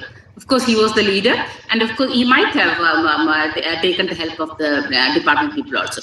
So we are very proud to have him here, and it speaks a lot for his capability, as also his humility, when he agreed to step in when we lost one of our speakers from Italy due to technical reasons. So he agreed. I believe he agreed yesterday, and today he is ready to speak to us. So welcome, Professor Dr. Krishnendran sir, to the session. Let's hope that we will all enjoy a very happy session with him, because he says happy learning. So let's all do happy learning. Thank you, sir. Okay, thank you so much for all the kind words. Dear participants, the organizers, and others attending this session. I always felt that in any conference in Kerala, there should be at least one session about Kerala. One reason is that, the main reason is that the contributions of mathematicians in Kerala are not still widely known. Historians of mathematics have acknowledged these contributions as of priceless value, and other scholars are now aware of that. But my feeling is that those names have not become household names. That is one of my dreams, actually. Everybody knows about Newton. Your mothers and the grandmothers will also be knowing about Newton or Einstein. They have heard of those names. They may not know what are their contributions. They know those names. But if you ask, say, our fathers or your fathers or your sisters or anybody, what is the greatest mathematician in Kerala? I am afraid nobody will be able to. The contributions of Kerala mathematicians are comparable to, at least in some certain aspects, comparable to the mathematics of Newton. Some of the discoveries that happened in Kerala happened at least 2 centuries before they were discovered in the European continent. You must be really proud of that. I lose no chance talking about that. Even if you are not interested, I will try to make you interested. That is what I feel. So even though what I am going to talk about is not much relevant to the theme of the conference, in some sense it is relevant because all the mathematics developed in India, they were all applied mathematics. Mathematics, there was no distinction between pure and applied mathematics. They just talked about Ganitam, and it's only applied mathematics that they talked about. They talked about the applications of mathematics in astronomy. So Ganitam was actually a part of astronomy. So in that sense, the mathematics that developed in India and that they discovered and studied can definitely be called something like an applied mathematics. Okay, I was told about this necessity of having a class today, yesterday or day before yesterday. So within 2 days I have to prepare the slides. So I did not, I'm not sure whether I have done it the way I wanted it to. You will enjoy those things. Now the title that I have chosen is the contemporaneousness of medieval Kerala mathematics. Contemporaneousness. Why it is contemporary? What is generally talked about when somebody talks about Kerala mathematics is the full mathematical aspect, the discovery of the series expansion for sin x, series expansions for cos x, then series expansion for tan x, tan inverse x, and things like that. And these are the points that are generally stressed. So I thought I will say something different, something perhaps new, which are not seen in books.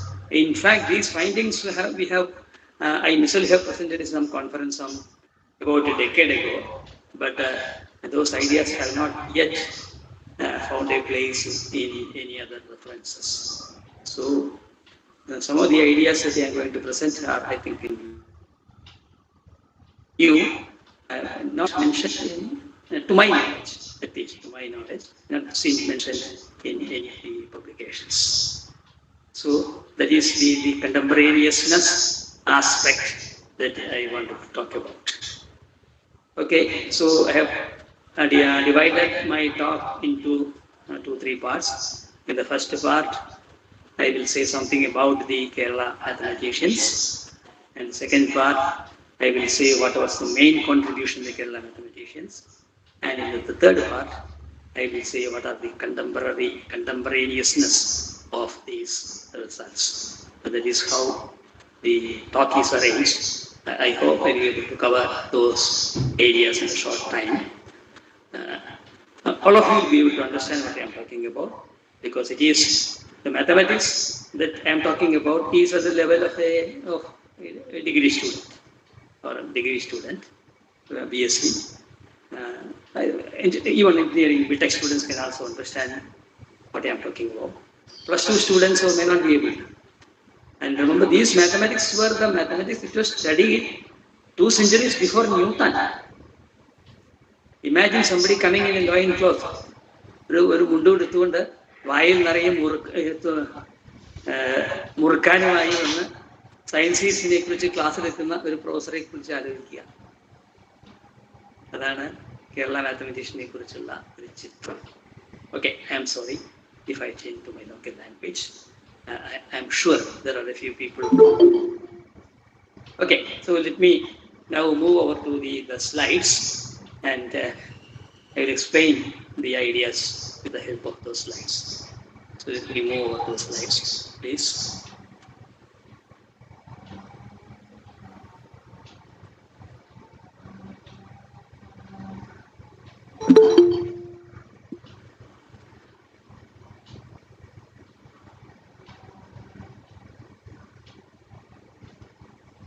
Okay, I hope you can see. You can see the slides? Yes, sir. Yes, Slides sir. are clear. Slides are clear. Okay, so that's only the opening slide, and that is also contains the details, so that also is clear. And this is the outline that I have mentioned. Okay, I will also say show one or two slides about the classical period in mathematics. So regarding the classical period in mathematics, is generally considered to have begun with Aryabhata. Okay, even before Aryabhata there was mathematics, there was what has been referred to as Vedic mathematics, even though Vedic mathematics is neither Vedic nor mathematics. But there is some mathematics in Vedas, and there are mathematics in the as part of the Upanishads or some other works. But there are pre-classical period. The classical period begins with the Aryabhata. And these are some of the mathematicians of the classical period. Most of you will be familiar with these names because these are all included in our textbooks. And all our textbooks start with the Bhaskara 2, the author of Leelavadi. I think that is the reference, last reference that we study in the schools and colleges. Bhaskara 2 ends there, as if nothing happened after that. But here what I am trying to say is that many things happened after that, and that happened in Kerala.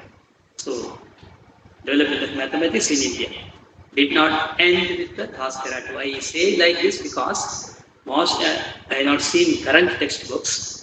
I'm not very familiar with what is being taught in the schools and colleges nowadays. But quite recently, about 10-20 years ago at least, there was no reference to any mathematics that is being developed in Kerala. So it is in this context that I say development of mathematics in India did not end with the Bhaskara 2. Okay, so I'll say something about the Kerala School of Mathematics. That school, that their history can be divided into. So before that, okay, before saying that history, it's a very interesting historical incident. As I mentioned in the previous slide, this is not generally known. Interestingly, an East India Company official by name C.M. Vish has published a paper on this in 1832. 1832. Okay, I can show you the title of that paper. This is actually a facsimile of the paper that he published in 1832. It is published in the Transactions of Royal Asiatic Society of Great Britain and Ireland. See on the Hindu, just read the first 2 lines. On the Hindu quadrature of the circle and the infinite series of proportions of the circumference to the diameter, exhibited in the 4 Shastras, the Tantra Sangraham, that is the name of one book, Yukti Bhasha, that is again a book, we will see that a little later. It is Karana Bhattadi, C stands for K. At that time, K was transliterated as C. So it is not Charana Bhattadi, it is Karana Bhattadi, then Sadrathamala, etc. by Vish. So even though it was published as early as 1832, but nobody took notice of that. It is completely forgotten. It is completely forgotten, and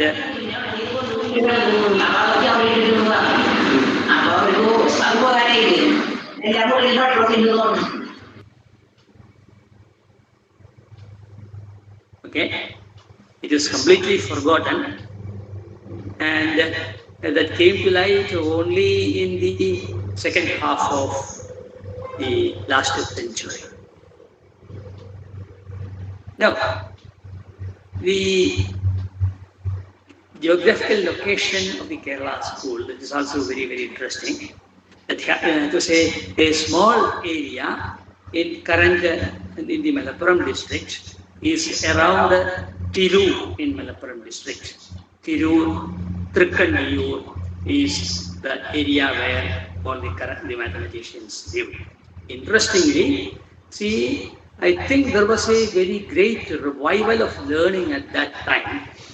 The Punjab Ramanujan Acharyan, Melpattur Narayana Bhattacharya, and such scholars flourished more or less during the same period. Perhaps there was a great revival of learning, something like a renaissance was happening during that period in that small area. Okay, so the next slide shows this little square represents the area where these mathematicians flourished. Okay, okay, hope you can see that. Iru, Trikkanniyur,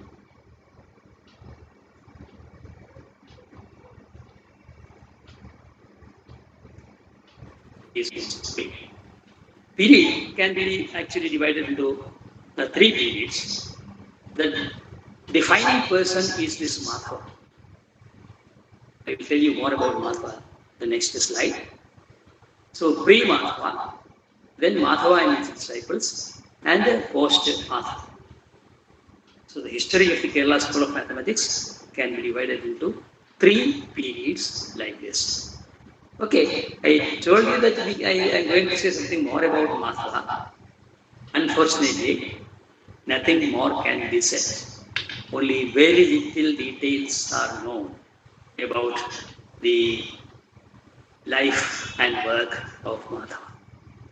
Only one book of Madhava has survived. All other data is obtained from the writings of later mathematicians. Oh, okay. This is also interesting. See, this is an image of Sangrama Madhava. He was referred to as Sangama Grama Madhava. This image, I think it was constructed very recently, about 10 years ago. It was constructed by studying the features of people who are supposed to be his descendants. Supposed to be his descendants. And this image was constructed. So there was, it's not actually the real image of Madhava, constructed based on the physical features of people who are considered to be the descendants. Okay.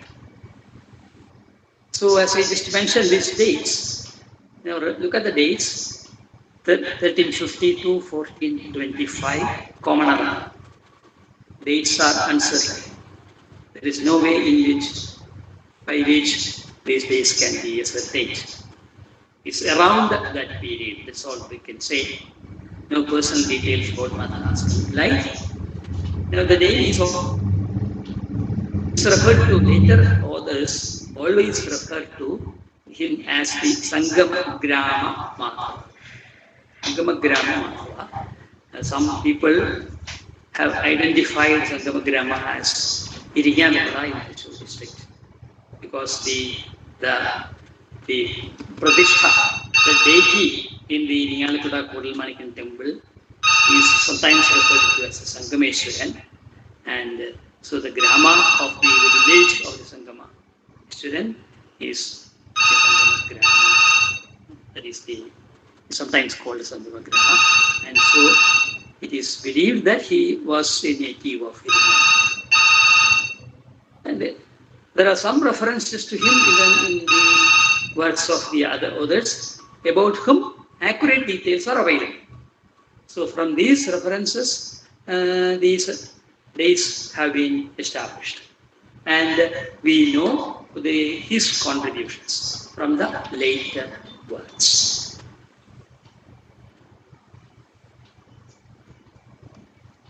Okay, some other prominent mathematicians of the school were Parameshwara, a pupil of Sangrama Madhava. He is the promulgator of the Dritganita system of astronomical computations. The Ganita system, that is the system that is now being followed by those who compute the Panchang and published by the various agencies. Matrami Panchang is there, Narma Panchang is there, and the Guruvayur Devasam Panchang is there. So these people do the calculations based on the Dirganita system. And Parameshwara is said to have observed the skies for about 50 years. And he recorded his observations, and he saw that the recorded observations are at variance from the predicted values as per the previous computations. So based on his, he interpolated, he calculated back and introduced corrections to these constants, and the new system is called the Ganita. So Rameshwara is the author of the Dirganita system, and another prominent person is called Damodara. Then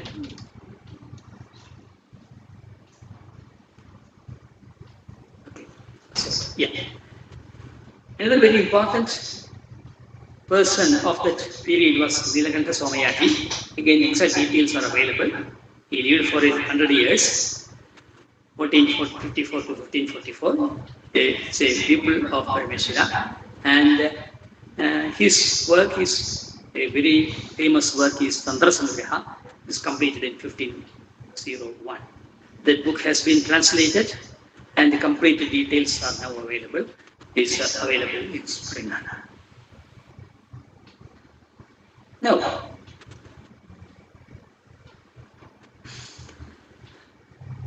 another important mathematician of that period is Jyeshtha Deva. Jyeshtha Deva, who lived, again, only approximate days are available, during 1500 to 1575. He has written a book called Yukri Bhasha. All of you must know the name Yukri Bhasha. Ganita Yukri Bhasha is a commentary in Malayalam of Tantra Sangraha by Nilakantha Somayati. Commentary on Tantra Sangraha in Malayalam.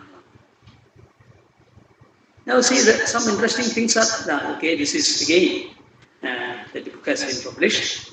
I have a copy of that book. It is the translated book. It is divided into 2 volumes. In one volume, the author deals with the mathematics. In the second volume, the author deals with the astronomy. So the English translation has again 3. Each volume has 3 parts. First, the full text in Malayalam. Then, its interpretations in modern mathematical notations. And the third part is a literal translation into English. So in this way, the book has been organized into the 3 parts. And there are 2 volumes, each volume containing 3 parts. The book is entirely in Malayalam. It's something surprising. Okay. So what is the use of that? What is the use of that? It means, see, our language is so powerful. The vernacular, our language is so powerful that, see, it can express even the finest thoughts, finest ideas in mathematics. It contains the statements of the power series expansions and sine functions, and also their proofs in Malayalam. In Malayalam. So that should make all of us who live in this part of the country, at least all Indians, not only people in Kerala, all people in India must be proud of that. Our regional languages so powerful. So why should we depend on other languages? Of course, okay, currently, of course, we may require English language, but let us not look down upon our mother tongue. Here is proof about the capability of our mother tongue.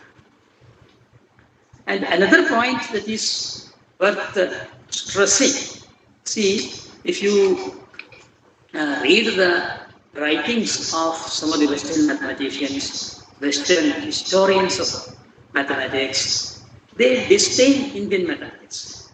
They just make an accusation that all our mathematical texts contain only the results, and they accuse us having lacking a sense of proof.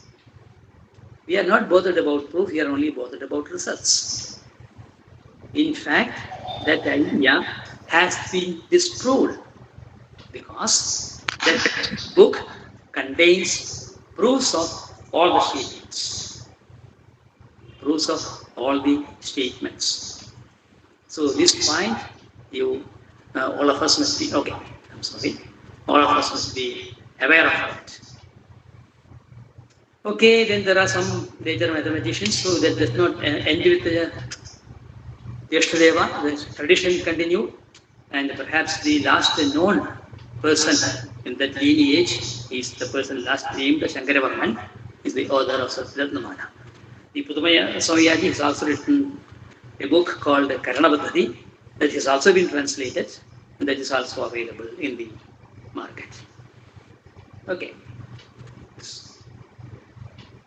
Now, I'll just say briefly what are the mathematical achievements of Kerala school.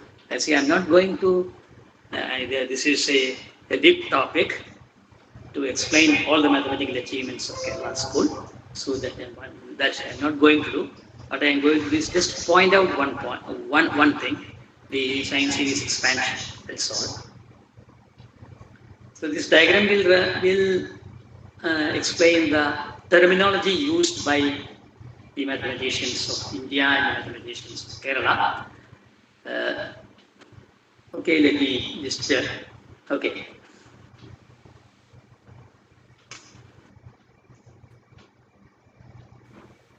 The Jia, it is called the Jia or Jiva. Jiva is that vertical altitude. Is Jia or Jiva is similar to a cosine. It is the sign of that Java. Sign of the Java is the arc. So, sign of the arc means sign of the angle subtended the center. The arc is defined by the angle subtended the center. So, Jia here is the sign of the Java, and the bottom line Koti Jia or Kojia. Kojia is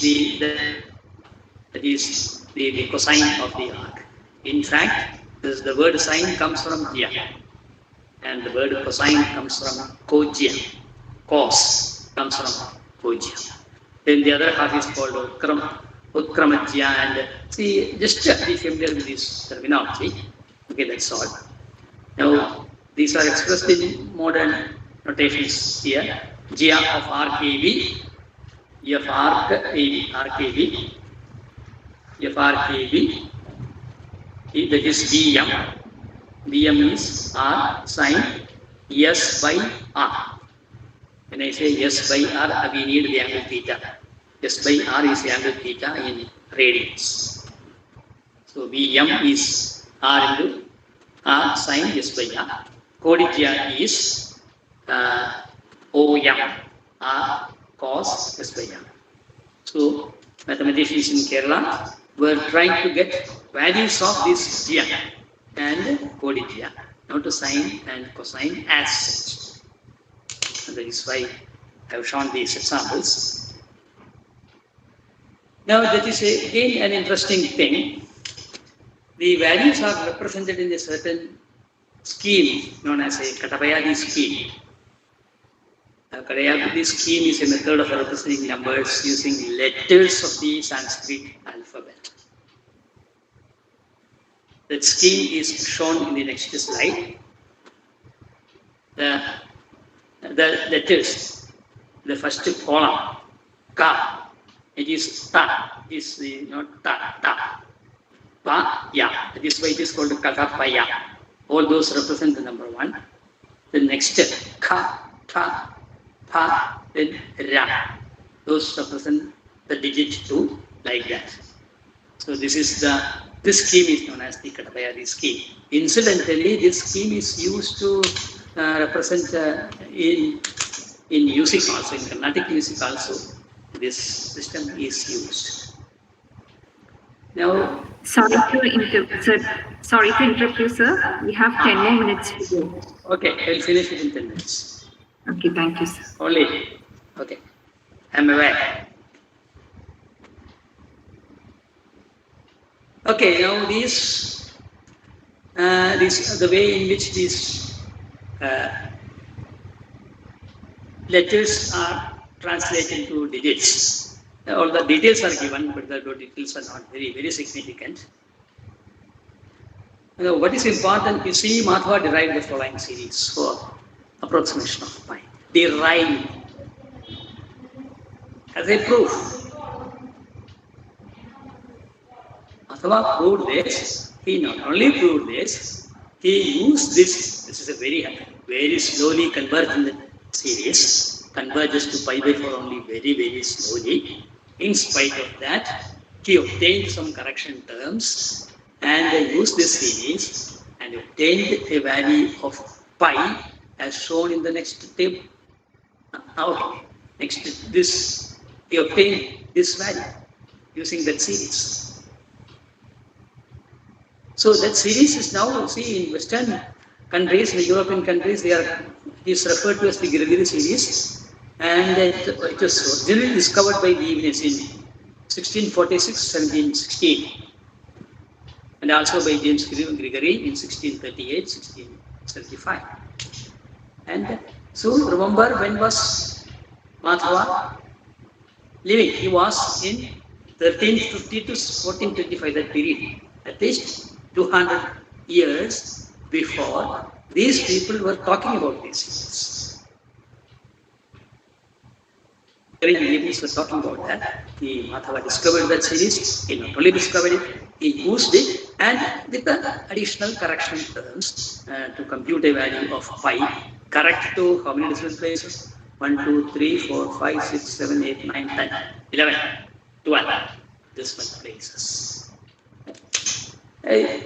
See, it is not an accident that you obtained this value. There was a lot of mathematics, yes, given detailed proof of that. And that proof is given in Yukti Bhasha. And if you are interested, it's also available in the net. There are several sources where you can get the details of these proofs. The proof is basically a geometric proof. Now, see, Madhava series for sine. I just talked about that also. And that is the mathematics that I am going to talk here. So this is the English translation of the statement giving the power series expansion of sin x. Power series expansion of sin x. It is said in Madhava's own words, because so said Madhava. It was in one of the later verses, he has been mentioned like this. So said Madhava. That means it was exactly this way. Madhava said exactly this way. So that is the reason why I am saying it is in Madhava's own words. Okay, some to decipher what is written here, that requires some patience, some understanding of the way in which they were calculating, what they were trying to find. All those ideas are required. So I'm not going to all the details of that. Anyhow, in the next slide, I will see what it means. Basically, what it means is this. If R denotes the radius of the circle and S is the arc length, then Jiva, you know the Jiva is the sign, vertical, altitude, can be expressed like this. This is what the previous slide means. In modern mathematical notations, this is what the previous slide means. Now, it can be easily verified that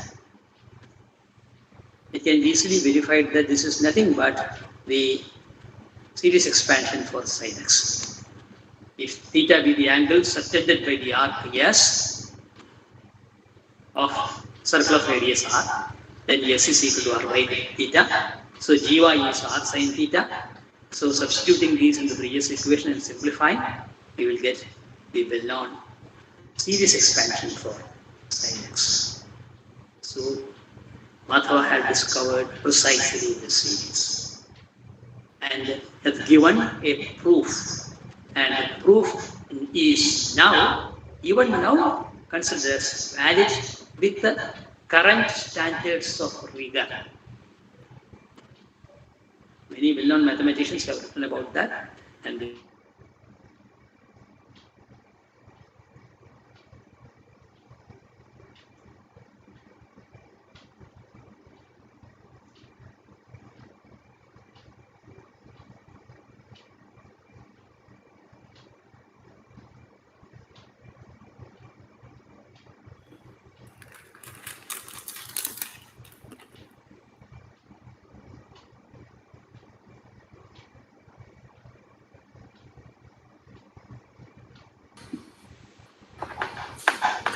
What happened?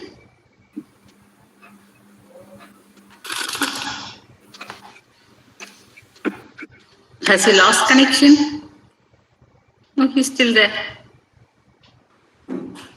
Probably some connection problem, I think. But still, he seems to be logged in. Might be some, usually on his phone, when some call comes, it gets cut, usually. Yeah, could be that. Could be that. So meanwhile, if there are any questions, you can put them on in the chat box such that, okay, then we need not lose much time. If someone has any question, please put it on the chat box such that when he comes back, he'll be able to, he has left the meeting, he'll be able to address them.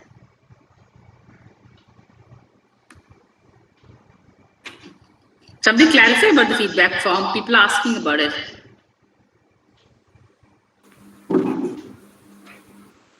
Yes, dear participants, the feedback form will be displayed in the chat box after the next session. After the next invited talk, the feedback.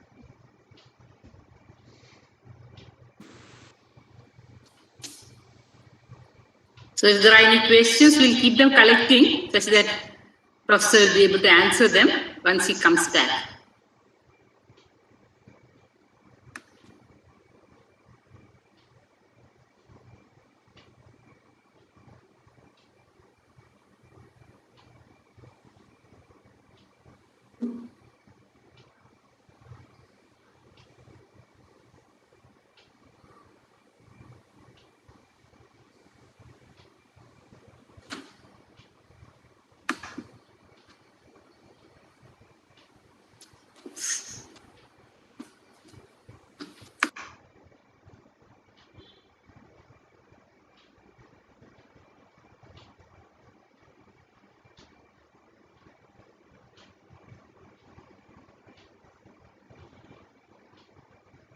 Any more questions? Any questions? I hope you have got to know about the history of mathematics, mostly in Kerala. Of course, the history of mathematics in India was also dealt upon. If anyone has a question, we'll be happy to collect them and give them to Professor, who will be able to answer them when he comes back.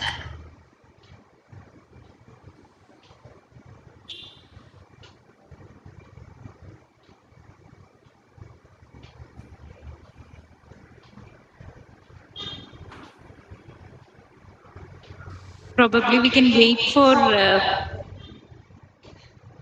be seeing whether he'll be joining back, and then if not, we'll continue with the next invited talk. Okay. Okay. He's supposed to chair the next session, so that's also we want. Yeah. Otherwise, we'll have to in this mode. Yeah. Ma'am, you can talk something. Okay. So by then. other than the fact that it's in fact, seeing people outside of Kerala as also outside of India in this venue is a very happy situation for us, because it is telling us that the mathematics that we talk here happens to matter to the external world. Okay, so that's the reason why we are happy to have you here. I hope you will get something or the other from here. The next talk, I believe, is on structures and symmetry. In fact, our professor was talking about the infinite series expansion of sine theta.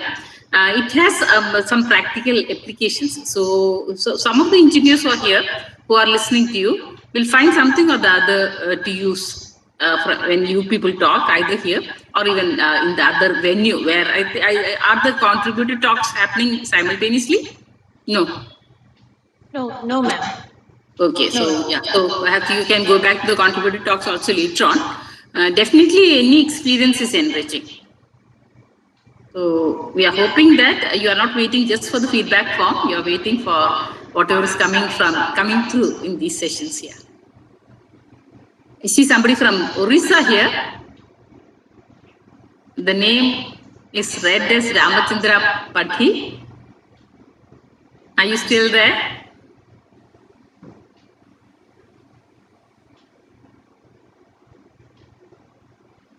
Where are you from, Dr. Rosary?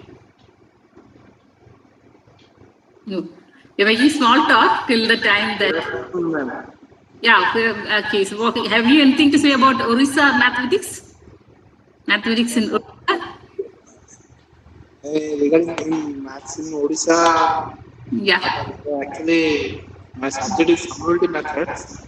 I'm doing research. Okay, so you're a scholar. Good. Okay, we'll wish you very well. I'm working in a private college. Okay, you're teaching also. Yeah. Regarding mathematics, I've done a little bit research. Yeah. Kerala mathematics helps me a lot. Oh, that's good. So it's good that you are attending the session. Okay, you can keep in touch. I think our professor will be happy to help you in any matter whatsoever. Okay. So good of you to join us. Okay, glad to have you here. I noticed some other foreign names also. I don't know if I'm pronouncing it appropriately. I see one IBOCHOUBA. Ibo Chauba. Is that okay? Yes, ma'am. Sorry. Yeah, I see another name, Ibo Chauba here. So I was wondering if he's from Africa. Sorry, I have pronounced that. Yeah. And then there's Vivekananda Jaina. No doubt he is not a Malayali. So as I keep repeating, it's nice to have you people here. Okay, we feel enriched. And we hope that you get something back. Yes, yes. Okay, is the time up? Organizers, do we go for the next session? Perhaps we'll have... Yes, ma'am. Maybe somebody can call Krishnendran sir up on the phone and see if it's okay. Yeah, they're trying him on phone. Oh, so he's probably on a call, is he? I think the connection is not going. Okay, all right. We can maybe wait a little bit more minutes. I want to hear the end of his talk. Okay. We'll ask you to conclude later on also. Yeah. The more time we wait, I think your mother has to talk more. Okay. Maybe we'll give mother a break. It's okay, mommy, you don't have to talk. Yeah, in fact, I have nothing to say.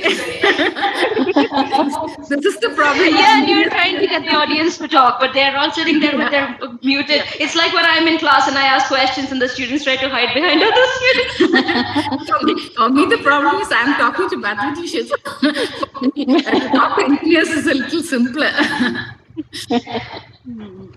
I won't be asked questions as I am by mathematicians.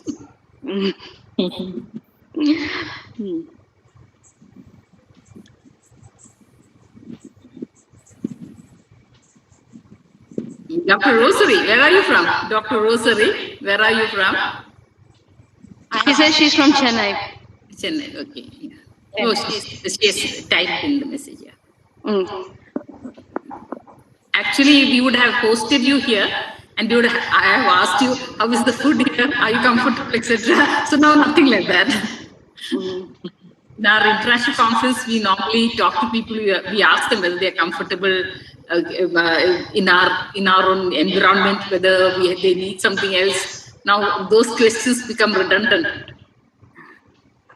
But still, let's hope that all of you are safe and you're keeping yourself safe, because as far as we know, Chennai is not all that clear. So similarly, okay, Dr. Santosh Singh, where are you from? Dr. Santosh Singh, where are you from? Mumbai. Okay, so Maharashtra is the most affected, and perhaps Mumbai is also area. I hope you people are safe, your people are safe, and everything's fine. Okay, nice to have you here. Okay, these are not the days to travel.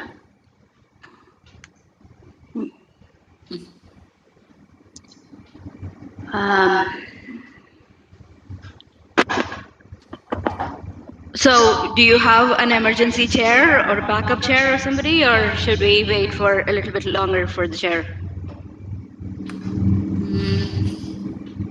If KBM sir was here, we could have asked him to chair the session. Has he logged in? KBM sir said that he'll try to log in. He has a bigger problem of internet.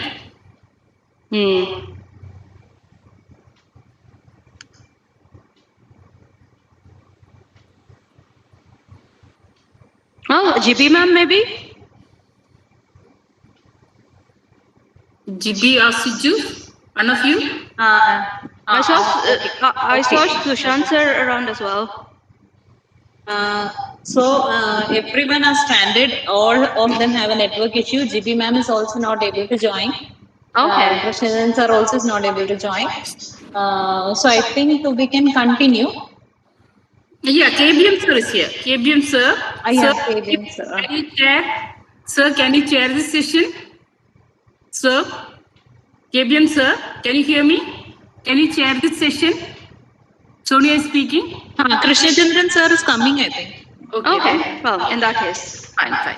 Yes, KBM sir has big issue. I just saw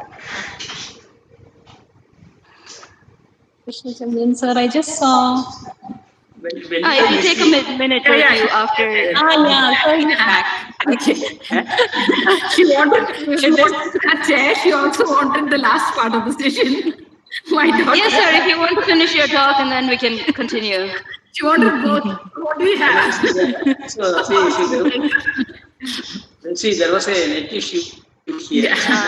It can be broken. The problem is I did not know whether you are hearing me or not. That happened when I took the classes also. We couldn't hear you at all.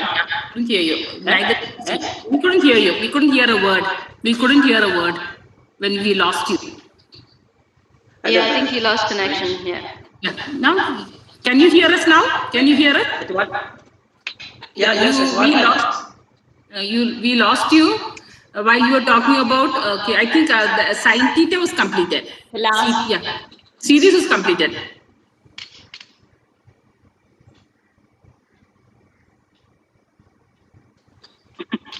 Oh, so what should we do?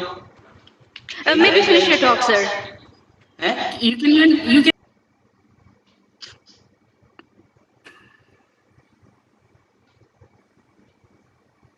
Probably he has left the meeting. He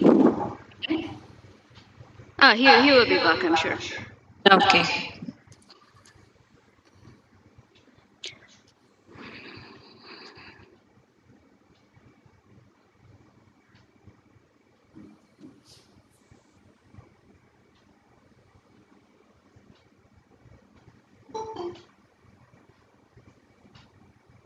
What about the situation in Ireland, Sonia?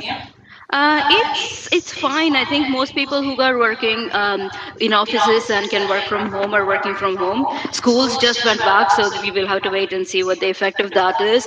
Next semester, I think all universities, most universities anyway, are going to have their classes online. And but there's actually the situation is quite bad in say people working in factories, and especially from immigrant backgrounds and poorly paid workers. They're living in very close accommodation together, just like everywhere. There's definitely like a class divide in how people are managing through the pandemic. So we are okay. My husband and I are working from home, and well, I'm not working, he's working, and so we are more or less safe, and older people have been advised to cocoon themselves, which is to stay at home and if possible get all their shopping delivered, and like not leave if possible at all. So it's kind of okay. The medical system is holding up, I think, which is probably the most important part. Yeah. The medical system is the most important, but probably here also the same situation. Medical system is holding up everything. If not, it would have gone up, shooted up. Okay. But probably for quite past few days, it is shooting up. It's the same everywhere. Yeah, it's the weather and everything. Right. So he's back again. So let's listen to him. He's back. Yes. Okay. Still, I think I'm afraid still I am having problems. The presentation. Okay, sir, you can just without presenting, you can just. Okay. Now, see, what I wanted to say was this is the way in which Madhava formulated the series. Not exactly these notations as is given in the previous slide in this so many words. So we have to decipher this statement. When you decipher this statement, this is what we get. Now, if we use modern notations, theta is the angle subtended by the arc, then we have the jiva, the vertical altitude is r sine theta, and substitute and simplifying, we are getting this exactly the series expansion form.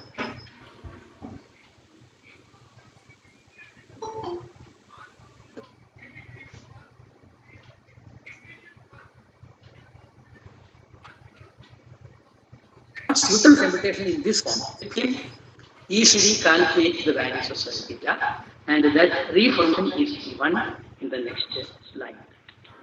Okay, that requires much explanation, the meaning of all those things, but this was the form in which Madhava used to compute the sine function.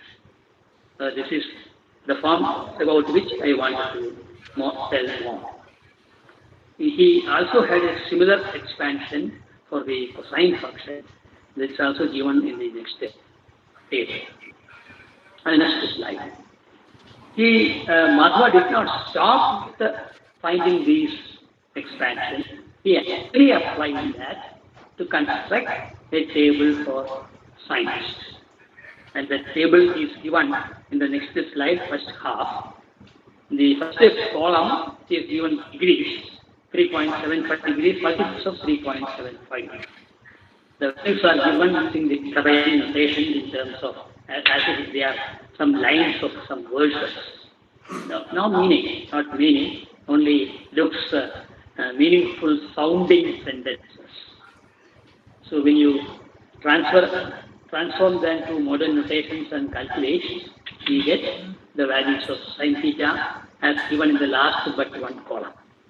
Last but one column are the values corresponding to the values obtained by Madhava in modern notations.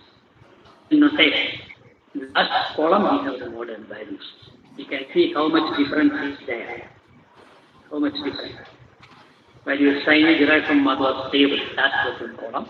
In the last column we have the modern value of sin. The difference is only in the last digits. This correct up to 1, 2, 3, 4, 5, 6, 7 or 8 decimal places.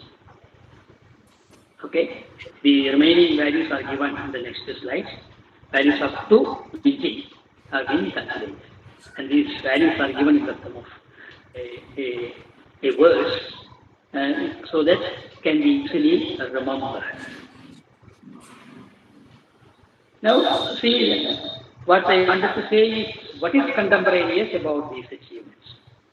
You see, in the discussion on history of mathematics, usually the historians emphasize the mathematical aspect of these discoveries, but I wanted to focus on the computational aspect. This aspect is not generally emphasized. I have not seen that emphasized in any of the writings that I have come across. Made extensive Googling, but still I could not find any references to this aspect. So what I am going to say is perhaps something new, not been discussed in the available literature, to my knowledge, and I cannot say not at all, because I haven't come across this. The first point that I wanted to say is the way in which the results are formulated, the formulation of the results. The results are formulated in a step-by-step procedure. Write something. Next line, write something. Do this calculation. Do this, like that. So they look exactly like algorithms. This may be a little too far-fetched to say that Madhava had a sense of algorithms, but I think we have to say he anticipates a step-by-step procedure. Even the terminology used refers to algorithm. For example, in the next slide, the last line, yesterday was Yukti Bhata has used the term Kriya Kramam, the order of the operations, which can be translated into a procedure or an algorithm. So we can give the method of computation as examples of ancient algorithms. Not ancient, algorithms that were used by mathematicians in Kerala. Then the second thing is Madhava has used polynomial approximation. That looks so trivial, but it's not that trivial. Because, see, in computer languages, in C, Java and other languages, see, we use sin x, cos x, and all those functions are used. They are all built-in functions. But if you ask a computer science student or a professor how sin x is calculated in the language, I am afraid they will not give an answer. They will not give an answer because see, that is not generally discussed. That is hidden inside the built-in functions. So the procedure used is in not all, there are special hardwares, but in some of the language. So in some cases, there are several cases where the sin and cos are calculated using polynomial approximations. So Madhavas again was anticipating a polynomial approximation for the computation of sin x. That is what one of the important aspects of that result. A third point is, see, you can see some numbers there. What Madhava has done is to pre-calculate the coefficients. Pre-calculate the coefficients and then apply the polynomial approximation. Almost the same thing is done in many of the compilers. See, many compilers are not using the Taylor series approximation. They are not using Taylor series approximation because a truncated Taylor series is not the best polynomial approximation. Truncated, if you take a polynomial degree 10 and use the Taylor series truncated at degree 10, that is not the best polynomial approximation. There is a Ramas polynomial are there. So in modern compilers, the coefficients are not the coefficients obtained from Taylor series expansion, but those coefficients are pre-computed and the values are calculated. So here also, Madhava is using the same idea, pre-computing the coefficients to help him simplify the computations and get the table. And this is also a very interesting observation. I have not seen this anywhere else. See, he uses, if you look at the way in which the series is calculated, it's not apparent from the way in which is shown in the slide. Madhava is using what is known as the Horner scheme for the computation of polynomials. Okay? The Horner scheme was discovered by this William George Horner. It is in the 18th century, 19th century, 1786 to 1837. So it must be discovered in the 19th century. 19th century.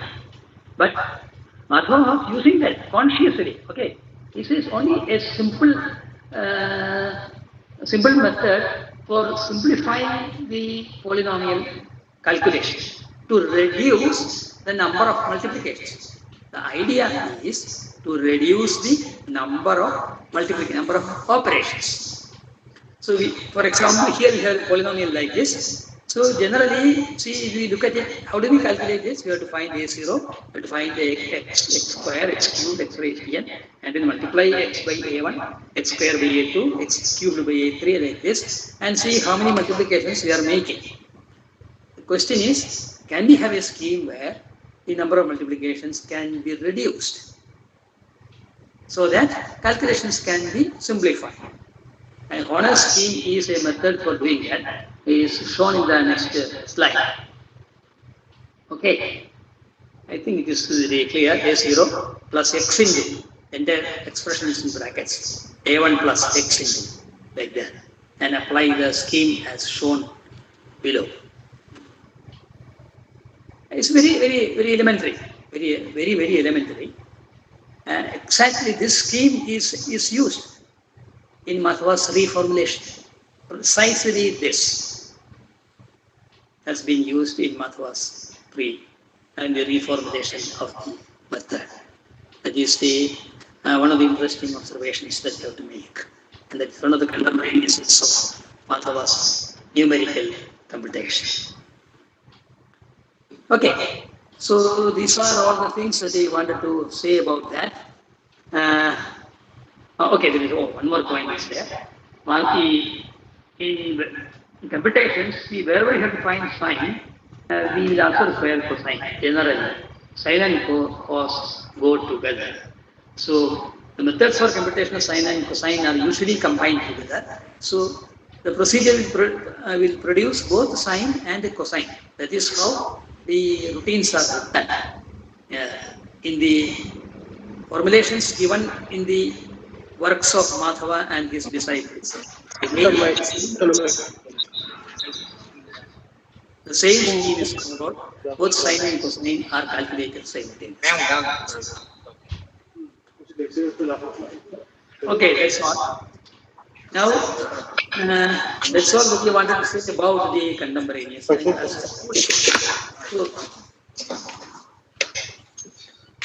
if you are interested in knowing more about this, see, as our dear Dr. Sudha Balagol was talking, I was interested in contributing articles to Wikipedia. And I found a lot of gaps regarding Kerala mathematics. So I contributed several articles related to Kerala mathematics. These are some of the articles that I have contributed. An article on Madhava series, article on Madhava's sine table, and an article on Tantra Sangraha. There is also an article on Aryabhata's sine table. Aryabhata has also a sine table. And he has a different method of representing numbers by letters. Aryabhata's scheme is different. It is called his method is different. And the significance of Aryabhata's sine table is that it is the first sine table ever constructed in the history of mathematics.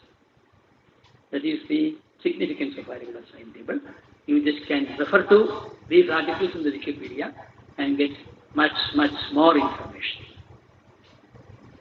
Most of the material in these articles are written by me. Since Wikipedia is an open encyclopedia which anybody can edit and contribute, many others might have contributed in refining what I have written. So I cannot possibly claim that everything that you find there is mine, but most what you see there. I started the articles and nearly completed the articles. Only some fine tunings may be there here and there. That's all. So I suggest that you read it. So it is so easily accessible.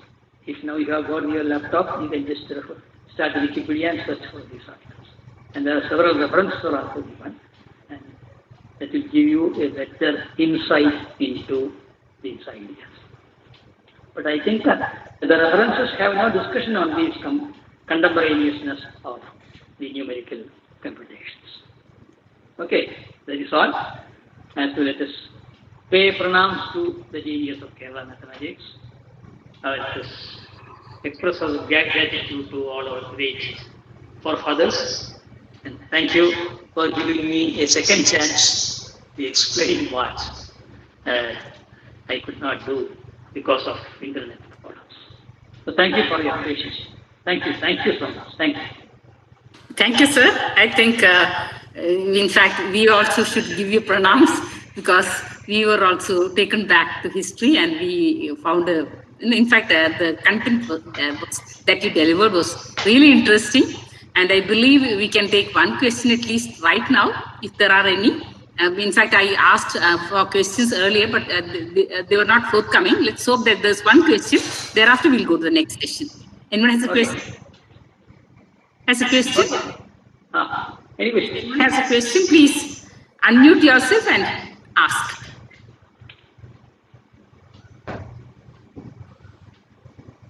Okay, so I suppose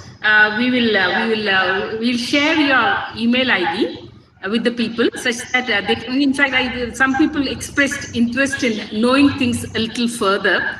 Perhaps they'll ask you to talk in their own colleges or something like that. So if you don't mind, we'll wait for such interactions at a later stage.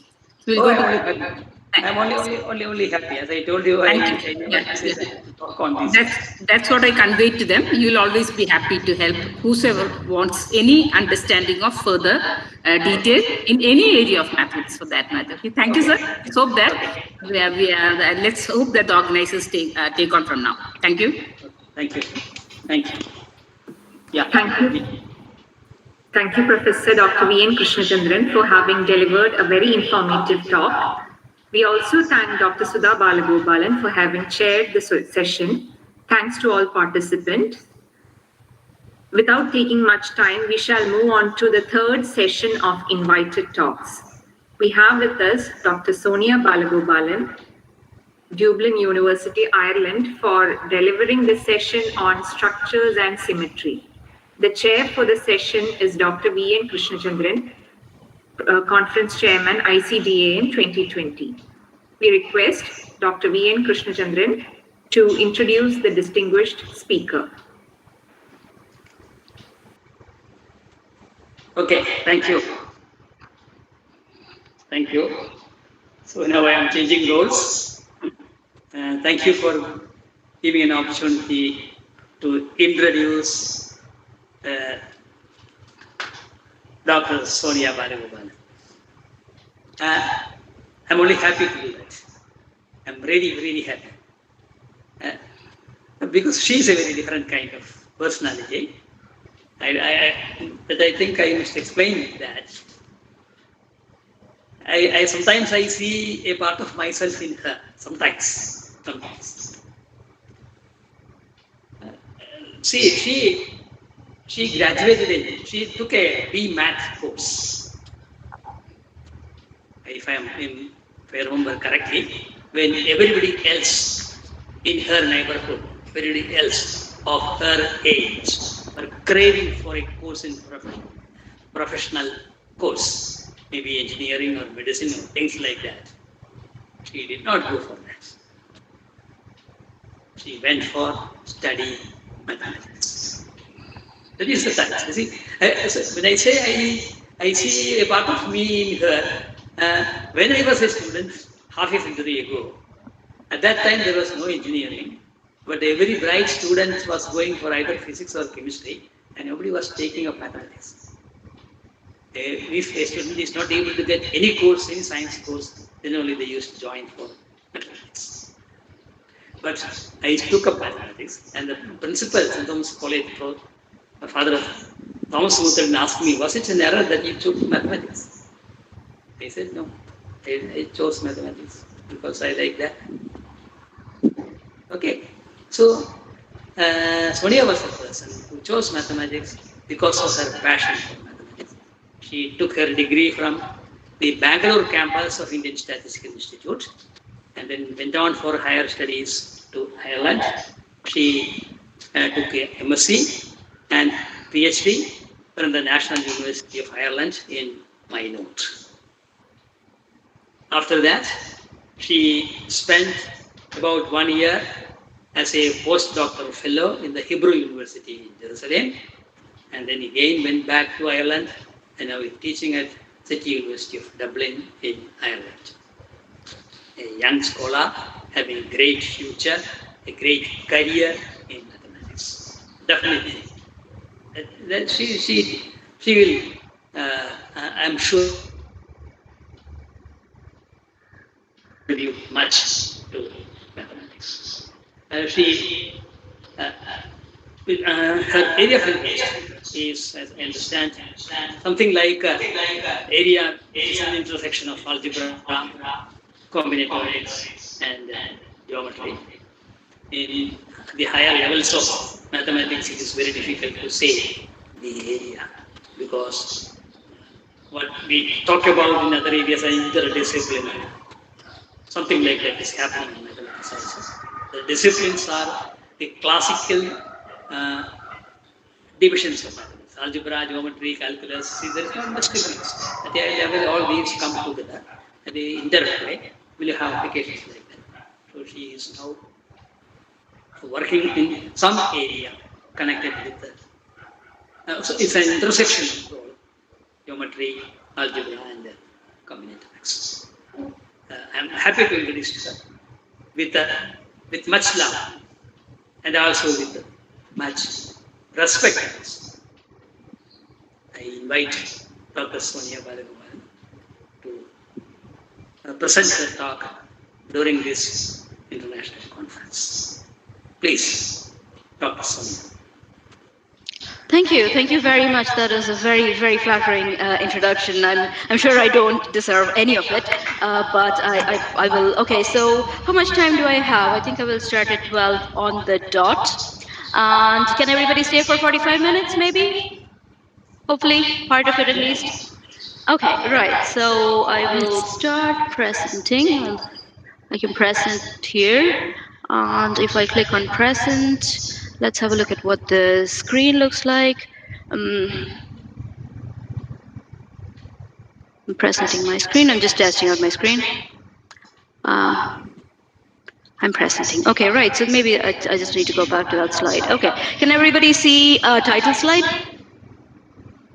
Yes. Okay, thank you very much. Okay, so I thought I'd talk about structure and symmetry, which is a topic I very cleverly took because I don't want. Anyway, first of all, thank you very much for your invitation. It's always nice to revisit Thrissur virtually, at least, and I can see my parents' living room on my mom's screen, so that's always nice. And I in turn welcome you all to Ireland and my kitchen. So.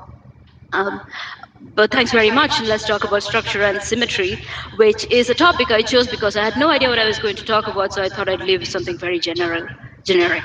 Okay, so the area of mathematics I work in generally, it's called combinatorics. But what is combinatorics? Well, I mean, there is combinatorics, the human activity, which we do pretty much every day. If you're a child, you play around with blocks, which have different shapes and which have different colors and things like that, and then there's something in our brains that make us kind of go towards patterns and recognize patterns. That's just part of being human. That's combinatorial activity. You're going on a holiday somewhere, well, not right now, but in normal times you go on a holiday somewhere and then you ask, oh, do I have enough shirts, do I have enough trousers, do I have enough skirts? And so you're kind of thinking about combining things together and putting them together, and this is a certain element of counting. You go to the shops, you hand over some change, and you want to know how you can make, say, 2.5 rupees out of various different kinds of coins. These are all combinatorial activities.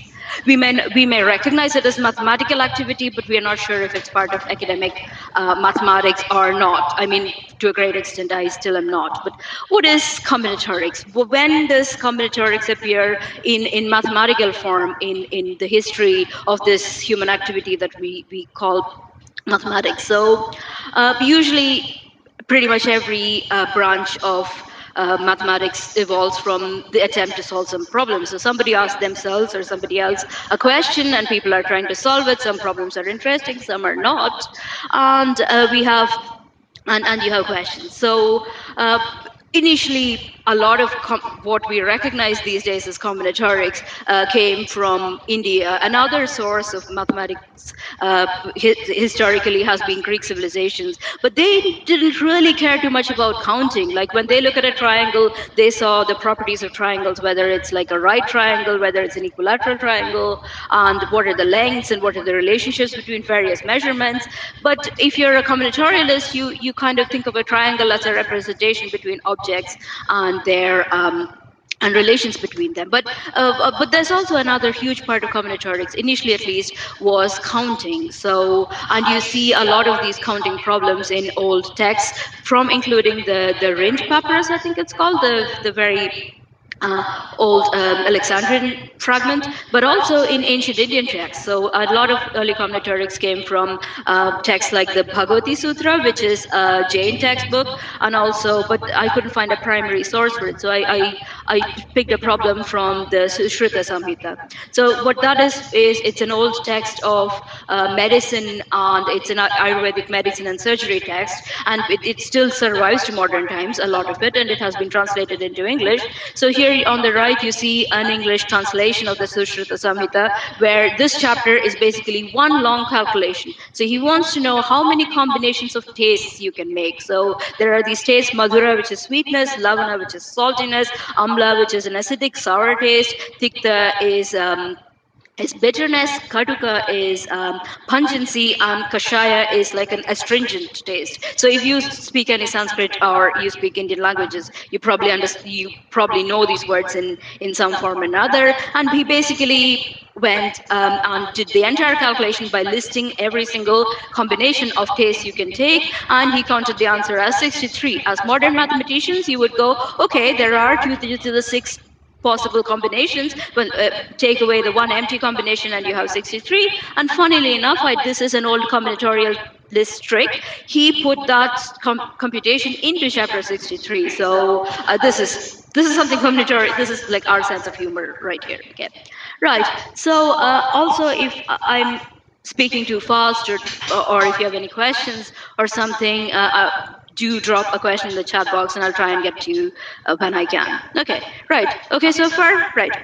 So that's combinatorics. And what about, okay, so that's combinatorial stuff that appears in, and like a lot of Asian cultures did have a lot of combinatorial activity going on. They were parts of literature, or people were trying to do philosophy using this, and then it kind of arrived in Europe through various methods. So one of the great mathematicians of yore, Leibniz, who is also credited with the invention of calculus, when he started studying mathematics, for him, he came through philosophy. So he wanted to mathematically prove the universality of human existence, and he wanted to prove the existence of God with logic. So, I mean, these are probably activities that we no longer recognize as mathematics, but when he was talking about but he wrote a book called Dissertatio de Arte Combinatoria, and this is the first time in Latin or English that this is the origin of the word combinatorics. It's the first time this word combinatoria or combinatorial appears in the literature that we know of. Okay, so and he starts. So he's doing some physics, metaphysics stuff I don't understand, but it does involve combinatorics in the sense of counting, and he has counting problems in it, and he talks about little identities involving binomial coefficients. Maybe they use different words, but that's what is going on. Okay, and then also, but he did get a lot of his ideas from the East. So he was in contact with Jesuit missionaries, and they sent him a copy of the I Ching, which is an ancient Chinese text, which is a book of divination. So again, this is, these days, in those days, everything was kind of, a lot of the stuff they did those days we don't recognize as science anymore, but that was their intellectual activity of the day. So he looked at this and he kind of realized, so if you can see this very faded picture, this is Leibniz's copy, and what he was doing was he's actually numbered these things. So here's a 1, a 2, a 3, and so on, because he basically looked at it and he goes, wait, these are numbers. These are the numbers from 1 up to 64. And so basically if you have all broken lines, that's a 0. If you have if you have an unbroken line, that's a 1. And every number from 1 to 64 can be written as a combination of zeros and ones in a, and he basically just recognizes what we now call binary arithmetic, which is the foundation of all sorts of mathematics that makes the digital world possible. So we can thank the Chinese people who wrote this and Leibniz who recognized it for that. Okay, so and then to make it even more mathematical, so time passes and people are getting rich, and there are a lot of rich people with a lot of leisure, and they start amusing themselves with with activities like gambling and questions about predicting the future and throwing dice and stuff like that. And this was probably the biggest driver of the development of combinatorics in the West. So Jacob Bernoulli writes a book called Ars Conjectandi, which is probably the first textbook on combinatorics and probability, and he does a lot of what we recognize now as combinatorial methods of counting various objects under various restrictions. And he thinks that that's to learn to count things properly is a most eminently useful and worthy activity, which I completely agree with. Okay. So that was Bernoulli. He was working in probability, but at the same, and so that was mostly counting. But at the same time, there's another part of very integral to the activity of combinatorics, which is that of very discrete patterns. So here is one of my favorite works of art, and the expression on that, the a creator's face is so relatable to me. This is exactly what I look like when I think about mathematics. And if you look very carefully at that picture, what you see is in the top corner there is, if well done if you recognize that for yourself, that is a magic square. Okay, so a magic square, if you don't if you haven't seen one before, this is a very cool magic square where every row, every column, the two main diagonals, and also the top, the four 2x2 squares at all the corners, and the middle 2x2 square, they all add up to the number 34. Okay, so this is a very, very cool magic square, and also he's using a little trick here where he does this engraving in the year 1514, and the 1514 is at the base of this magic square as well. So artists are looking at mathematical patterns, and magic squares are very old. The first known magic square appears in China, and they use so because there are these additive conditions that magic squares have to satisfy, they went off in the direction of thinking about simultaneous linear equations and things like that, which we all study a lot in school. Okay, now, so so then we move on to Leonard Euler. So I know this is like a lot of about the history of mathematics, but the thing I realized was, a lot about the history of many branches of mathematics, but the history of combinatorics is something that I had to seek out and try and find out some stuff about. Anyway, so Leonard Euler, foremost mathematician of his time, maybe one of the top mathematicians of all time. So if anybody had to name the greatest mathematicians ever, Euler would definitely be one of them. So if Euler works on something and he tries to solve a problem and he can't quite solve it, that's immediately motivating to the entire world mathematical community, where they're like, oh, if Euler couldn't solve it, I should probably give this a try. Or, so he basically kickstarts branches of mathematics just by thinking about it and writing a note or two about it. So some of the things he's done is he worked on the 7 bridges of the Königsberg problem, which is a puzzle that people of the city were asking each other about, whether you could go through all the different islands of this city by passing all these bridges, and he proved that you couldn't by basically turning a real life situation into a graph, which is a set of objects together with their relations and so you connect to, so he noted various parts of the city by nodes, and then he connected them with a little line, with an edge, if you could go from one to another. So that was basically, everybody says, okay, that's basically the beginning of graph theory. So people started studying these objects called graphs in their own rights and so on. Another thing he studied was geometry, and he wrote a paper called The Doctrine on Solids, and in there he has a proposition. So if you look at the last formula there, he's like, okay, if this is the number of corners, this is the number of edges, this is the number of faces, and if you put them together, then they satisfy this formula. So all three-dimensional solids have that. But the Platonic solids were known to everybody, and even before then. But also, if you have but he proved this more generally for other solid. He didn't prove it. He actually stated that there was a problem with this proof, but it was proved recently. Is everybody okay? Okay, right. So moving on, another thing he did was he actually wrote a lot about, he said a paper on magic squares. They weren't about magic squares, but he considered the problem of the 36 officers. So what you have in with the 36 officers, it was something somebody asked him, and so you have 36 officers. They come from 6 regiments, and in each regiment there's an officer of 6 different ranks, and he wants to know whether you can put them together in a way that nobody you want to make them march in rows and columns, so that in no row are there 2 officers from the same regiment, and in no row are there 2 officers of the same rank. So, that's a situation that we now call that kind of arrangement is something we now call a Latin square. And Latin squares were also known way before Euler. I mean, Indian mathematicians knew them, and they used to know to work that. They used Latin squares in order to create big magic squares and stuff like that. Anyway, so Euler looks at it, and then there were if you change that question a little bit to whether you could do the same thing, whether you could do the same thing. No, sorry. He said, okay. So he conjectures that this is not possible for 6 by 6, and and then he also conjectures that you can't do this for any n by n, where n is some oddly even number, which is a number that's divisible by 2 but not divisible by 4. Okay, so in 1901, somebody actually wrote down all the possibilities, and by exhaustion proved that you can't actually do this.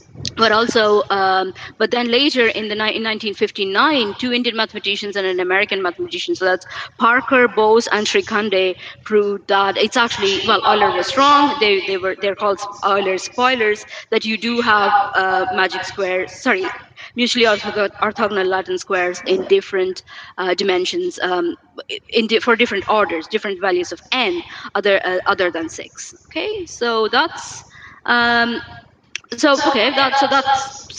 was a problem that lay open for 250 years. I mean, and they finally solved it.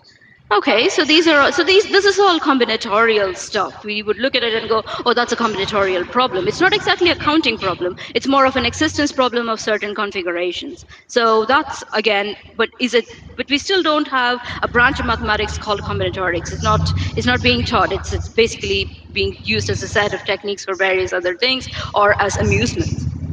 Okay. So I want to step forward another 80 years or so, and here is a copy of the Ladies and Gentlemen's Diary. So, and it says it's designed principally for the amusement and instruction of students in mathematics, containing many useful and entertaining particulars. So this is like a little science magazine for students. So they come out once a year, and there are lots of problems. There's lots of like little write-ups that you can use, and people who are mostly homeschooling their children or tutors would look at this and kind of find things to do. This is the days before state-sponsored education and standard textbooks. So there was like a big kind of private sector of educational materials that people would choose and teach from.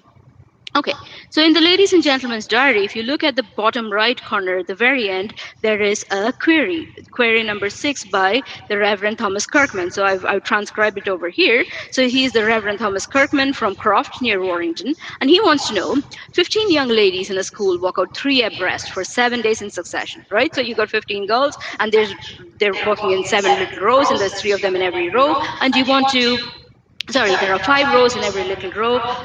There are 3 people, and they go for walks every day, and they want to be arranged so that no 2 shall walk twice abreast. And this is called Kirkman's schoolgirl problem, and it became immensely popular. So every time in mathematics now, if you say Kirkman, people go, oh, the schoolgirl problem. And Kirkman absolutely at a stage came to hate that. He was like, I'm not just the guy who thinks about schoolgirls. I'm interested in other parts of mathematics too. And he was. So Kirkman Kirkman was born in the English city of Bolton. He was the son of a cotton merchant, and when he finished school at 14, his tutor said, "Oh, you'll definitely get into Cambridge. You're great." And his dad said, "No, we have a family business. Why would you go to college and waste your time? So come and work in the family business."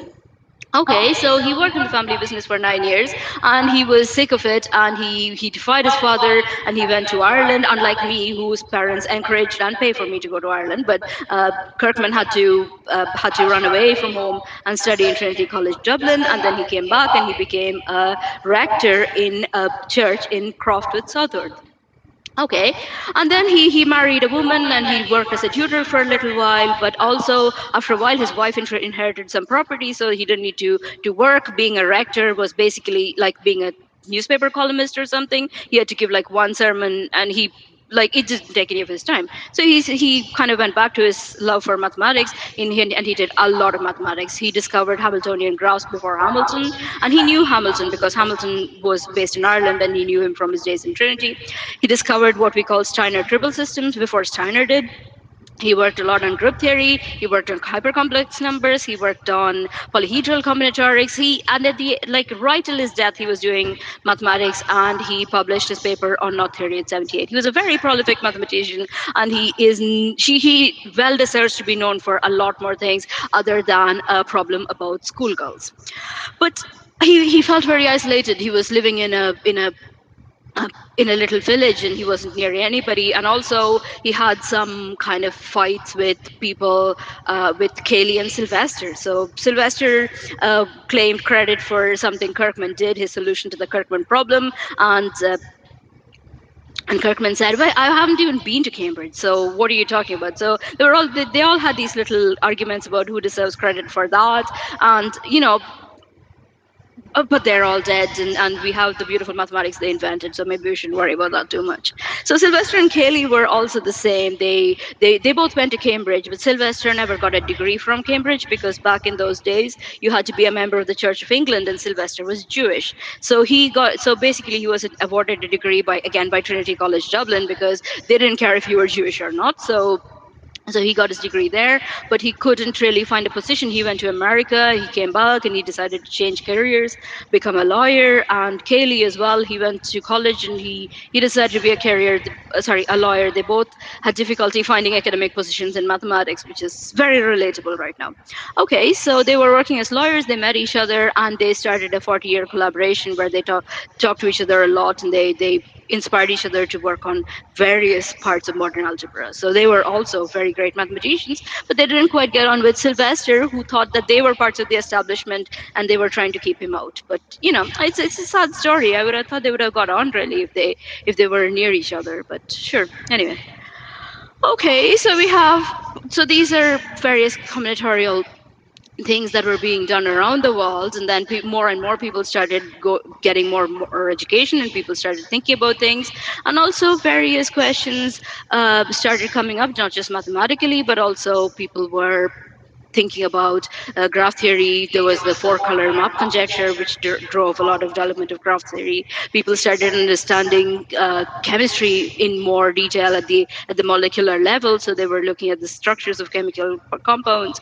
People were thinking about partitions, so more kind of complicated counting problems. The people were attacking them with things like generating functions, which came up because we knew enough analysis to work on things like generating functions, and then people were doing statistics and communications and things like that. So various things like design theory, information theory, and all those came about as well.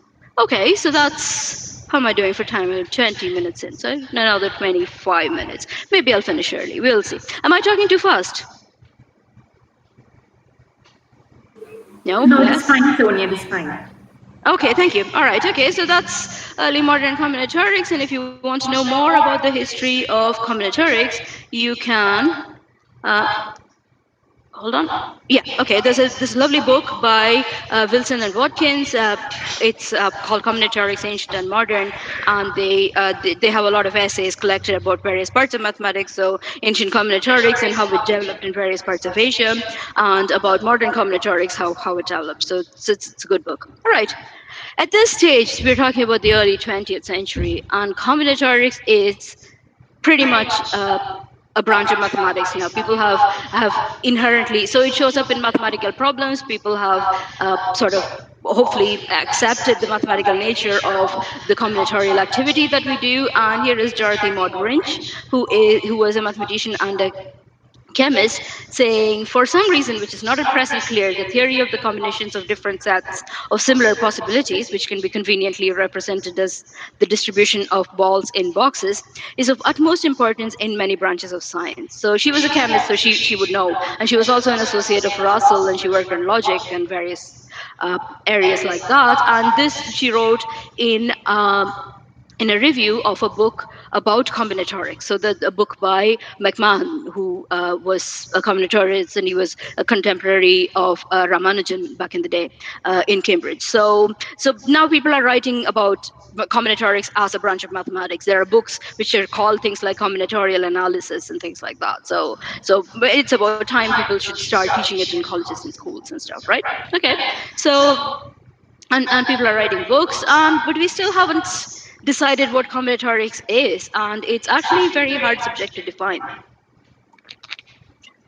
So, I mean, basically, it's up to you what you think, what you recognize as combinatorial, and what you think combinatorics is. But here is Claude Burge, who is a very famous graph theorist, who thinks that combinatorics counts, enumerates. I don't know why he says that twice. I think counts is the same as enumerates, but French people, yeah? Okay, so combinatorics counts, enumerates, examines, and investigates the existence of configurations, which he earlier defines as a configuration which arises every time objects are distributed according to certain predetermined constraints. Anyway, so configurations with certain properties. And with combinatorics, one looks at their intrinsic properties and studies transformations of one configuration into another, as well as subconfigurations of a given configuration. I like that definition, but it's up to you. I mean, we still haven't agreed on what a good definition of combinatorics is. But as something that studies the intrinsic properties of configurations, and intrinsic as opposed to, say, for example, again, you look at a triangle, we don't care whether the triangle is embedded on a sphere or a hyperbolic space or what it is. We just know that a triangle is three things joined, where everything is joined to everything else, right? So that's and that's intrinsic to the triangle, and extrinsic is all about sort of ambient spaces and things like that, which we don't generally care about in combinatorics, right? Okay, so I think we probably define combinatorics. Let's talk about a little bit more specific mathematics. So Kirkman's problem, people have found different solutions to it. There are 7 different solutions, and I won't tell you what different is, but they're in some sense essentially different. Okay, I leave that to you. We want, if I wrote down some 7 sets of 3 by 5 matrices, it's not going to mean anything to you. But what about if we tried an easier problem, which is we make it a little bit smaller. So you can try Kirkman's problem, and if you write it down, you kind of find out that you will try a few things, and then suddenly you painted yourself into a corner. You'll have to backtrack and find more things. So it's actually a little bit harder. Okay, so maybe if you try something easier, if you have 9 young ladies in a school, and they walk out 3 abreast for 4 days in successions, and it's required to arrange them daily so that no 2 shall walk twice abreast. Okay, right?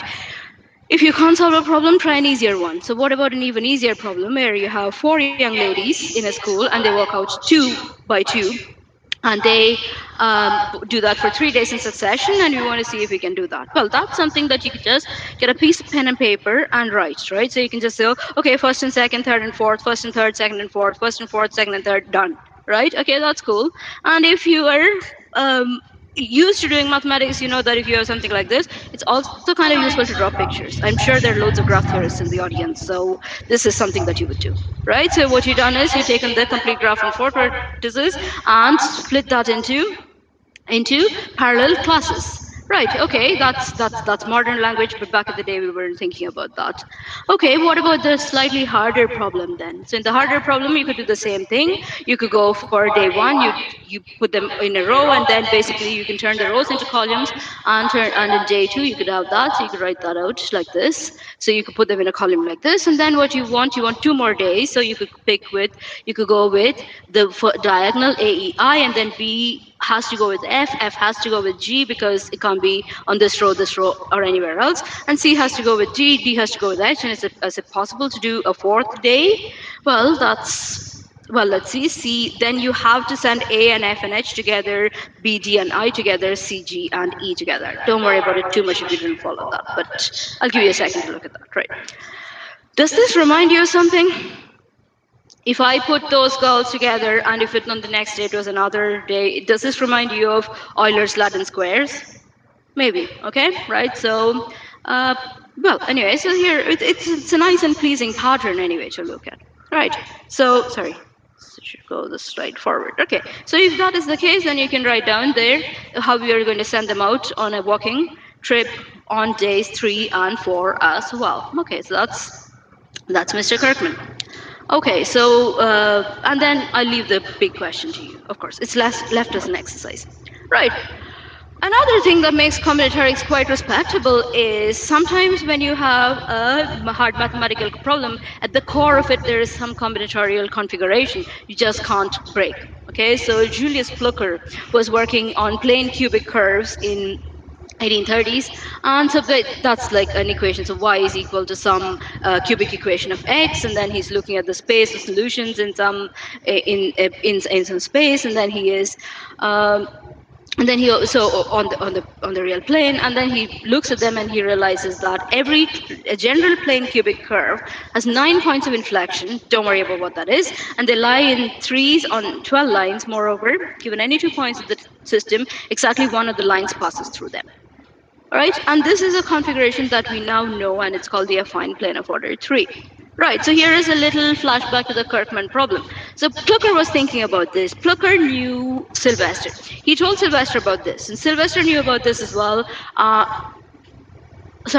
He probably told Woolhouse, who is the person who inspired Kirkman to think about the other problem. So, maybe it all goes back to Plucker, and maybe Kirkman wasn't as originally thinking of this up himself either, because there were previous questions in the Ladies and Gentlemen's Journal about these configurations and stuff like that. But anyway, here you have a picture, and according to me, I think that's a very pretty picture. So what we have here is points and lines. So when we talk about points and lines, we're not talking about straight lines. There's no concept of betweenness that we generally have in classical or Euclidean geometry, right? A line is just a set of points which are, what we have instead of betweenness is incident. So they lie together. So it's just a set. If they're in the same set, they're incident, they're on a line. Okay, so here you have all these different parallel classes. So you got, I should have colored that, but I kind of was lazy and I didn't. But anyway, it's a nice picture. You can look at it and you can see how the various points and lines are parallel or intersecting, and there are 12 of them and so on. And that's exactly the same one that we saw previously with the 9 schoolgirls. Right, okay. More algebraic geometry. People are discovering irreducible configurations that they simply cannot get around. So this one is Kummer was studying a quartic surface, and I don't understand geometry really. So, this is Greek to me. So he has projective 3-dimensional space. Okay, I kind of think I know what that is, but what's a node? Anyway, so he studies some very complicated geometric object. If you want, you can look up Kummer's surface on Google, and you see kind of pictures that will melt your brain.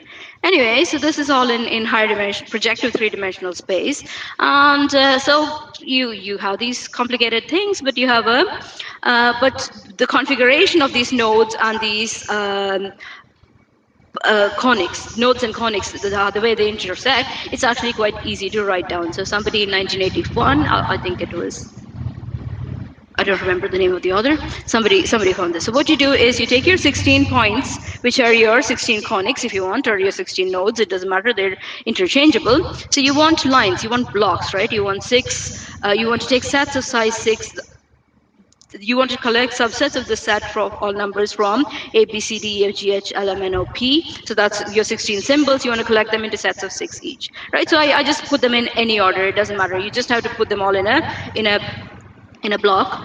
Sorry, you want to put them all in a 4x4 grid, and what you do is you want 16 blocks. So how do you pick your 16 blocks? You take any one of these blocks. So here I've chosen N to be highlighted, and then you take all the other points. Don't take N, but take all the other points that are in the same row and in the same column as N. So you have COHLME. So you have, for each of these 16 squares, you can pick that, and you can take all of the ones that are on the same row or on the same column with it, and you get 16 blocks. So you got 16 points and 16 blocks. Each block is in 6 different. Sorry, each block contains 6 different points, because there's 3 on the same row and 3 more on the same column, and each point is in 6 blocks, because there are 3. It will be in the block of the 3 on the same row and 3 of the same column, and any 2 blocks will intersect in 2 points, and any 2 points will be in exactly 2 blocks. So it's a very symmetrical system. So what you have there is what you call a symmetric design. There's other things also that come from algebraic geometry. So Gino Fano was trying to study projective geometry purely in an axiomatic way, and he came up with something called the 7-point projective plane, which is also known as the Fano plane. It came to have his name, but again, Kirkman had discovered the triple system, the incident structure. So basically, not the picture as such, but if you actually gave them all names, and if you took everything that was connected by a line into a block, so you get 7 different lines, so you get 7 different blocks of 3 made out of 7 points, and every point has 7 blocks, and any 2 intersect in exactly 1. You get that system. That Kirkman had discovered that before him as well. So, and again, he didn't get any credit. Poor Kirkman. Okay, so this is what we call a finite projective plane. So it satisfies it's a finite set which satisfies all the axioms of projective geometry, which is not something that you think of as a finite thing. You generally think of projective geometry as an infinite thing, but it depends on what field you're doing it over, and in this case, you're doing it on a finite field. But if you just write down those axioms for a set of points, you have a finite projective plane. Okay, so here, and then somebody clever came up with an easy way of remembering this, which is you just take the letters. If you read out the sentence, yeah, why try her raw wet hat, which is a weird sentence, but if you look at it, there are 7 letters that go into it. Every letter is in exactly 3 words, and any 2 words will have exactly 1 word in common. So that's an English sentence. That's a finite projective plane. I mean, that's kind of cool. Right, so there's all these combinatorial designs being done, and then also, so statisticians were thinking about it because they wanted to not waste too many resources when they were doing their statistical experiments. So they wanted some nice configurations where you could apply treatments selectively, so that different combinations of treatments would be applied to different patients or different agricultural lands and stuff like that. So statisticians were thinking about these things, and they came across these same configurations, and they called them block designs. Okay, so I call them block designs because I'm a graduate of the Indian Statistical Institute, where people like Bose and Rai Chaudhary and people like that Bose did a lot of work on designs. So they called it designs. My professors called them designs, so I call them designs as well. Okay.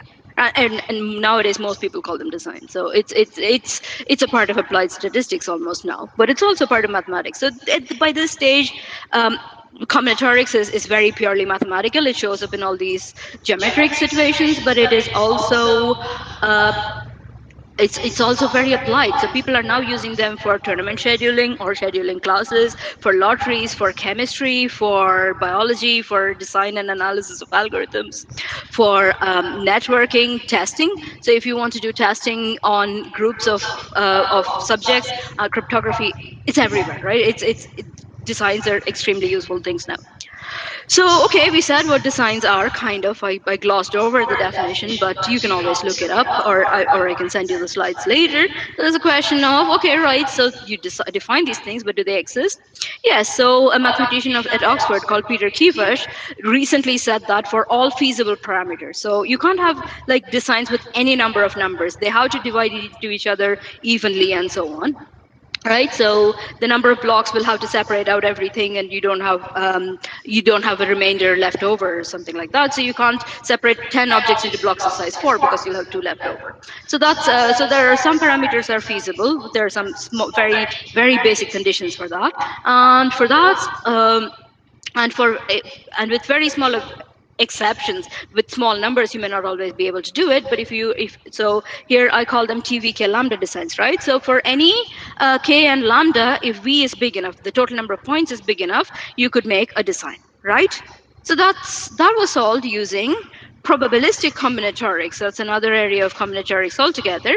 And so he used probabilistic methods, and he found that you basically always have designs. Okay, right.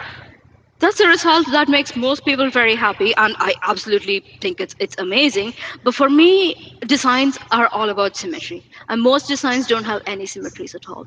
So what I am interested in is algebraic combinatorics of designs. So designs that are symmetrical. So if you go back, maybe if you remember back to the slides that we saw earlier, all those designs are quite symmetric in nature, right? I mean, this way you kind of twist them around, you can pick them up with your hands, and you can kind of move them around. They still look the same. There are, I mean, whatever you personally recognize or in your subconsciously recognize the symmetry, it is there. You look at them and they make you just that little bit happier, I hope. Anyway, so they are symmetrical, right? But the best way of studying the symmetries of these things is through algebraic combinatorics.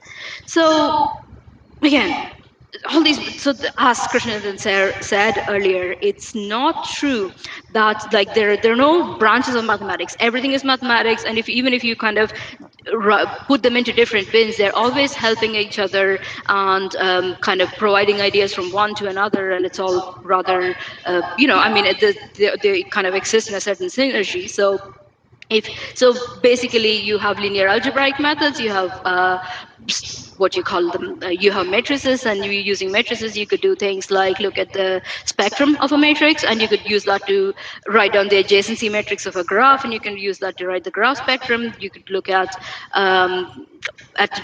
linear spaces over finite fields, and you could do the linear algebra on that, and you get coding theory. So there are all these methods from linear algebra that we use in combinatorics all the time.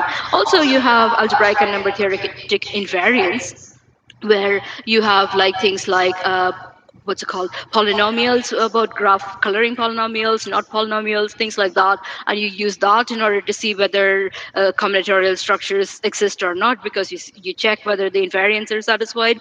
You have commutative algebraic methods, which have been used very to great effect to study combinatorial structures by people like Richard Stanley. And my favorite bit, which is when you use permutation groups, right? To permutation groups to study structure preserving symmetries.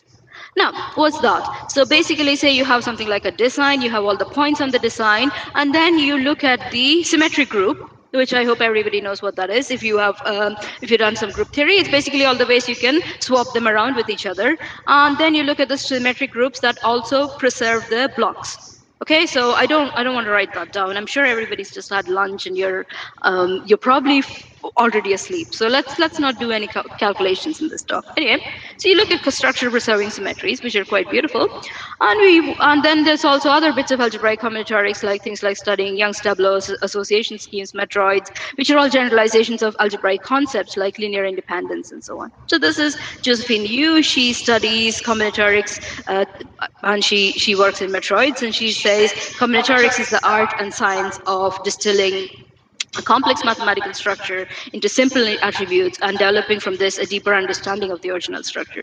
So studying, for example, invariants, studying, for example, there was something on my I forgot. Anyway, so you it's like for like Bird said, right? If you look at the intrinsic properties, so you study the graphs based on that. You take a real life situation and you turn it into a graph, and then you look at the properties of the graph and use that to understand the real life situation, like who's friends with whom on Facebook and stuff like that.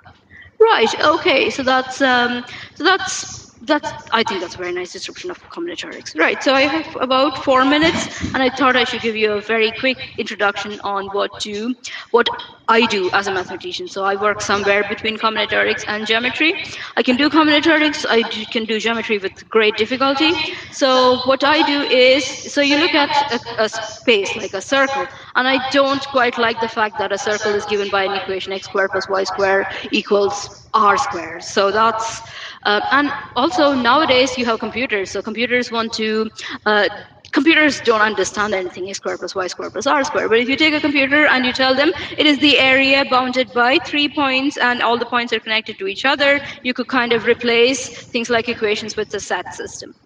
So that's what I study, and that was how algebraic topology came about initially as well. Anyway, so I study things called simplicial complexes, and simplicial complexes are models for sort of manifolds. So, for example, if you take a sphere and you could kind of put triangles on it and you join them up in a nice way and you get nice triangles, right? I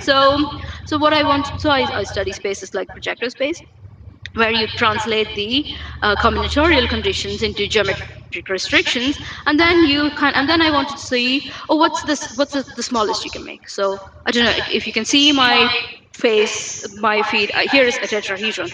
This is like the smallest model you can make of a sphere, where everything is like flat and bounded by lines, and the lines are all glued together nicely. So okay, but if I want to make a projective space, for example, what I will do, I can't a project. Okay, what I will do is I will think about, okay, what's a projective plane? It's the antipodal quotient of the sphere.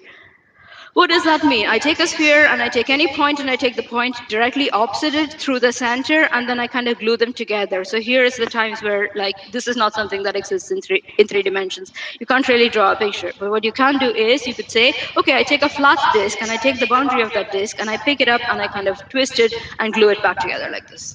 That's a projective plane, right? If you can't see it, don't worry about it. I can't see it in my mind either. Okay, so for example, so if I want to say, okay, so instead of like a continuous smooth projective plane, I want to write it in terms of little flat triangles that can be glued together nicely and described in terms of finite sets, I have like a picture like this. So, and this will give you, so basically if I write down all the blocks, so this is now coming back to the language of design theory, this is now a set of 6 points, and every triangle is a block of size 3. And any two blocks intersect in, any block has 3 points, any point is in 5 blocks, and any block, any two blocks intersect in either in 2, which is an edge, or 1, which is 0 point. So this is a nice symmetric structure, and this is and every time you swap around the 1, 2, 3, 5, and 6, you get different what do you call them? You get different labelings of the same space, and this has and it has 120 structure preserving symmetries. Okay, so that's symmetry makes me happy, so I'm quite happy to do that, to look at that. Sorry. Oh, okay, and that is also when I said it's an antipodal quotient of a sphere. So here's my favorite icosahedron. This is a platonic solid. We saw a picture of it before, and this, if you kind of quotient out by the antipodal map, as we say, or if you kind of flatten it by kind of mentally joining everything to its opposite point, that's the thing. Okay, right, I'm out of time, so I'm going to very quickly run through my next slide. So we do this in higher dimensions, and you find all these you basically, like, it's kind of very, very cool what happened in the case of all of us working in projective space, which is that Frank Lutz is a German mathematician, and he kind of used a geometric idea where he started off with a big triangulation of projective space. He used computer searches, so you kind of just mess around with it, and you break all its symmetries, but you just keep trying and make it smaller and smaller, and he found a space which has actually 720 symmetries, even though you have no symmetries as you go along. Suddenly, when you come up to the minimal object, you kind of suddenly find a symmetry. Right, so sorry, okay, so and what I like to do is I like to use kind of nice symmetric objects that we already know, like groups and designs and things like that. And I want to kind of say, okay, right, now if that is the basic configuration inside of it, how do I kind of extend that out and make it into a geometric object? Like, what should I pick so that all these various conditions are satisfied? The combinatorial symmetry and also the geometric structure are satisfied. So you kind of so whatever Lux found by computer search, I found with symmetries. And it's well, basically I took this object and I worked back from it and I was like, oh, these are the symmetries, so now I know exactly what the thing does. Okay, so you kind of work on that. And then suddenly I was looking at the object a little bit more, because you never actually stop thinking about any of your problems, even if you think you solved them. I was like, oh, wait. So this is the geometry and this is how it works. And then I'm like, but this thing is a lot more symmetric than I thought. This is actually contain, and I was able to establish connections of that with various other geometric objects that are well known. So here is a picture of the outer automorphism of Sim6. Let's not worry about that, and I'm 2 minutes over time. And here is a picture from my paper on the projective space. And this is like a nice template. You can look at it and write down the combinatorial object known as the nicest biplane. And if you kind of think about it a little bit more, you come up with something called the width design on 22 points, which is kind of quite famous in mathematics. Right, okay, so that's this quote kind of spoke to me. One starts out in life trying to do mathematics and winds up doing combinatorics. Okay. Right, so I like to do combinatorics. When I was an undergraduate, my professors would be like, combinatorics is hard. And I would say, well, that's what makes it fun. Okay. Well, so all the quotes I used on this page, they were all collected quotes on combinatorics by Igor Pak. So that's the link. If you want the slides later, you can click through there. And I want to leave you with a thought by the analyst Leonard Carlson, who solved very, very hard and difficult and important problems in Fourier series, where he says that every hard problem in mathematics has something to do with combinatorics. So I hope that has made you interested in combinatorics to some extent. And here are some books if you want to get started on sort of the kind of combinatorics that explore structures and symmetries. Okay, right. Well, and also there's a lot of combinatorics and symmetry in nature. This is the Giant's Causeway from Ireland. And thank you, and everybody stay safe. Hopefully we will all meet again soon in real life. Thank you. Okay. Thank you. I want to stop presenting. Stop. Okay, thank you. Thank you, Krishnan, sir. Yeah, okay. Anybody wants to ask any questions? Somebody will be having doubts. Can somebody ask how she was attracted to combinatorics? How you came to? Why I enjoy combinatorics? Why? Not why. Oh, because it's difficult and it's, you know. But when you solve a problem, you know you really solved a problem. It's not, yeah. So, and it's beautiful. Because it's difficult. Okay. Any questions from the audience? Okay. It was really, see the energy and the way you presented it. Some historical. My daughter-in-law is an Ayurveda doctor. I tell it that you were talking about Sushruta Sankita. Okay. Thanks everybody for coming. I hope I didn't keep you too late. Okay. So it was presented very well. Thank you very much. On behalf of the organizing committee also, thank you.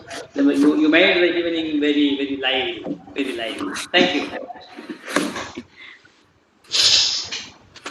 Yes. Kevin sir is waving to you, Sonia. Hi, Kevin sir. Are you on the bed or what? Did she put you to sleep? One thing I can do is I can keep people awake, so. It was one single shot right from the beginning. No. Did I go off like an arrow? I just went. Okay.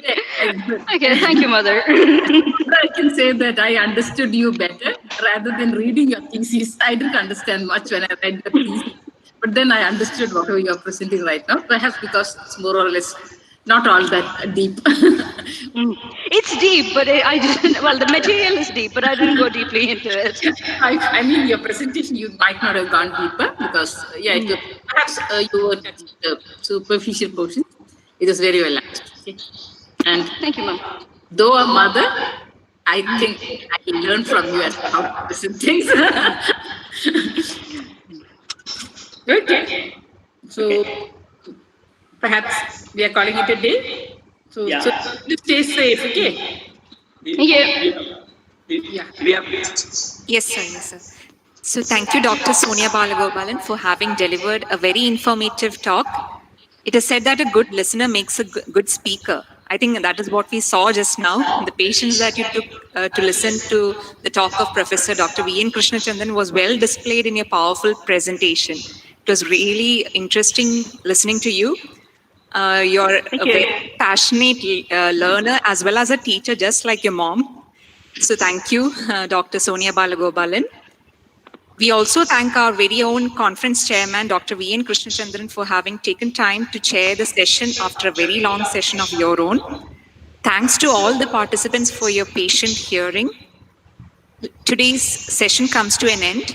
We request all participants to join at the same venue tomorrow at 9:30 for the fourth set of invited talks. The feedback link has been already shared in the chat box. You may please fill the feedback forms. So thanks to all participants for your active participation. Thank you and have a nice day. Thank you. We do thank you for a very interesting day. Yeah. And it was an interesting day, started by all the presentations. Thank you. Let's go for all the presentations. Thank you. Thank you, Sonia. Thank you. Bye. Bye. So thank you to the organizers for giving me a chance for me to see my daughter again for one full hour. Thank you, ma'am. Thank you. In fact, this is the first time that my husband came and listened all the while. A different experience. That's the pandemic is a giving. father-daughter relationship. Okay, then thank you. Bye. Bye to all of you. Okay. Thank you.